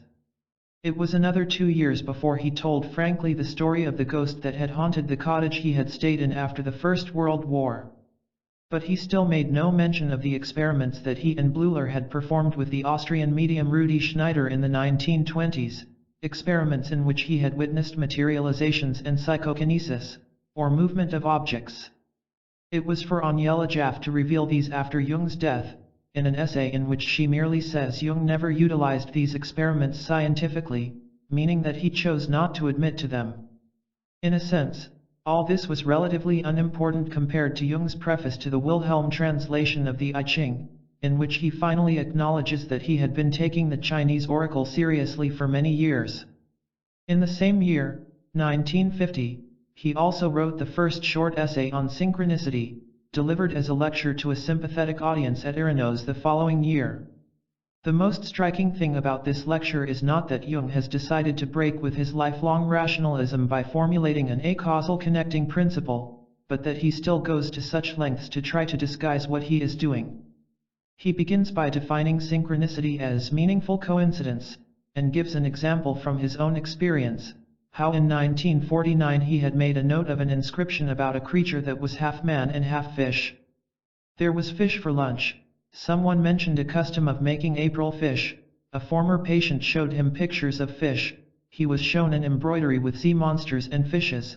Finally, a patient dreamed of fish in the night. A few months later, immediately after writing this down, he found a large fish on the wall by the lake. Yet having described all this, he explains that, on consideration, he has decided that this was a chance grouping.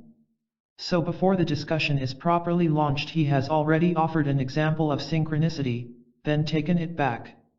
He now goes on to describe how a student friend had a dream of a Spanish city, and when he went to Spain on holiday soon after, recognized the scene of his dream, even to a carriage with 2 cream-colored horses. This is plainly not synchronicity, but precognition. Then he goes on to describe some of Ryan's experiments in card guessing, but this is obviously ESP, extrasensory perception, and not synchronicity. The first example of genuine synchronicity concerns an intellectual woman patient whose rigid rationalism frustrated his efforts at psychoanalysis.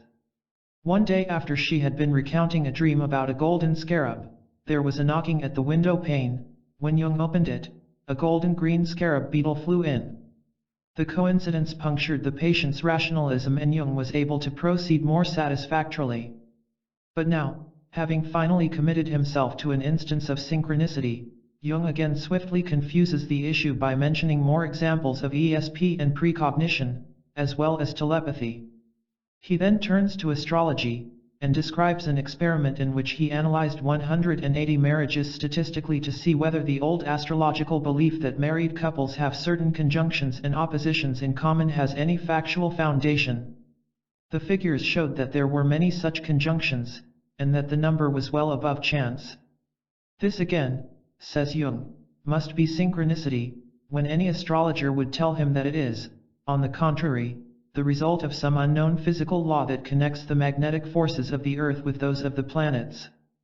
So at the end of the lecture, we are left in a state of confusion, having been offered only one genuine example of synchronicity, and a dozen or so examples of ESP, precognition, telepathy, etc. By surrounding the case of the scarab with so much irrelevant material, Jung makes it hard to see what conclusion he draws from it. But in the short book he based on the lecture, Synchronicity, an acausal connecting principle, 1952, he is willing to go a little further. Here he resorts to his old technique of blinding the reader with science, or at least, with classical learning and philosophy. But once he has erected the scientific and philosophical smokescreen, he is prepared to lay some of his cards on the table.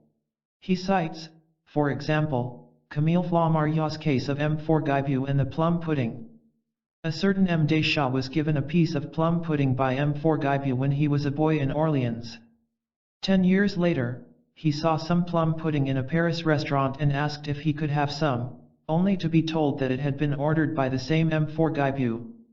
Many years later he was invited to a meal that included plum pudding, and remarked that all that was wanting was M4 Guibu. At that moment, the door opened, and in walked a doddering and senile M4 Guibu, who had come to the wrong address. Later in the chapter, he quotes Albertus Magnus, one of the fathers of Western magic, to the effect that a certain power to alter things indwells in the human soul and subordinates the other things to her, particularly when she is swept into a great excess of love or hate or the like. At last, then, he is willing to admit that synchronicity and magic are much the same thing. At this point, he once more beats a retreat, and speaks about the I Ching and the Chinese concept of Tao, which he translates as meaning. Then follows a lengthy account of the astrological experiment with tables and graphs, and admissions that some of his previous figures were wrong. This is followed by an erudite chapter on various forerunners of the idea of synchronicity, Hippocrates, Pico della Mirandola, Agrippa, Paracelsus, Kepler, and Leibniz. This chapter brings us to the conclusion of the book, and the reader still has the feeling that he has missed some essential link in the chain of logic. The conclusion, in fact, is no more satisfactory than the early chapters, for it is mainly devoted to the question of psychophysical parallelism, or the relation between the soul and the body, using this as an analogy for the relation between physical and psychic events. It contains, in the midst of a long paragraph, the all-important sentence, either there are physical processes which cause psychic happenings, or there is a pre-existent psyche which organizes matter. That is to say, the mind can, in some way, make things happen. Yet he seems to have denied this in an earlier chapter, where he discusses such examples as the patient with the scarab, and concludes that her dream of a scarab was some sort of precognition that a scarab would bang on the window the next day. Jung seems to be giving with one hand and taking back with the other. But in this final chapter, he cites a case that seems to offer a key to the mystery. He describes how a woman patient almost died after a difficult birth, and found herself in the air above her body, looking down on it. She could see that the doctor was slightly hysterical, then her family came in, and she observed their reactions. Behind her, she knew, although she could not see, there was a marvelous, park-like landscape with spring flowers, which she knew to be the entrance to the other world. She knew that if she looked at it, she might be tempted not to re-enter her body, so she kept her eyes in the other direction. When she woke up, she was able to describe to the nurse what she had seen, and the nurse was obliged to admit that the patient was correct about the doctor and other matters. This, says Jung, seems to demonstrate that there are perceptions independent of the body, and of space and time, and where sense perceptions are impossible from the start, it can hardly be an example of anything but synchronicity. The reader blinks with astonishment, wondering what an out-of-the-body experience has to do with synchronicity. Yet it must be admitted that, in spite of Jung's obvious reluctance to be too explicit, his general drift is perfectly clear. His own near-death experience of 1944 had convinced him that the psyche is independent of the body, which seems to imply the reality of life after death. In fact, in an essay on the soul and death, written in 1934, he had come close to affirming the same thing, commenting that all the world's major religions seem to accept that life is a preparation for the ultimate goal of death. Even here he has deliberately worded it so that no one can accuse him of believing in life after death. Such out-of-the-body experiences, taken together with meaningful coincidences, certainly suggest that the universe is not a chaotic conglomeration of matter. We are somehow involved in a profoundly meaningful process, and can influence that process. So synchronicities may be understood in two ways, either as a magical process, an influence exerted by the unconscious mind upon the world around us, or as a kind of nudge from some unknown guardian angel, whose purpose is to tell us that life is not as meaningless as it looks. Yet all this is dressed up in talk about causality and non-causality, statistics and experiments, Greek and Chinese modes of thought, that are designed to give it the appearance of a scientific hypothesis. So is the sentence in the first chapter, one of the most problematic and momentous centuries the world has ever known separates us from that still medievalistic age when the philosophizing mind believed it could make assertions beyond what could be empirically proved, implying that he, Dr. Jung, would not dream of making any such assertions. Yet this sentence follows a section in which he acknowledges Schopenhauer as the godfather of his idea of synchronicity. Schopenhauer, one of the first great loves of Jung's romantic youth. In a sense, Jung has now come full circle. He has returned to an affirmation of the romantic and poetic ideals of his mid-teens. But he does it with extreme caution, afraid of losing the ground gained by a lifetime of scientific investigation, or perhaps merely of losing face. The same ambivalence is apparent in another of the most controversial works of the 1950s, Flying Saucers, A Modern Myth of Things Seen in the Skies, 1958. Jung's theory is that flying saucers are projections from the collective unconscious. He sees as their chief significance the fact that they are circular, like mandalas. They are, then, a projection of our unconscious craving for a savior, or, what amounts to the same thing, for individuation. The mandala is the symbol of God and the self. But there is a complication. Jung admits that UFOs can be photographed and cause images on radar screens. Then how can they be projections? For we may recall that projection means basically a vision or hallucination. Jung leaves that question unanswered, but the answer is clearly implied. Under certain conditions, a projection can cause physical effects. The mind can affect physical reality. But Jung is careful not to underline this aspect, and few of the commentaries on his book even mention it. But one further complication is provided by an interview between Jung and the aviator Charles Lindbergh in the summer of 1959. To my astonishment, said Lindbergh, in a letter to his publisher's wife, I found that Jung accepted flying saucers as factual. On the one hand, he didn't seem in the least interested in psychological aspects.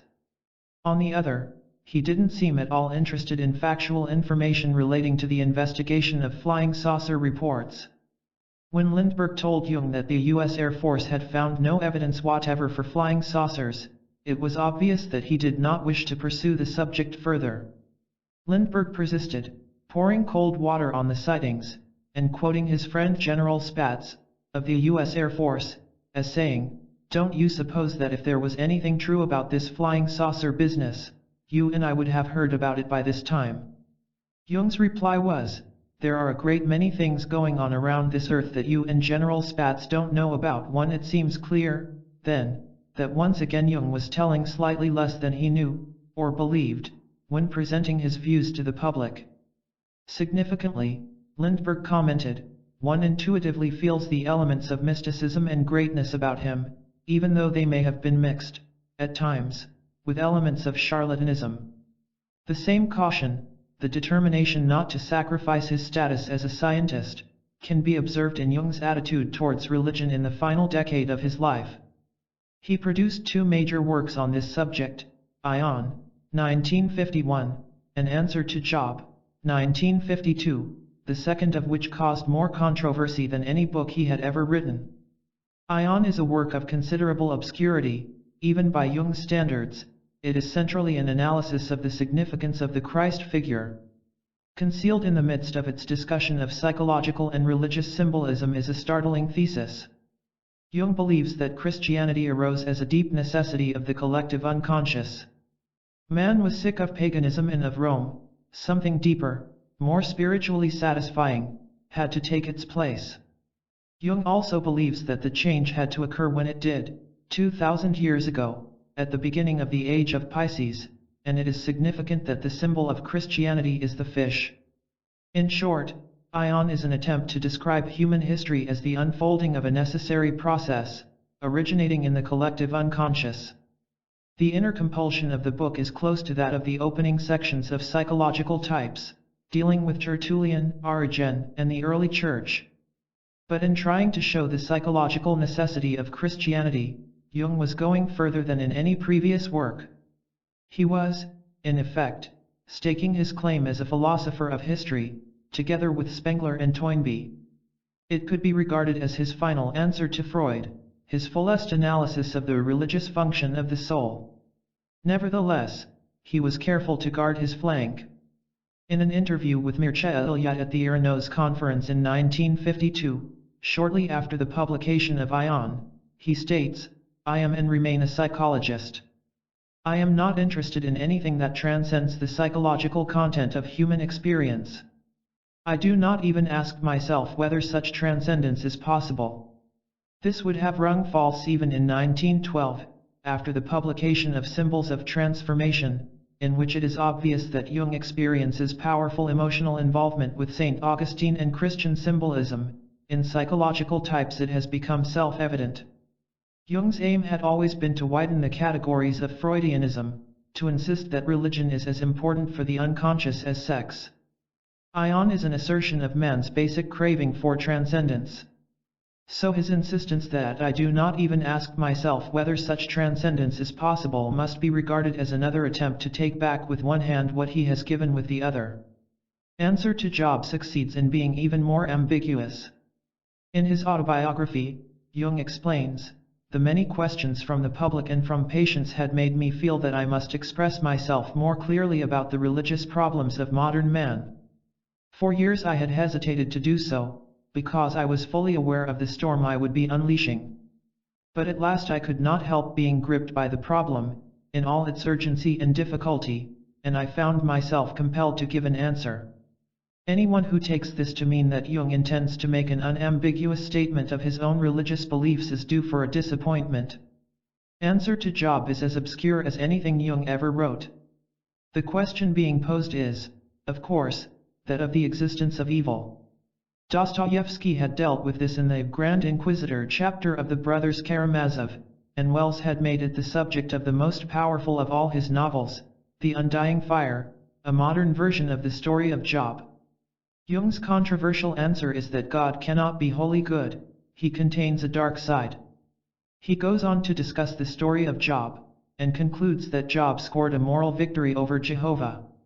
This somehow necessitated the birth of Christ, for in Christianity the problem of evil is finally brought out into the open. The Virgin Mary is also important as a symbol of redemption. But in contrast to these wholly good figures, the figure of the Antichrist, Satan, becomes increasingly important. Satan is God's shadow, and the fact that the Supreme Being can have a shadow indicates that God may not be the ultimately omnipotent being he is supposed to be. This seems to have been the aspect of the book that caused so much controversy. Christianity has remained unsatisfactory because Jesus is wholly good, and offers himself as a kind of hostage for human evil. Jung's answer is contained in his idea of individuation. The opposites, conscious and unconscious, must come to terms, learn to understand one another, to cooperate. Only then will conflict, neurosis, be transcended. Jung sees the coming of the age of Aquarius as the new synthesis. The mandala has emerged as its typical symbol, a new wholeness. So the answer to the problem of evil lies in Jungian psychology and its concept of individuation. Jung does not, of course, dot the I's and cross the T's as vigorously as this. Nevertheless, it is clearly implied. Hence the storm raised by the book among theologians, a storm which made it the only book by Jung to appear on the American bestseller lists. In effect, Jung was setting himself up as the prophet of the new era, its John the Baptist. And, in a sense, his claim was more reasonable than it sounds. He wrote in a letter, "We stand in much greater need of a widening of our reflective consciousness, so that we can be more clearly aware of the opposing forces within us, and cease trying to sweep evil out of the way, or denying it or projecting it, as we have done until now."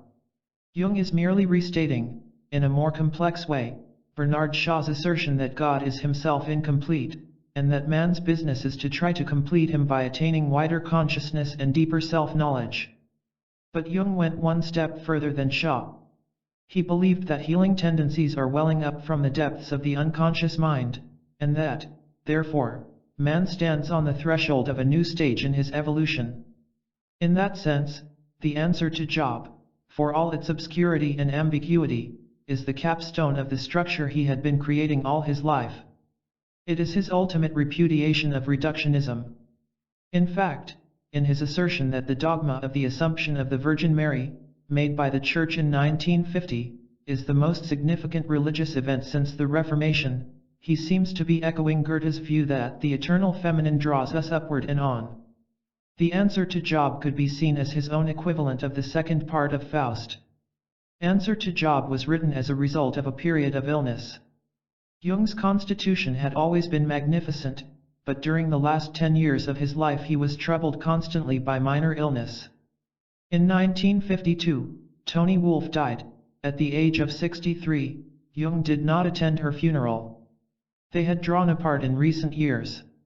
Ruth Bailey, an Englishwoman whom Jung had met in Africa, and who became the companion of Jung's last years, quotes Jung as saying, "Toni is coming today, I hope she doesn't stay very long." Jung was a very heavy smoker, which caused bursts of rapid pulse movement. His chief relaxation was reading detective stories, anything from Simon On to Agatha Christie. And although he was working on his final book, Mysterium Coniunctionis, until 1955, he seems to have felt, as Ruth Bailey said, that he had said everything it had been given him to say. Ruth Bailey found him demanding and querulous, something of a spoiled child. When she arrived after the death of Emma, in November 1955, Jung told her, "I am a man who can get into great rages. Take no notice of them." But when he nagged her all morning about 2 tomatoes, she had to threaten to leave to make him calm down. He then told her, with the unconscious egoism of a man who has always had his own way, all you have to remember is not to make me angry. Fortunately, there was still work to be done. In 1956, his publisher Kurt Wolff persuaded him to work on his autobiography, and he began, in collaboration with Aniela Jaff, in 1957, in his 82nd year. He had always been curiously reticent about his private life, perhaps anxious that not too much should be known about his relations with women. But when he had set down his memories of childhood, he began to work with enthusiasm. For the first time, he described his breakdown of 1913 and his confrontation with the unconscious, enabling readers to understand what he meant by a projection. He also spoke openly about his psychic experiences, telepathy, poltergeists, precognitive dreams, so that it became clear, again for the first time, why he so decisively rejected Freud's anti-occultism. Memories, dreams, reflections made it very clear that Jung's life had been a version of the quest that had driven so many romantics, from Goethe to Yeats. But for readers of his other books, it also made clear something he had so far been determined to keep hidden, that the scientific psychologist was a public image and, to some extent, a deliberate deception. For many readers, it was almost as startling as discovering, let us say, that an eminent moralist and family man was actually a homosexual or pedophile. Yet in the long run, it did nothing but good. It allowed many readers to find their way into his major works without being baffled and frustrated by the many obstructions he had deliberately set up to disguise his passionate subjectivity. In 1959 he was interviewed for BBC television by the journalist John Freeman. Subsequently, a British publisher asked Freeman to try to persuade Jung to collaborate on a popular book about his work. Jung demurred, again obviously worried about his scientist image, until he had a dream in which he was addressing a vast crowd of people. Thereafter, he worked to the point of exhaustion on a long essay approaching the unconscious. It spoke of the slow evolution of human consciousness, of the split that grew up between conscious and unconscious as a result of this evolution, and ended with a section called Healing the Split, which contains what is virtually a statement of faith.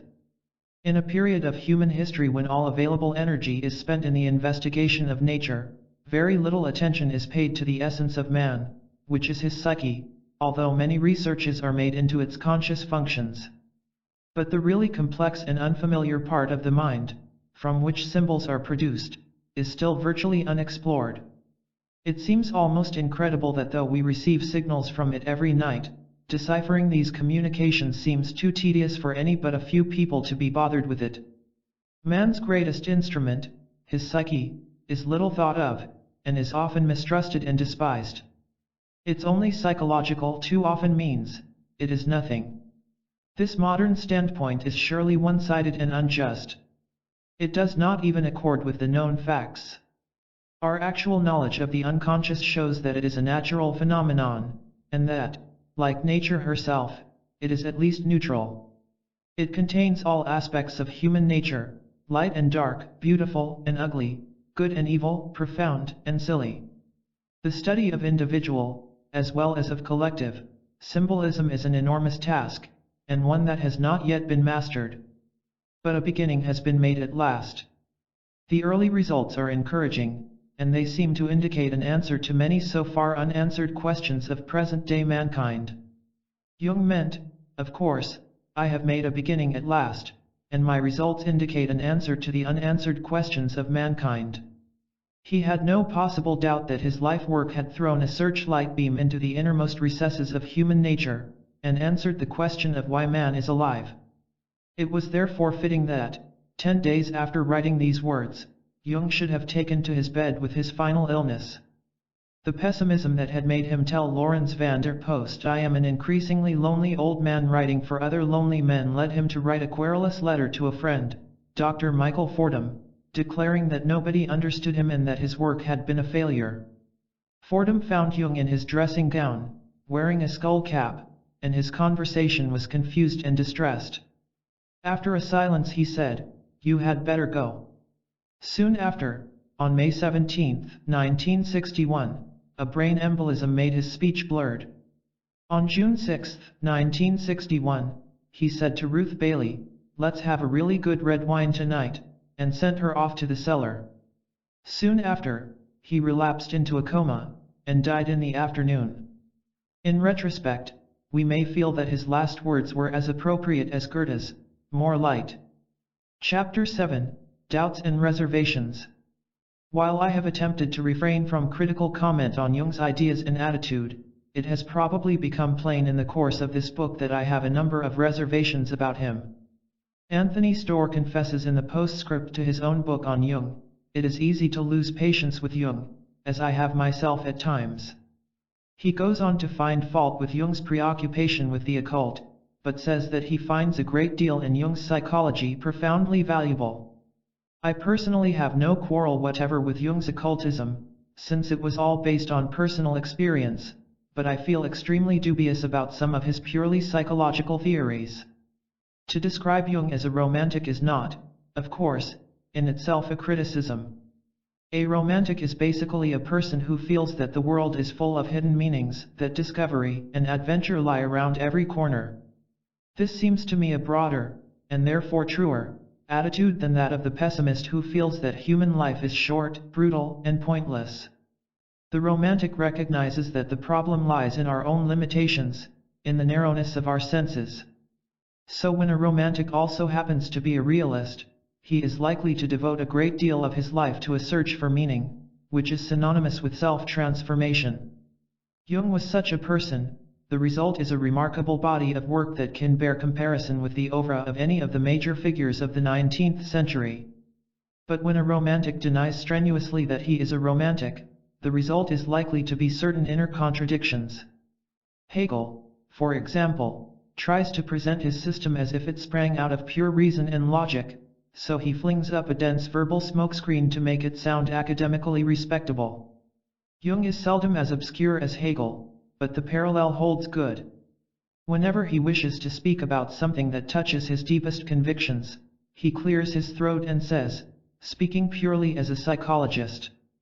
Storr points out that Freud has a great advantage over Jung because he writes so clearly and simply, as if he has nothing to hide. By comparison, Jung often seems to be trying to blind the reader with science.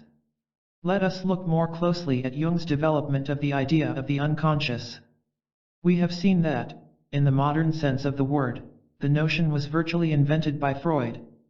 Freud had been studying with Charcot in Paris, and observed Charcot's remarkable demonstration of hypnosis.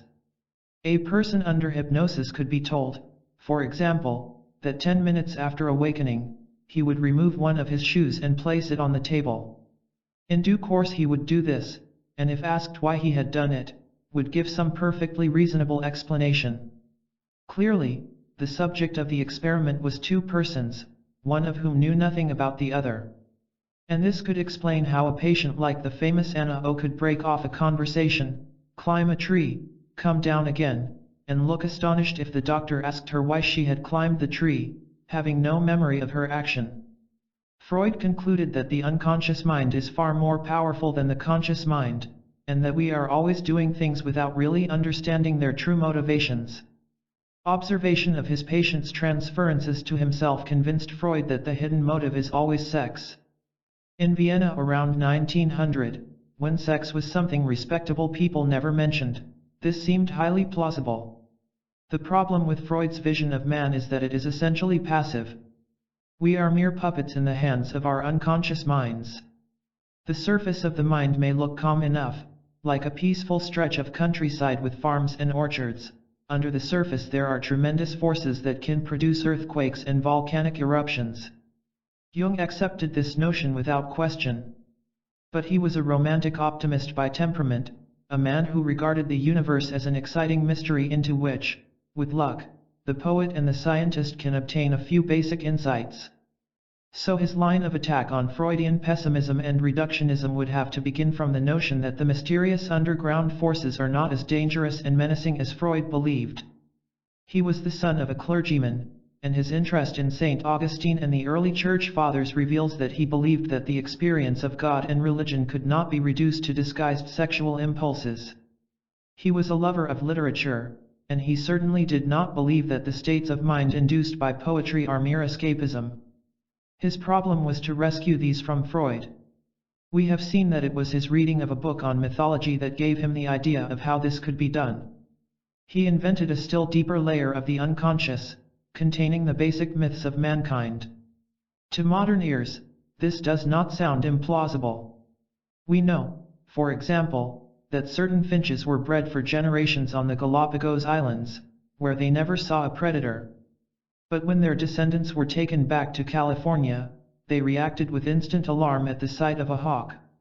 Obviously, the image of a hawk was somehow encoded in their genes, or, as Jung would say, in the collective unconscious of the finch species.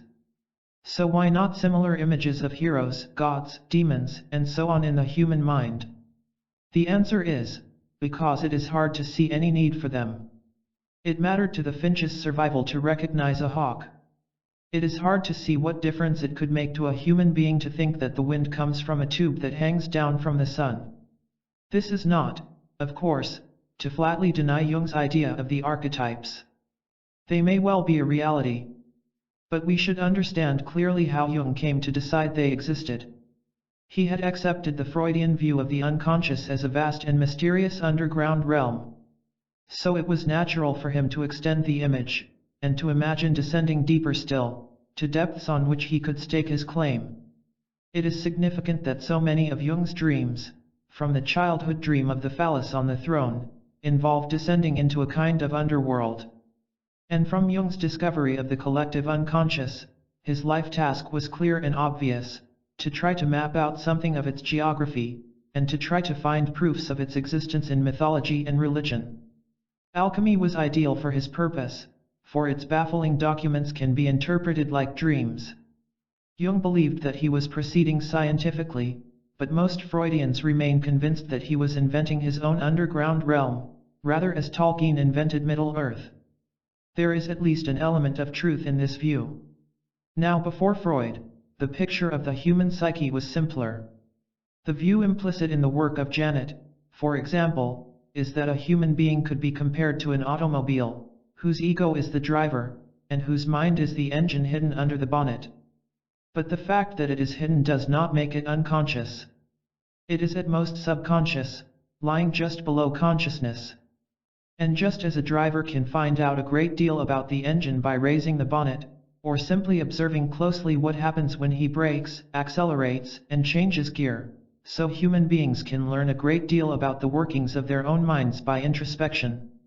Of course, there are certain parts of the mind that could be called unconscious.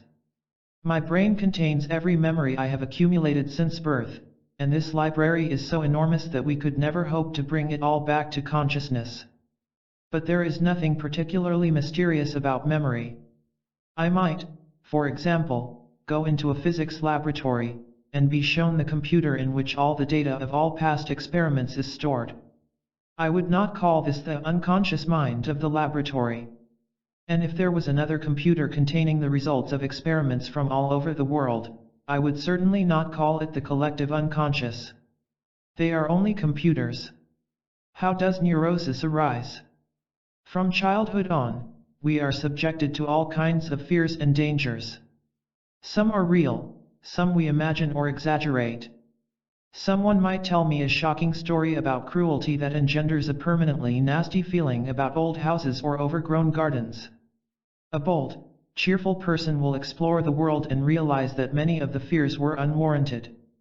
A timid, shy person may go through life with many childish fears and anxieties still unexorcised. He, or she, will be more likely to become subject to neurosis than the bolder spirit. According to Janet, the basic condition for neurosis is the abaissement du niveau mental, or lowering of the mind threshold, a phrase, incidentally, that Jung used throughout his life, so often, indeed, that there is a long entry devoted to it in the index of his collected works. We may recall that Janet believed psychological health to be a matter of psychological tension, a sense of motivation and purpose. If this is lowered, by boredom or illness or depression, it constitutes an abaissement du niveau mental, and the person may become a prey to fears and anxieties that would have seemed absurd when he felt healthier.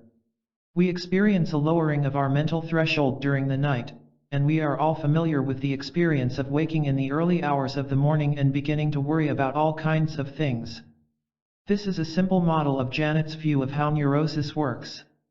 Then there are further stages, a narrowing of attention, which leads to a sense of monotony and a still further lowering of the mental threshold. There is a vicious circle effect. Fundamentally, our problem as living creatures is to adjust to life, and, if possible, to get on top of it. We do this when we have a sense of purpose and motivation. The mind seems to possess an aspect that could be compared to a powerful spring, or to the string of a crossbow. When I am faced with some exciting challenge, I create mental energy by compressing the spring, or, to use the other image, by pulling back the string of the crossbow. In this battle to get on top of experience, my most valuable weapon is knowledge, particularly self-knowledge. A child is far more vulnerable than an adult because the child's knowledge of the world is so much smaller, and he can easily be intimidated by tales of danger and disaster.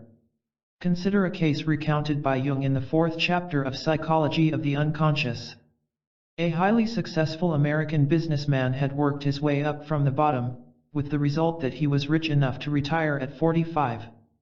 But in spite of a marvelous estate and every possible form of amusement, he began to feel at a loose end. He became a hypochondriac and a nervous wreck. He consulted a psychiatrist, who recognized that the problem was lack of work, and recommended him to return to business. The man obeyed, but found to his dismay that business now bored him. When he consulted Jung, he was a hopeless moral ruin. Jung felt he could do nothing for him.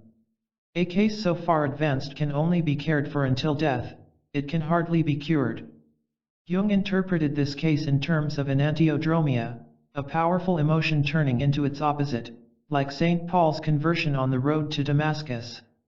There were also traces, he said, of a mother fixation. But Janet's theory provides a simpler and rather more satisfactory interpretation of the case. The businessman's psychological tension, and his sense of being on top of his experience, was connected with his sense of purpose, of becoming successful. When he became successful and retired, his purpose vanished and his psychological tension collapsed. There was a lowering of the mental threshold.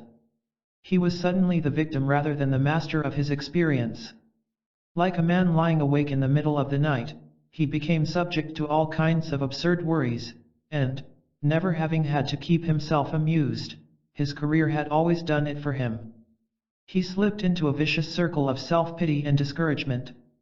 Going back to work was no answer, for he had worked to be successful, and he was successful. Besides, with his lowered mental threshold, work would be disagreeable, like an invalid trying to plunge into cold water. The theoretical solution of the problem would have been to utilize those characteristics of intelligence and ambition that had made him successful. If he could have been made to understand what had happened, as Janet could have made him understand, he would have realized that his salvation lay in breaking the vicious circle and seeking until he found one single subject or occupation that could arouse his interest. Above all, he would have to be made conscious that this was a problem that could be solved, like a bad cold or a headache, for raising the mental threshold depends on striking a spark of optimism, a conviction that something can be done. Jung's explanations about enantiodromia must have left him confused, bewildered and depressed, as Freud's explanations about his mother fixation and Oedipus complex would also have done. By approaching the problem with an unnecessarily complicated explanation, one that was, so to speak, too clever by a half, Jung had lost all chance of curing the patient. The same unnecessarily complicated approach can be seen in another of Jung's cases. A teenage girl of good family had fallen into a state of schizophrenia, refusing even to speak. When Jung finally coaxed her into speaking, he discovered that she lived constantly in a fantasy that she was on the moon. It was her task to protect the moon people from a vampire covered in feathers, but when she tried to attack the vampire, he threw off the feathers and revealed himself as a handsome man with whom she fell in love. Jung discovered that the girl had been seduced by her brother at the age of 15, and had later been sexually assaulted by a schoolmate, presumably a lesbian. His own explanation was that incest has always been a royal prerogative, and the girl's collective unconscious knew this. So she retreated to the moon, the mythic realm, and became alienated from the real world. Jung tells us that he eventually convinced her that she had to leave the moon and return to Earth. At her first attempt to abandon her fantasy world, she had a relapse, but she became resigned to her fate, and eventually married and had children. Here again, Janet's explanation would be simple. The incest, which she presumably permitted, filled her with a sense of guilt that made her blush whenever she had to look her parents or teachers in the eyes. The sexual assault by the schoolmate increased her sense that sex is frightening and disgusting, something to be regretted. An adolescent has enough problems of adjustment to physical changes without being burdened with fear and guilt. The girl was clearly of an introverted and imaginative disposition, the kind who prefers reading or fantasizing to becoming involved in the real world. There was a lowering of the mental threshold, a vicious circle effect of fear and mistrust, and a loss of psychological tension. Her reality function, another Janet concept, became enfeebled until she had no desire for contact with the real world, and retreated into a vivid fantasy. The story of the beautiful vampire reveals that her attitude to sex was by no means wholly negative, it strongly attracted as well as frightened her. Here the cure was satisfactory because she happened to be female, and Jung could utilize the phenomenon of transference, a handsome young doctor trying to persuade her to return to Earth. But the theories about incest and royalty in the mythic realm were totally irrelevant, they did not help Jung to solve the case, and add nothing to our understanding of it. They excite a definite feeling of sales resistance in the reader, that Jung was determined to drag in his mythic theories whether they fitted or not. This could explain why a surprising number of Jung's cases, like The Businessman, and Sir Montague Norman, ended in failure. In fact, if psychology means understanding the mechanisms of the mind, what Gurdjieff meant by understanding the machine, then Jung was not a particularly good psychologist. With his eyes fixed on his sonar gauges, looking for signs of what is going on in the black depths, he overlooks more straightforward mechanisms of neurosis. Enantiodromia, for example, seems to be an attempt to characterize what the Viennese psychiatrist Viktor Frankl later identified as the law of reverse effort, the fact that when we are anxious to do something well, we do it badly. Frankl's original insight came when he heard about a school play in which a boy who stuttered badly was chosen to play the part of a stutterer, and found that he spoke quite normally on stage. But instead of recognizing its universal application, Jung has turned it into some deep psychic resistance that drives us to do the opposite of what we consciously desire, an altogether rarer phenomenon. The law of reverse effort affects all of us a dozen times a day because, as Thomson J. Hudson recognized, we contain two people, and we are at our best when each one plays his own role, and does not interfere with the other. Consider a simple conundrum like, brothers and sisters have I none, but this man's father is my father's son. Some people find it impossible to work it out because the two people inside them get in one another's way and interfere with one another's efforts. As I write this page, one of the two persons inside me provides the insights, the other turns them into words, like a bricklayer and his assistant. If I am too anxious about the result, I strangle the insight. If I am too relaxed and confident, I may devote far too many words to some particular point. The two must try to fall into a comfortable rhythm that suits them both. But their degree of cooperation depends on another factor. All creatures are partly mechanical, certain functions have been taken over by a kind of robot or automatic pilot. This robot not only drives my car, he arranges the words in my sentences. As a servant, he is indispensable. But if I go for a walk with my dogs, he becomes an unwelcome guest, for I would like to relax and enjoy the scenery, and my robot is still driving me as he drives my car. The more complex my life is, the more efficient my robot needs to become, and the more difficult it is to persuade him to go off duty and allow me to appreciate things simply and directly. Modern man's reliance on alcohol, tobacco, and drugs is an attempt to counteract the robot. When we relax, we experience a sense of reality, we actually hear the birds and notice the trees. What the robot undermines is our reality function. So a modern city is full of people who have paid for their efficiency, their ability to survive, with an enfeebled sense of reality.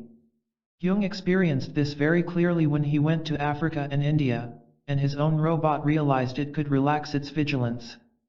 But Jung's eyes were too fixed on the mythological archetypes to observe such a simple and obvious explanation for his sense of freedom and intensified reality. In this situation, modern man finds it easy to slip into neurosis.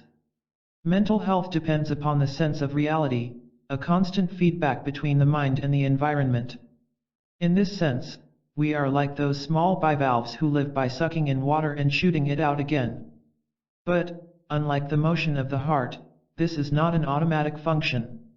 As soon as we grow tired or bored, we switch off the pump, and then wonder why we begin to experience a sense of suffocation. Modern man is continually slipping into this state of non-interaction, which results in a drop in vital energy. This in turn makes him feel that nothing is worth the effort, so he leaves the pump switched off. It is, in effect, as if he had forgotten to breathe. Then if problems arise that seem insoluble, he may experience a collapse of the will to live. Neurosis is a damaged will to live. Psychosis is the mind's attempt to compensate for the damaged will to live by providing an alternative reality. Now we can begin to see that both Freud and Jung had grasped this fundamental insight, that man has two selves, and that it is failure of cooperation between the two that causes mental illness.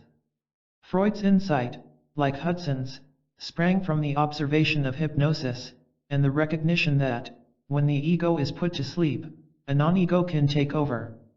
Hudson called this non-ego the subjective mind, and recognized that its powers are far greater than those of the objective mind. Freud called it the unconscious, but he failed to grasp what Hudson understood so well, that in the last analysis, the objective mind is the boss. It is the part of us that recognizes values, that generates a sense of purpose, that sees what has to be done, and which sends a message down to the subjective mind demanding energy. The subjective mind is in charge of our energy supply, what the playwright Granville Barker called the secret life. It is its vigilance, its enthusiasm, and determination, that govern our mental health. Whenever we are hurled into purposeful activity, we recognize this clearly. This is why the philosopher Fichte remarked that man only knows himself in action. Unfortunately, man spends so much of his time in passivity, or in repetitious acts, that he finds it easy to forget this insight. Because Freud took it for granted that the objective mind has no power at all, his psychology was essentially negative and pessimistic in character. Neurosis was due to unconscious sexual repression, and the only way to cure the neurosis was for the analyst to uncover the repression and drag it into the light of consciousness. The patient was not in any way encouraged to take a positive attitude towards his problems. The result was that many of Freud's cases dragged on for years, and ended without a cure, for example, the famous Wolf Man. Jung felt instinctively that Freud's negative and passive view of the unconscious was wrong. He cured his vampire lady by telling her that she had to come down to earth and stop longing for the moon. He also recognized that Janet had grasped the basic cause of neurosis in his lowering of the mental threshold. But for an ambitious young psychiatrist, the embattled Freud was a far more interesting figure to support than the well-established, middle-aged Janet. So Jung found himself committed to Freud's view of the second self as an unfathomable ocean or some vast underground kingdom. This was certainly a more exciting view than Janet's. Besides, Jung saw himself inheriting Freud's position and becoming the lord of this romantic and sinister underworld. The quarrel with Freud and Jung's own sense of guilt produced tremendous psychological tensions. When psychological tensions persist for too long, the result is exhaustion, and the normal distinction between dreams and waking consciousness disappears. Jung experienced the mythological visions, Siegfried, Salome, Philemon, that convinced him that his own interpretation of the unconscious was correct after all. It also meant that he created a psychological theory of projections to explain religion, alchemy, flying saucers, and anything else that puzzled him. In fact, it failed to explain the first case he ever encountered, his cousin Helly's multiple personality. But he dismissed the problem by assuming she was merely a fantasist and a liar. Later, when he encountered genuine mediumship, in Rudi Schneider, and recognized that ghosts are not necessarily projections, he took care not to revise his views on Helly Pre's work. If, in fact, we recognize Jung's confrontation with the unconscious as a highly abnormal state, in which his second self came to his aid with the reassurance he needed, his theory of projections appears rather more questionable. There is no conceivable reason to believe that hundreds of alchemists, from ancient Greece and China to medieval Europe, all experienced visions that explain their strange images and terminology. It is far more probable that the alchemists were working within a magical tradition, and magic and science were identical in the past, and using its language and images.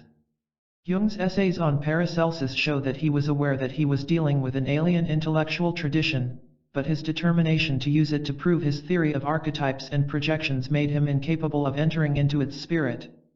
The case of the flying saucers offers a more straightforward example of the problem.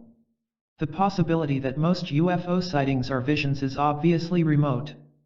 Some may be downright lies, some wishful thinking, some honest mistakes, but there remain a number, when a whole plane load of passengers have seen the craft, where none of these explanations will fit. Jung's projection theory is far less likely than the notion that the witness saw something, whether an experimental aircraft, a messenger from another planet, or a visitor from another dimension. But the projection theory happened to fit in with his theory of archetypes and unconscious religious cravings. So the facts could be ignored. His book on UFOs is virtually propaganda for his archetype theory, designed to reach a new and vast audience. From the interview with Lindbergh it is clear that either Jung himself did not believe his own theory, or that he had changed his mind since he wrote the book. In any case, he kept his views a secret. Lindbergh seems to have sensed this when he remarked on the element of charlatanism in Jung. I have pointed out in the introduction that Jung's views on the paranormal also contain this element of doublethink. The essay on the psychological foundations of belief in spirits interprets them as autonomous complexes. His own experience of the haunted cottage, as well as his séances with Rudi Schneider, must have made him aware that this was simply inadequate as an explanation. Anyone who wishes to gain an idea of what happened with Schneider should read Thomas Mann's essay An Experience with the Occult. 1. In a cautious postscript to this essay written in 1948, he tried to qualify his arguments. He had confined himself wholly to the psychological side of the problem, and purposely avoided the question of whether spirits exist. He goes on to tell a lie, that he has had no experience that might prove it one way or the other. The preface to Fanny Moser's book on ghosts reveals that he accepted his experience in the cottage as a genuine haunting. When he learned that the owner had been forced to demolish the cottage, it gave me considerable satisfaction after my colleague had laughed so loudly at my fear of ghosts. But this introduction was not printed beside the essay on the psychological foundations of belief in spirits in Volume 8 of the collected works, where the contradiction would be obvious, but in the miscellaneous Volume 18. The important question is obviously, how far do these inconsistencies undermine Jung's total achievement? And this can only be answered in the broader perspective of what he was trying to do, and not, it must be emphasized, what he wanted his colleagues to believe he was trying to do. Jung had the temperament to be an artist, a poet, or a theologian. If his father had been rich, he might, like the Mann brothers, have spent a year or so in Italy, deciding what he wanted to do. As it was, he was forced to choose medicine, far too rigid a discipline for a person of Jung's originality and ambition.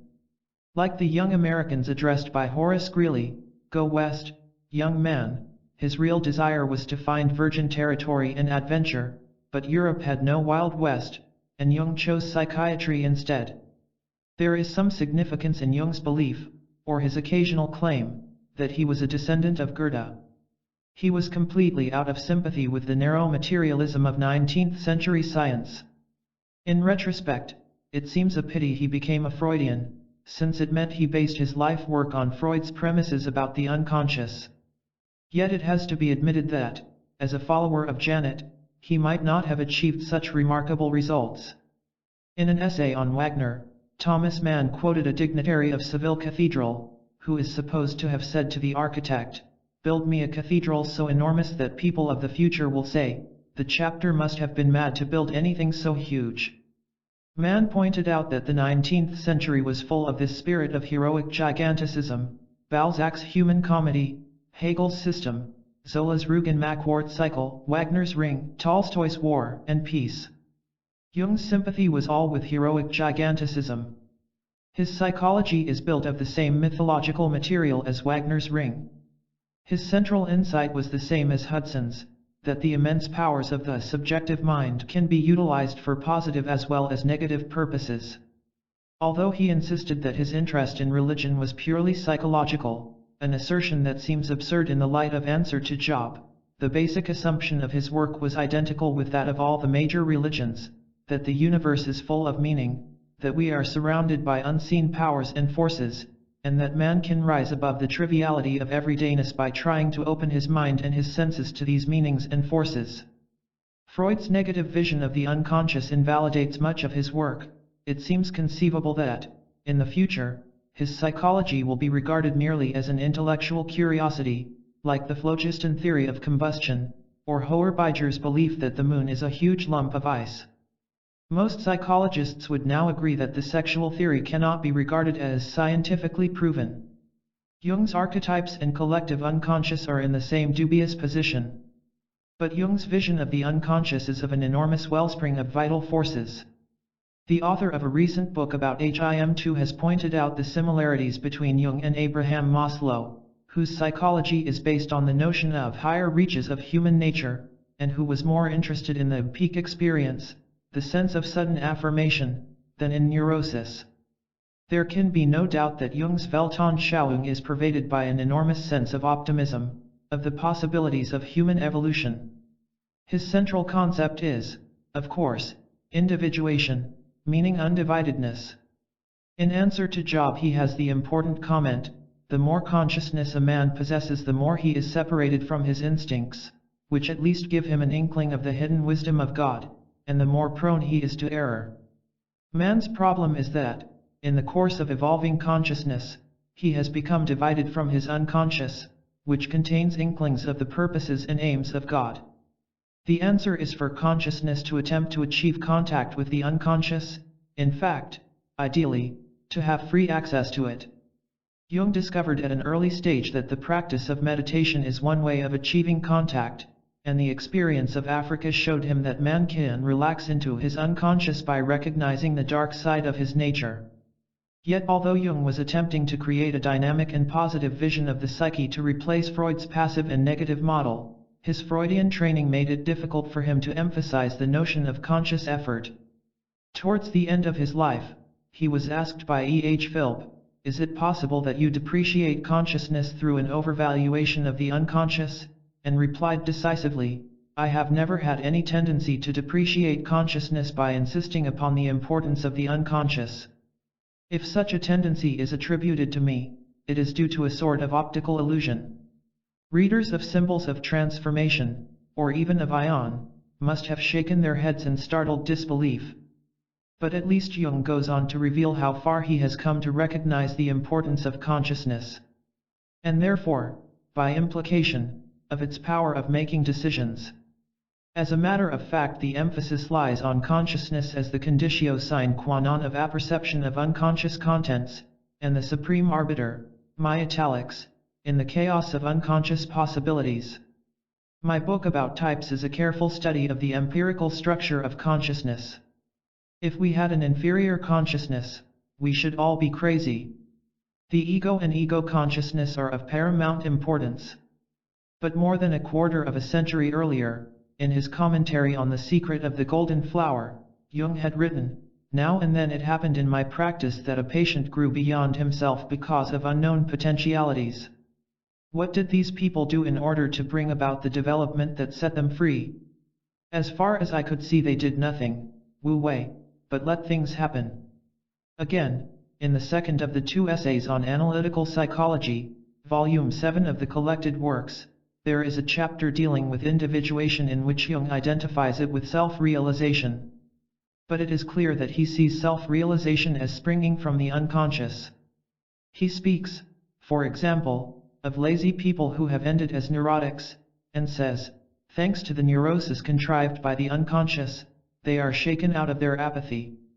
A paragraph further on he writes, since it is highly probable that we are still a long way from the summit of absolute consciousness, presumably everyone is capable of wider consciousness, and we may assume accordingly that the unconscious processes are constantly supplying us with contents which, if consciously recognized, would extend the range of consciousness.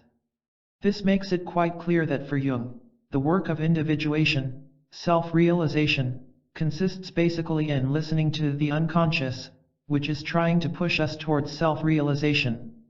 So in place of Freud's negative unconscious, which causes so many neuroses, we have a positive unconscious trying to work out our salvation. It is an agreeable notion, but Hudson could have told Jung that he was overestimating the subjective mind. The subjective mind may be far more powerful than its objective counterpart, but in this particular marriage, it is the passive partner. It will place its enormous powers and energies at the disposal of the objective mind, if the objective mind demands them with enough authority, but will seldom take the initiative. Hypnosis is so successful because the subjective mind is glad to obey the authoritative voice of the hypnotist. It would obey the objective mind just as readily, if the order was delivered with enough conviction. But most people are possessed by the misapprehension that the ego is supposed to be passive, that their business is to suffer and accept experience rather than initiate it. We might compare the two to a husband and wife team in which the wife has tremendous untapped energies and potentialities. But she is married to a feeble and passive husband. And she has been brought up to believe that the woman is supposed to be docile and obedient. So because the husband never calls upon her untapped resources, she fails to achieve any kind of self-realization. The answer is not for the wife to leave the husband or try to do her own thing, but for the husband to recognize that if he can galvanize himself out of his feebleness and laziness, they can transform both their lives. Let us look more closely at this concept of individuation. Why does Jung regard it as a passive process? Because he sees it as a flow from the unconscious to the conscious.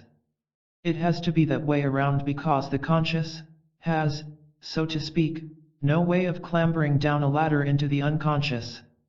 And this seems to be one of the fundamental problems. Jung's answer to it consists in creating the right conditions, as Africa and India created them for him, or, in the case of patients, in trying to tease the problems out of the unconscious by the usual methods of psychoanalysis. The therapist is, so to speak, the midwife to the unconscious. We can clarify the issue if, instead of speaking of the conscious and unconscious, we revert to Hudson's terminology of the objective and subjective mind, or of the left and right cerebral hemispheres, which seem to bear such a close relation to them.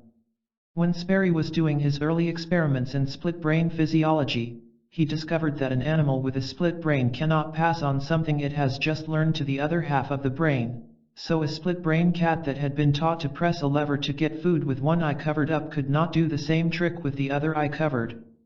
The purpose of the commissure between the two halves is to pass on such information to the other half of the brain. So there is a mechanism for communication, for what Jung called the individuation process. But it is such an inefficient mechanism that, for all practical purposes, we are all split-brain patients. In Biographia Literaria, Coleridge cites a remarkable case of an ignorant servant girl who began speaking Hebrew when she was in delirium.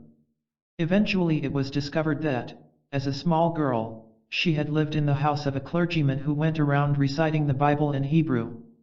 Consciously she had never picked up a word of the language, but her subjective mind had stored up everything she had overheard. So the subjective mind contains everything we have ever seen, heard, and experienced. And it will, under certain circumstances, provide us with the information we require. I try to remember a name or a tune without success. I stop trying, and suddenly it walks into my head, that is, into my objective mind, sent there by the subjective mind. I tell myself I must wake at 6:30 in the morning, but I have no alarm clock. My subjective mind shakes me awake at precisely 6:30. Moreover, when my objective mind is sent to sleep by a hypnotist, my subjective mind will provide all kinds of information on request. It merely needs to be asked properly. It has another interesting trick. A tune or a smell or a few words can suddenly bring back some fragment of my past with tremendous vividness, so for a moment I am back in the den made of branches I constructed when I was 8, or the school changing room when I was 12. Proust based his enormous novel on such flashes, glimpses of the past. In my book The Occult I used the term faculty X for this ability to conjure up the reality of some other time and place. What Jung means by individuation is closely related to faculty X. Is it, to rephrase the question, possible to induce flashes of faculty X, or do we have to wait patiently until they burst upon us? Maslow raised a similar question when he asked whether it is possible to induce the peak experience. He decided that the answer was no. We have to wait for it to happen. But consider more closely the mechanism of such experiences. In The Idiot, Dostoevsky describes the feelings of a man in front of a firing squad.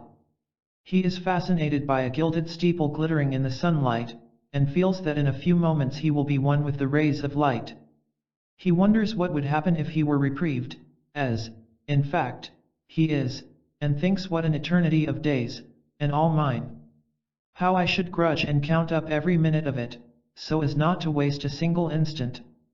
The murderer Raskolnikov has a similar insight in Crime and Punishment, when he reflects that he would rather stand on a narrow ledge forever, in eternal darkness and tempest, than be condemned to die at once. Crisis makes human beings suddenly aware of what consciousness is for. Its purpose is to control our lives. About to be deprived of it, the prisoner feels that if only he could be reprieved, he would never again waste a single instant. This enables us to grasp precisely what is wrong with man at this stage in his evolution. We waste consciousness by drifting passively through life. Civilization has separated us from our deep, instinctive will to live, eroded our reality function. As Jung recognized, man has developed too fast, and consciousness has drifted too far from the deep knowledge of the unconscious.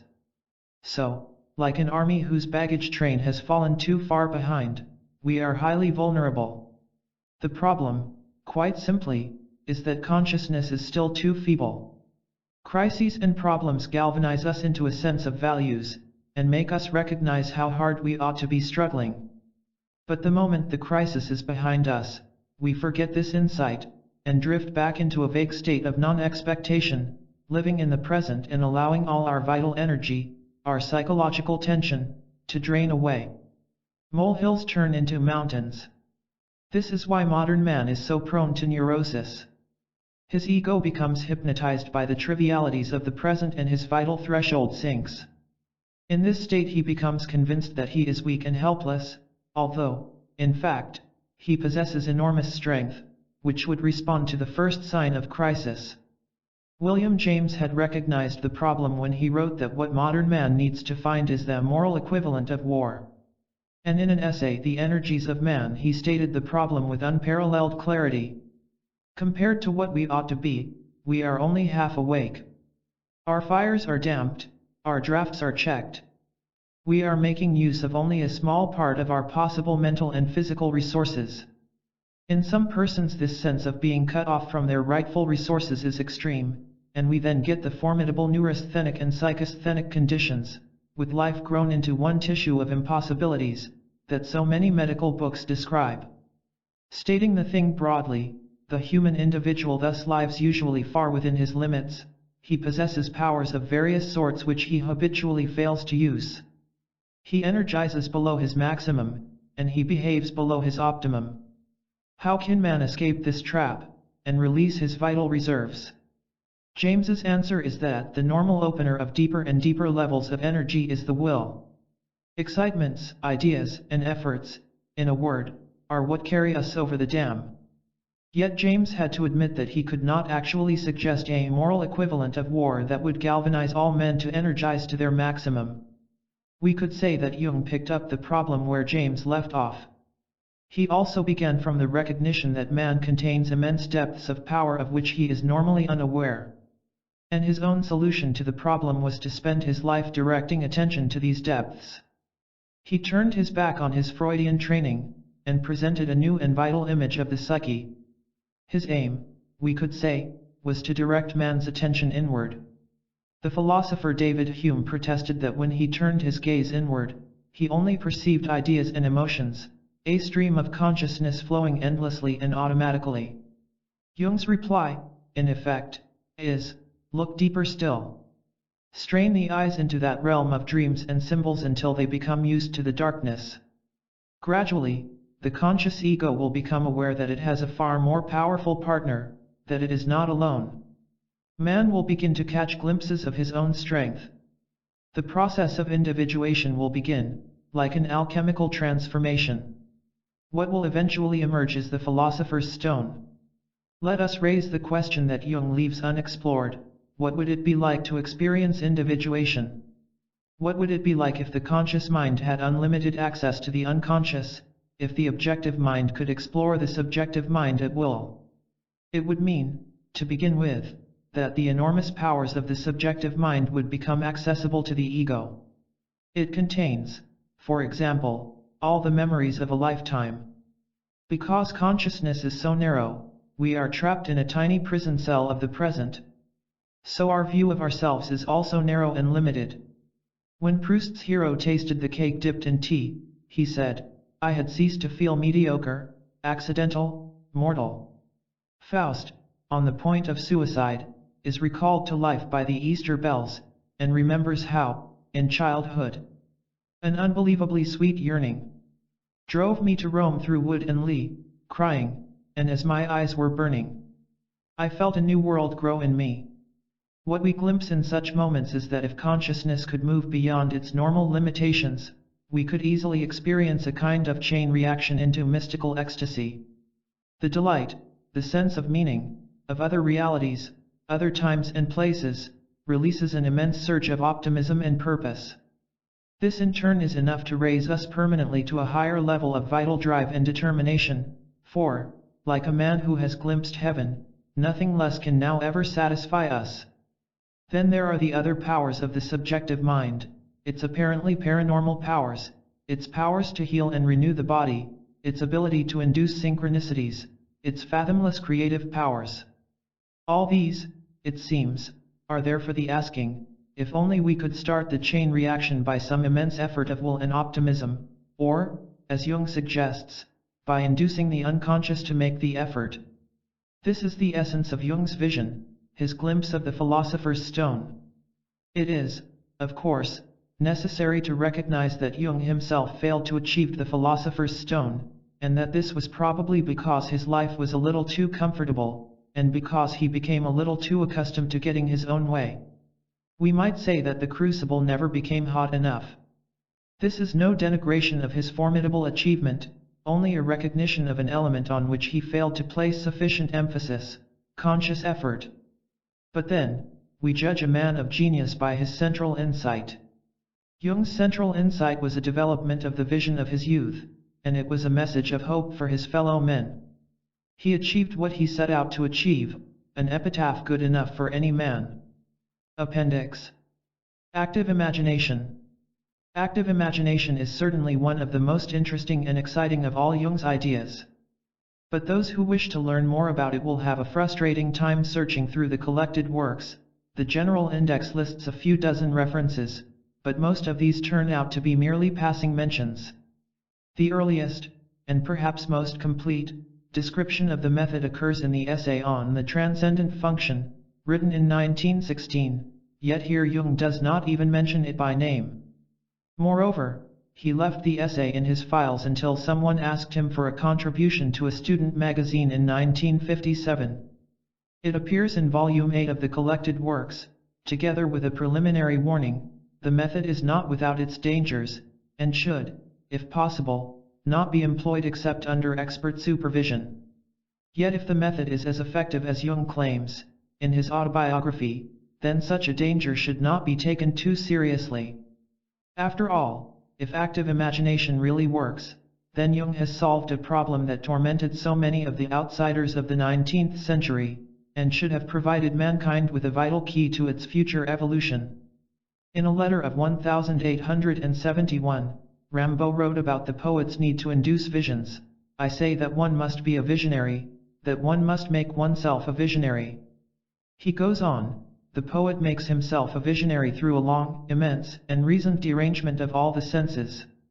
All forms of love, of suffering, of madness, he seeks himself. And in A Season in Hell, he claims to have succeeded in inducing this derangement. I accustomed myself to simple hallucination. I really saw a mosque in place of a factory, angels practicing on drums, coaches on the roads of the sky, a drawing room at the bottom of a lake, monsters, mysteries. But when expressed in this form, we can see that it is basically the old romantic craving for wonders, marvels and ecstasies, the craving expressed in the very title of Poe's Tales of Mystery and Imagination. We find it in the dim, misty landscapes of novelas antique, in the gross quarries of Hoffmann and Jean Paul, in the horrors of Poe and Sheridan Le Fanu, in the courtly daydreams of the pre-Raphaelites, in Aubrey Beardsley's erotic imagery, and it was Beardsley who outraged readers of the Yellow Book with the image of a grand piano in a field, and in the shock tactics of the Surrealists and the Dadaists. It all seems to amount to Ya's attempt to escape the foul rag and bone shop of the heart with a kind of ladder of wishful thinking. Clearly, if Jung had really created a usable technique for making oneself a visionary and seeing angels practicing on drums and drawing rooms at the bottom of a lake, then this alone would qualify him as one of the most significant figures of our century. It was in the autobiography that Jung made clear for the first time how he came to recognize the existence of active imagination, how the break with Freud brought him to the verge of total nervous collapse, and so allowed him a glimpse of the delusions suffered by psychotic patients. It was fortunate for Jung that the vision of Europe drowned in blood came true in the following year, bringing the recognition that an illusion is not necessarily untrue. I see too deep and too much, says the outsider hero of Barbusse's L'Enfer, and this was precisely what was happening to Jung. When the mind is under this kind of severe stress, its natural tendency is to put up frantic resistance. Jung recognized that he was in the same position as Nietzsche and Hölderlin, and that, like them, he might lose his sanity. The result was a grim determination not to let go. Then, in December 1913, sitting at his desk in a state of turmoil and pessimism, he made the momentous decision to let go and see what happened. The result was not total breakdown, it was the astonished recognition that the force that had been trying to make him let go was a stranger inside his own head, and that the stranger was in perfect control of the situation. It was a blinding recognition of the hidden ally. In Hudson's terms, what was happening was that the subjective mind was saying to the objective mind, look, for heaven's sake stop struggling to maintain this iron curtain between us, because you're wasting your strength in fighting yourself. It could be compared to a wife saying to her husband, who is exhausted by driving, get in the back and have a nap while I drive. Jung was sensible enough to let go of the steering wheel, and the result was the waking dream of the cave with the corpse of Siegfried.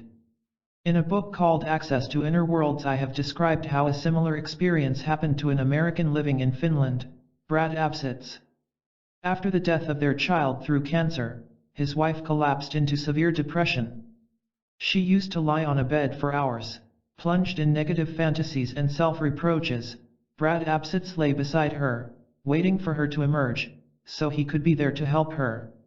He lay in a state of vigilance, waiting for the slightest indication that she was coming round. At the same time, he was physically relaxed. One day, as he lay there, he experienced an overwhelming sense of lightness and relief, almost as if he were floating up off the bed. This was his own equivalent of Jung's letting go. And what now happened was that that other person inside his head began to express itself. As he stood by the buffet table, waiting to help himself to lunch, his arm began to twitch. He recognized this as a signal that it wanted to do something, and allowed it to reach out and take whatever food it liked. It took food that he would not normally have taken. This continued for weeks, and in a short time, he had lost weight, and felt healthier than ever before. One day his small daughter asked him to make her a drawing with colored crayons. Again, the hand began to twitch, and he allowed it to do what it liked. The result was an astonishing series of drawings and paintings, incredible psychedelic patterns, every one totally different from all the others. His other self took over and wrote poetry, while he merely looked on. It made metal sculptures, it performed his everyday tasks, like beekeeping, in a simple, ritualistic manner that renewed his vitality. In the parliament of Brad's mind, the member for the unconscious had been given his proper say, and the result was a life that was in every way more harmonious and relaxed. He had, to a large extent, achieved individuation. Brad Absitz was in no danger of insanity when he let go, but he was under severe stress. His subjective mind, left to its own devices, showed him the way out of the impasse. The method, of lying totally relaxed, but in a state of wide-awake vigilance, could be regarded as the simplest and most effective of all mental therapies. In 1913, Jung was in a rather worse state, so when he let go, the image-making powers of the subjective mind flooded into consciousness. He called the result active imagination, but we can see that it was not imagination in the ordinary sense of the word, the deliberate evocation of mental images or states.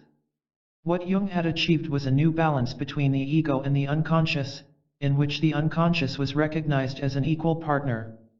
This explains why, from then on, Jung frequently had visions, like the one of the crucified Christ at the end of his bed.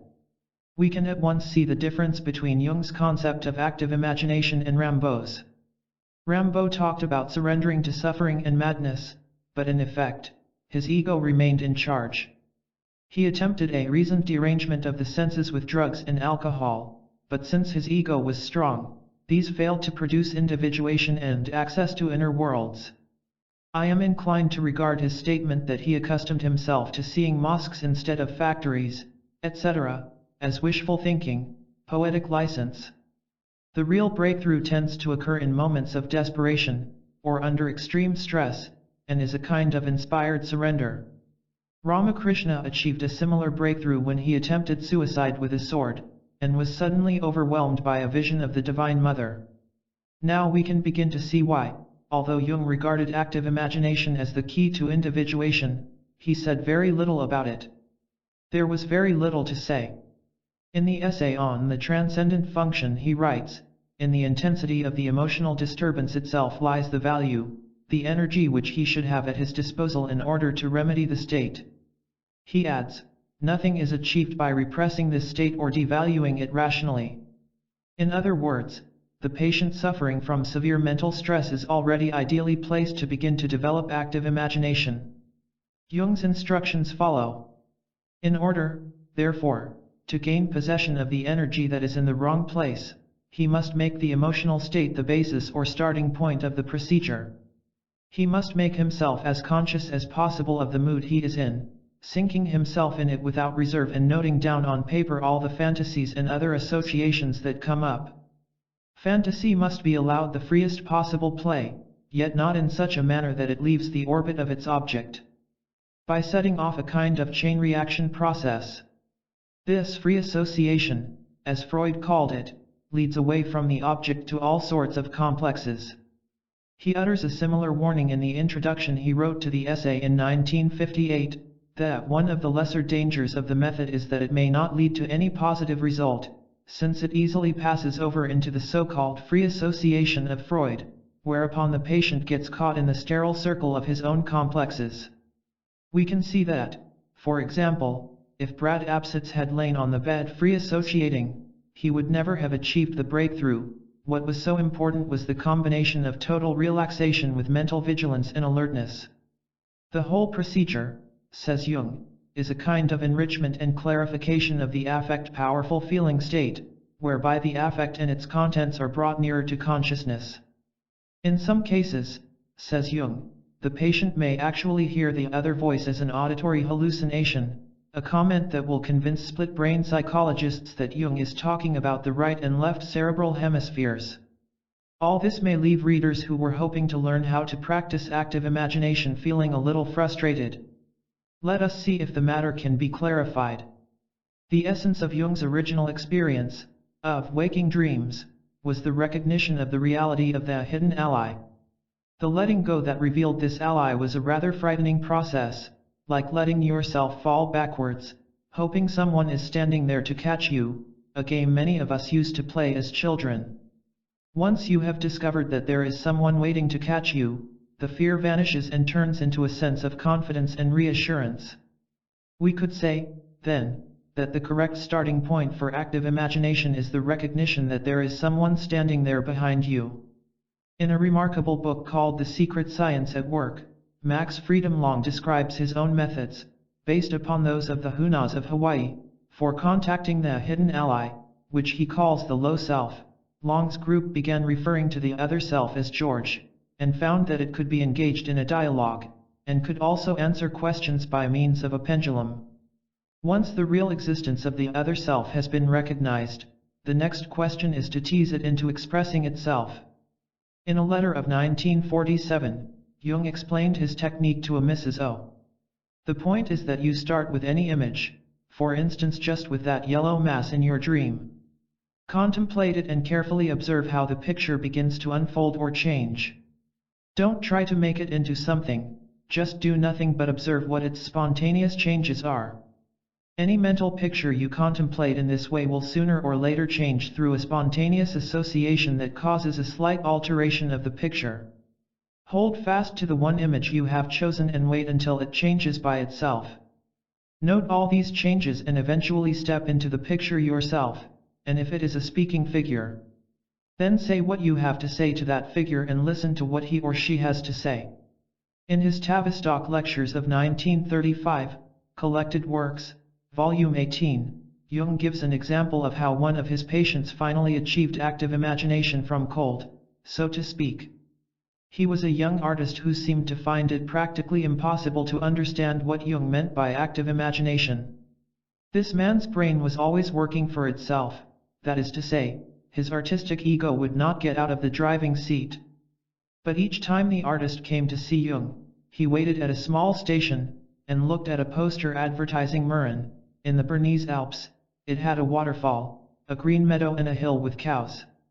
He decided to try fantasizing about the poster. He stared at it and imagined he was in the meadow, then that he was walking up the hill. Perhaps he was in a particularly relaxed mood that day, or perhaps his artistic imagination now came to his aid instead of obstructing him. We can imagine his right brain saying, "So that's what you wanted? Why didn't you say so?" A waking dream took over. He found himself walking along a footpath on the other side of the hill, round a ravine in a large rock, and into a little chapel. As he looked at the face of the Virgin on the altar, something with pointed ears vanished behind the altar. He thought, that's all nonsense, and the fantasy was gone. He was struck by the important thought, perhaps that was not fantasy, perhaps it was really there. Now presumably on the train, he closed his eyes and conjured up the scene again. Again he entered the chapel, and again the thing with pointed ears jumped behind the altar. This was enough to convince him that what he had seen was not mere fantasy, but a genuine glimpse of an objective reality inside his own head, access to inner worlds. This, says Jung, was the beginning of a successful development of active imagination. What becomes very clear here is that there is a certain turning point, and that this is the moment when the subject suddenly realizes that this is not mere personal fantasy, but that he is dealing with an objective reality, the reality we occasionally encounter in dreams, when some place seems totally real. The basic procedure, then, seems to be, lie still, as Brad Apsitz did, and become perfectly relaxed and yet fully alert. Place yourself in a listening frame of mind, waiting for George to speak. That is to say, assume that there is someone there who has something to communicate, and ask him to go ahead and say it. If what he says is an image, then contemplate it as you might contemplate a painting in an art gallery, and ask him, so to speak, to go on. Julian Jaynes's book The Origin of Consciousness and the Breakdown of the Bicameral Mind may be found a useful accessory in this quest for the turning point. Jaynes believes that our remote ancestors of 4,000 years ago did not possess self-consciousness in the sense that we do, they could not decide a course of action by questioning themselves, because their minds were turned outward, so to speak. Decisions were made for them by voices that came into their heads, and which they mistook for the voices of the gods. In fact, it was the other half of the brain, the other self. Later, James believed, war and crisis forced man to develop self-awareness, so he no longer had need of auditory hallucinations. We may object to this theory on the grounds that modern man is still bicameral, with two minds, and that therefore it seems more probable that ancient man was unicameral, in a relaxed, instinctive state of oneness with nature, like a cow.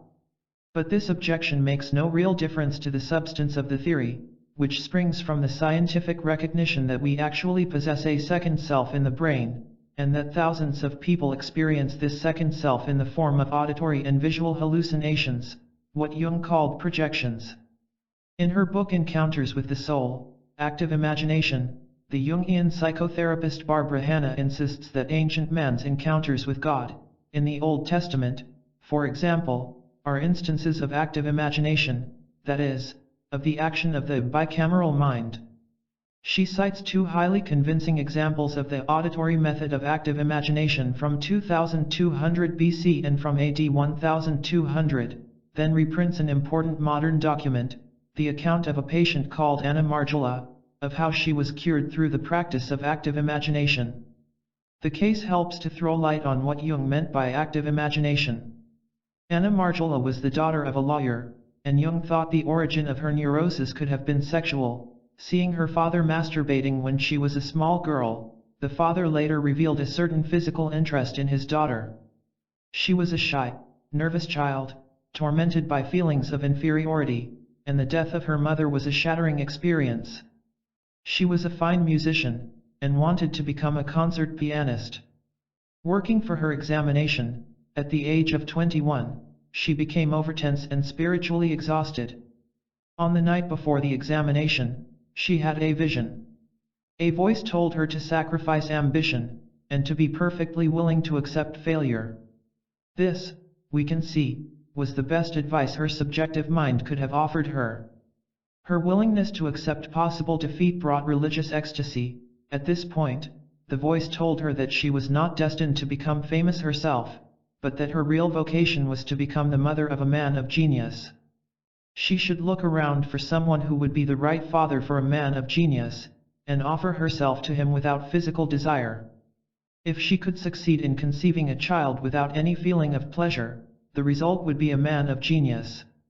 In fact, the patient never met the right man, and as she entered her 40s, a conviction of having missed the boat caused severe psychological problems.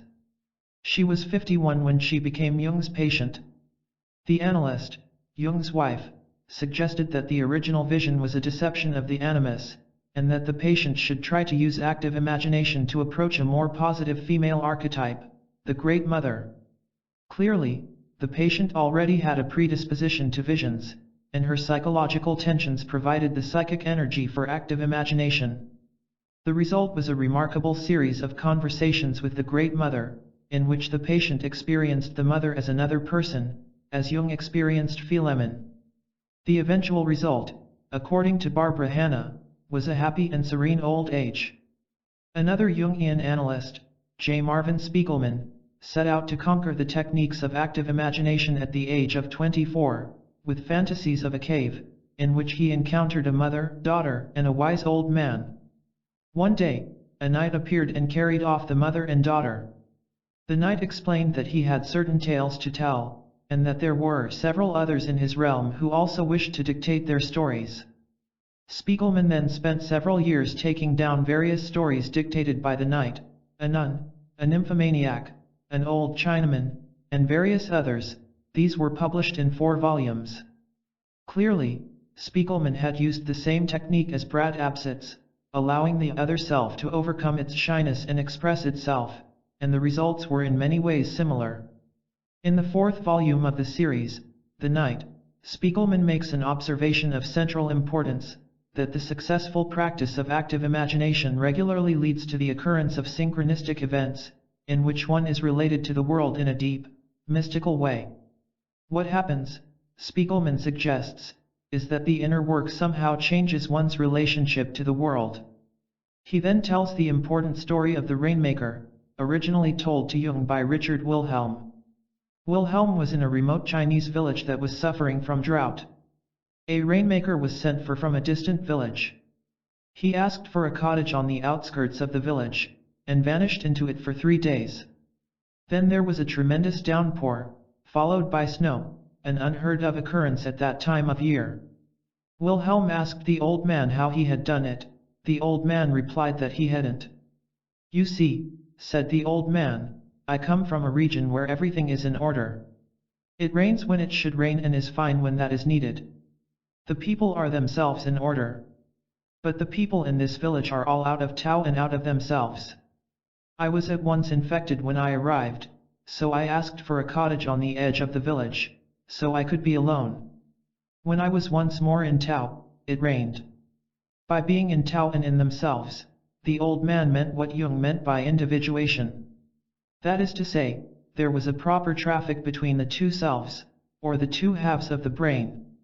The people in the rainless village were dominated by the left brain ego, which, while it is unaware of the hidden ally, is inclined to overreact to problems. This in turn produces a negative state of mind that can influence the external world. This throws a wholly new light on the idea of synchronicity, and also of magic. One could say that, according to the Chinese theory, the mind is intimately involved with nature. Synchronicity is not therefore the active intervention of the mind in natural processes, rather, a natural product of their harmony. So when we are psychologically healthy, synchronicities should occur all the time. Our fears and tensions interfere with this natural harmony. When this happens, things go wrong.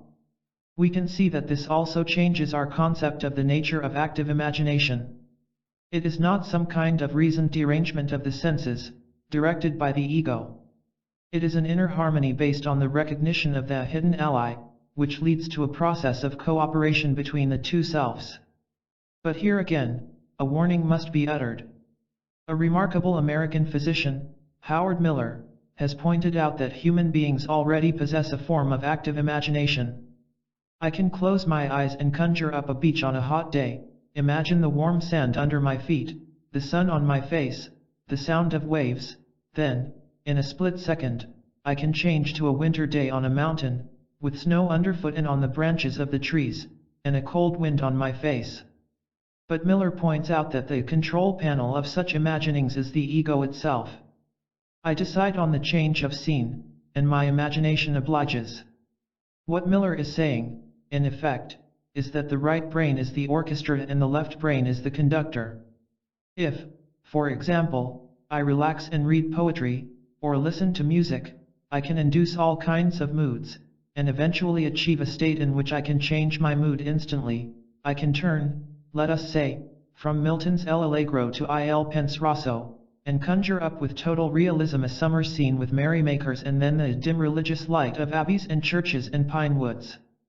The right and left brains can eventually achieve the same relationship as a great conductor with his orchestra, the orchestra that has come to respond to his most delicate gesture. But such a state of harmony depends on the initial recognition that I am the conductor. I must take up my baton, tap the music stand, and say, "Gentlemen, today we do the Jupiter Symphony." The greatest danger of active imagination is that the subject should assume it means handing over his baton to the orchestra, which is obviously an absurdity. Active imagination is a state of cooperation in which the ego must remain the dominant partner. Western man is in the position of a conductor who is unaware that he possesses an orchestra, or is only dimly and intermittently aware of it. Active imagination is a technique for becoming aware of the orchestra. This is individuation. And it is clearly only a beginning. The next task is to develop a random collection of musicians into a great orchestra. This is the real task of the conductor. And this seems to be what Jung meant when he said, towards the end of his life, consciousness is the supreme arbiter.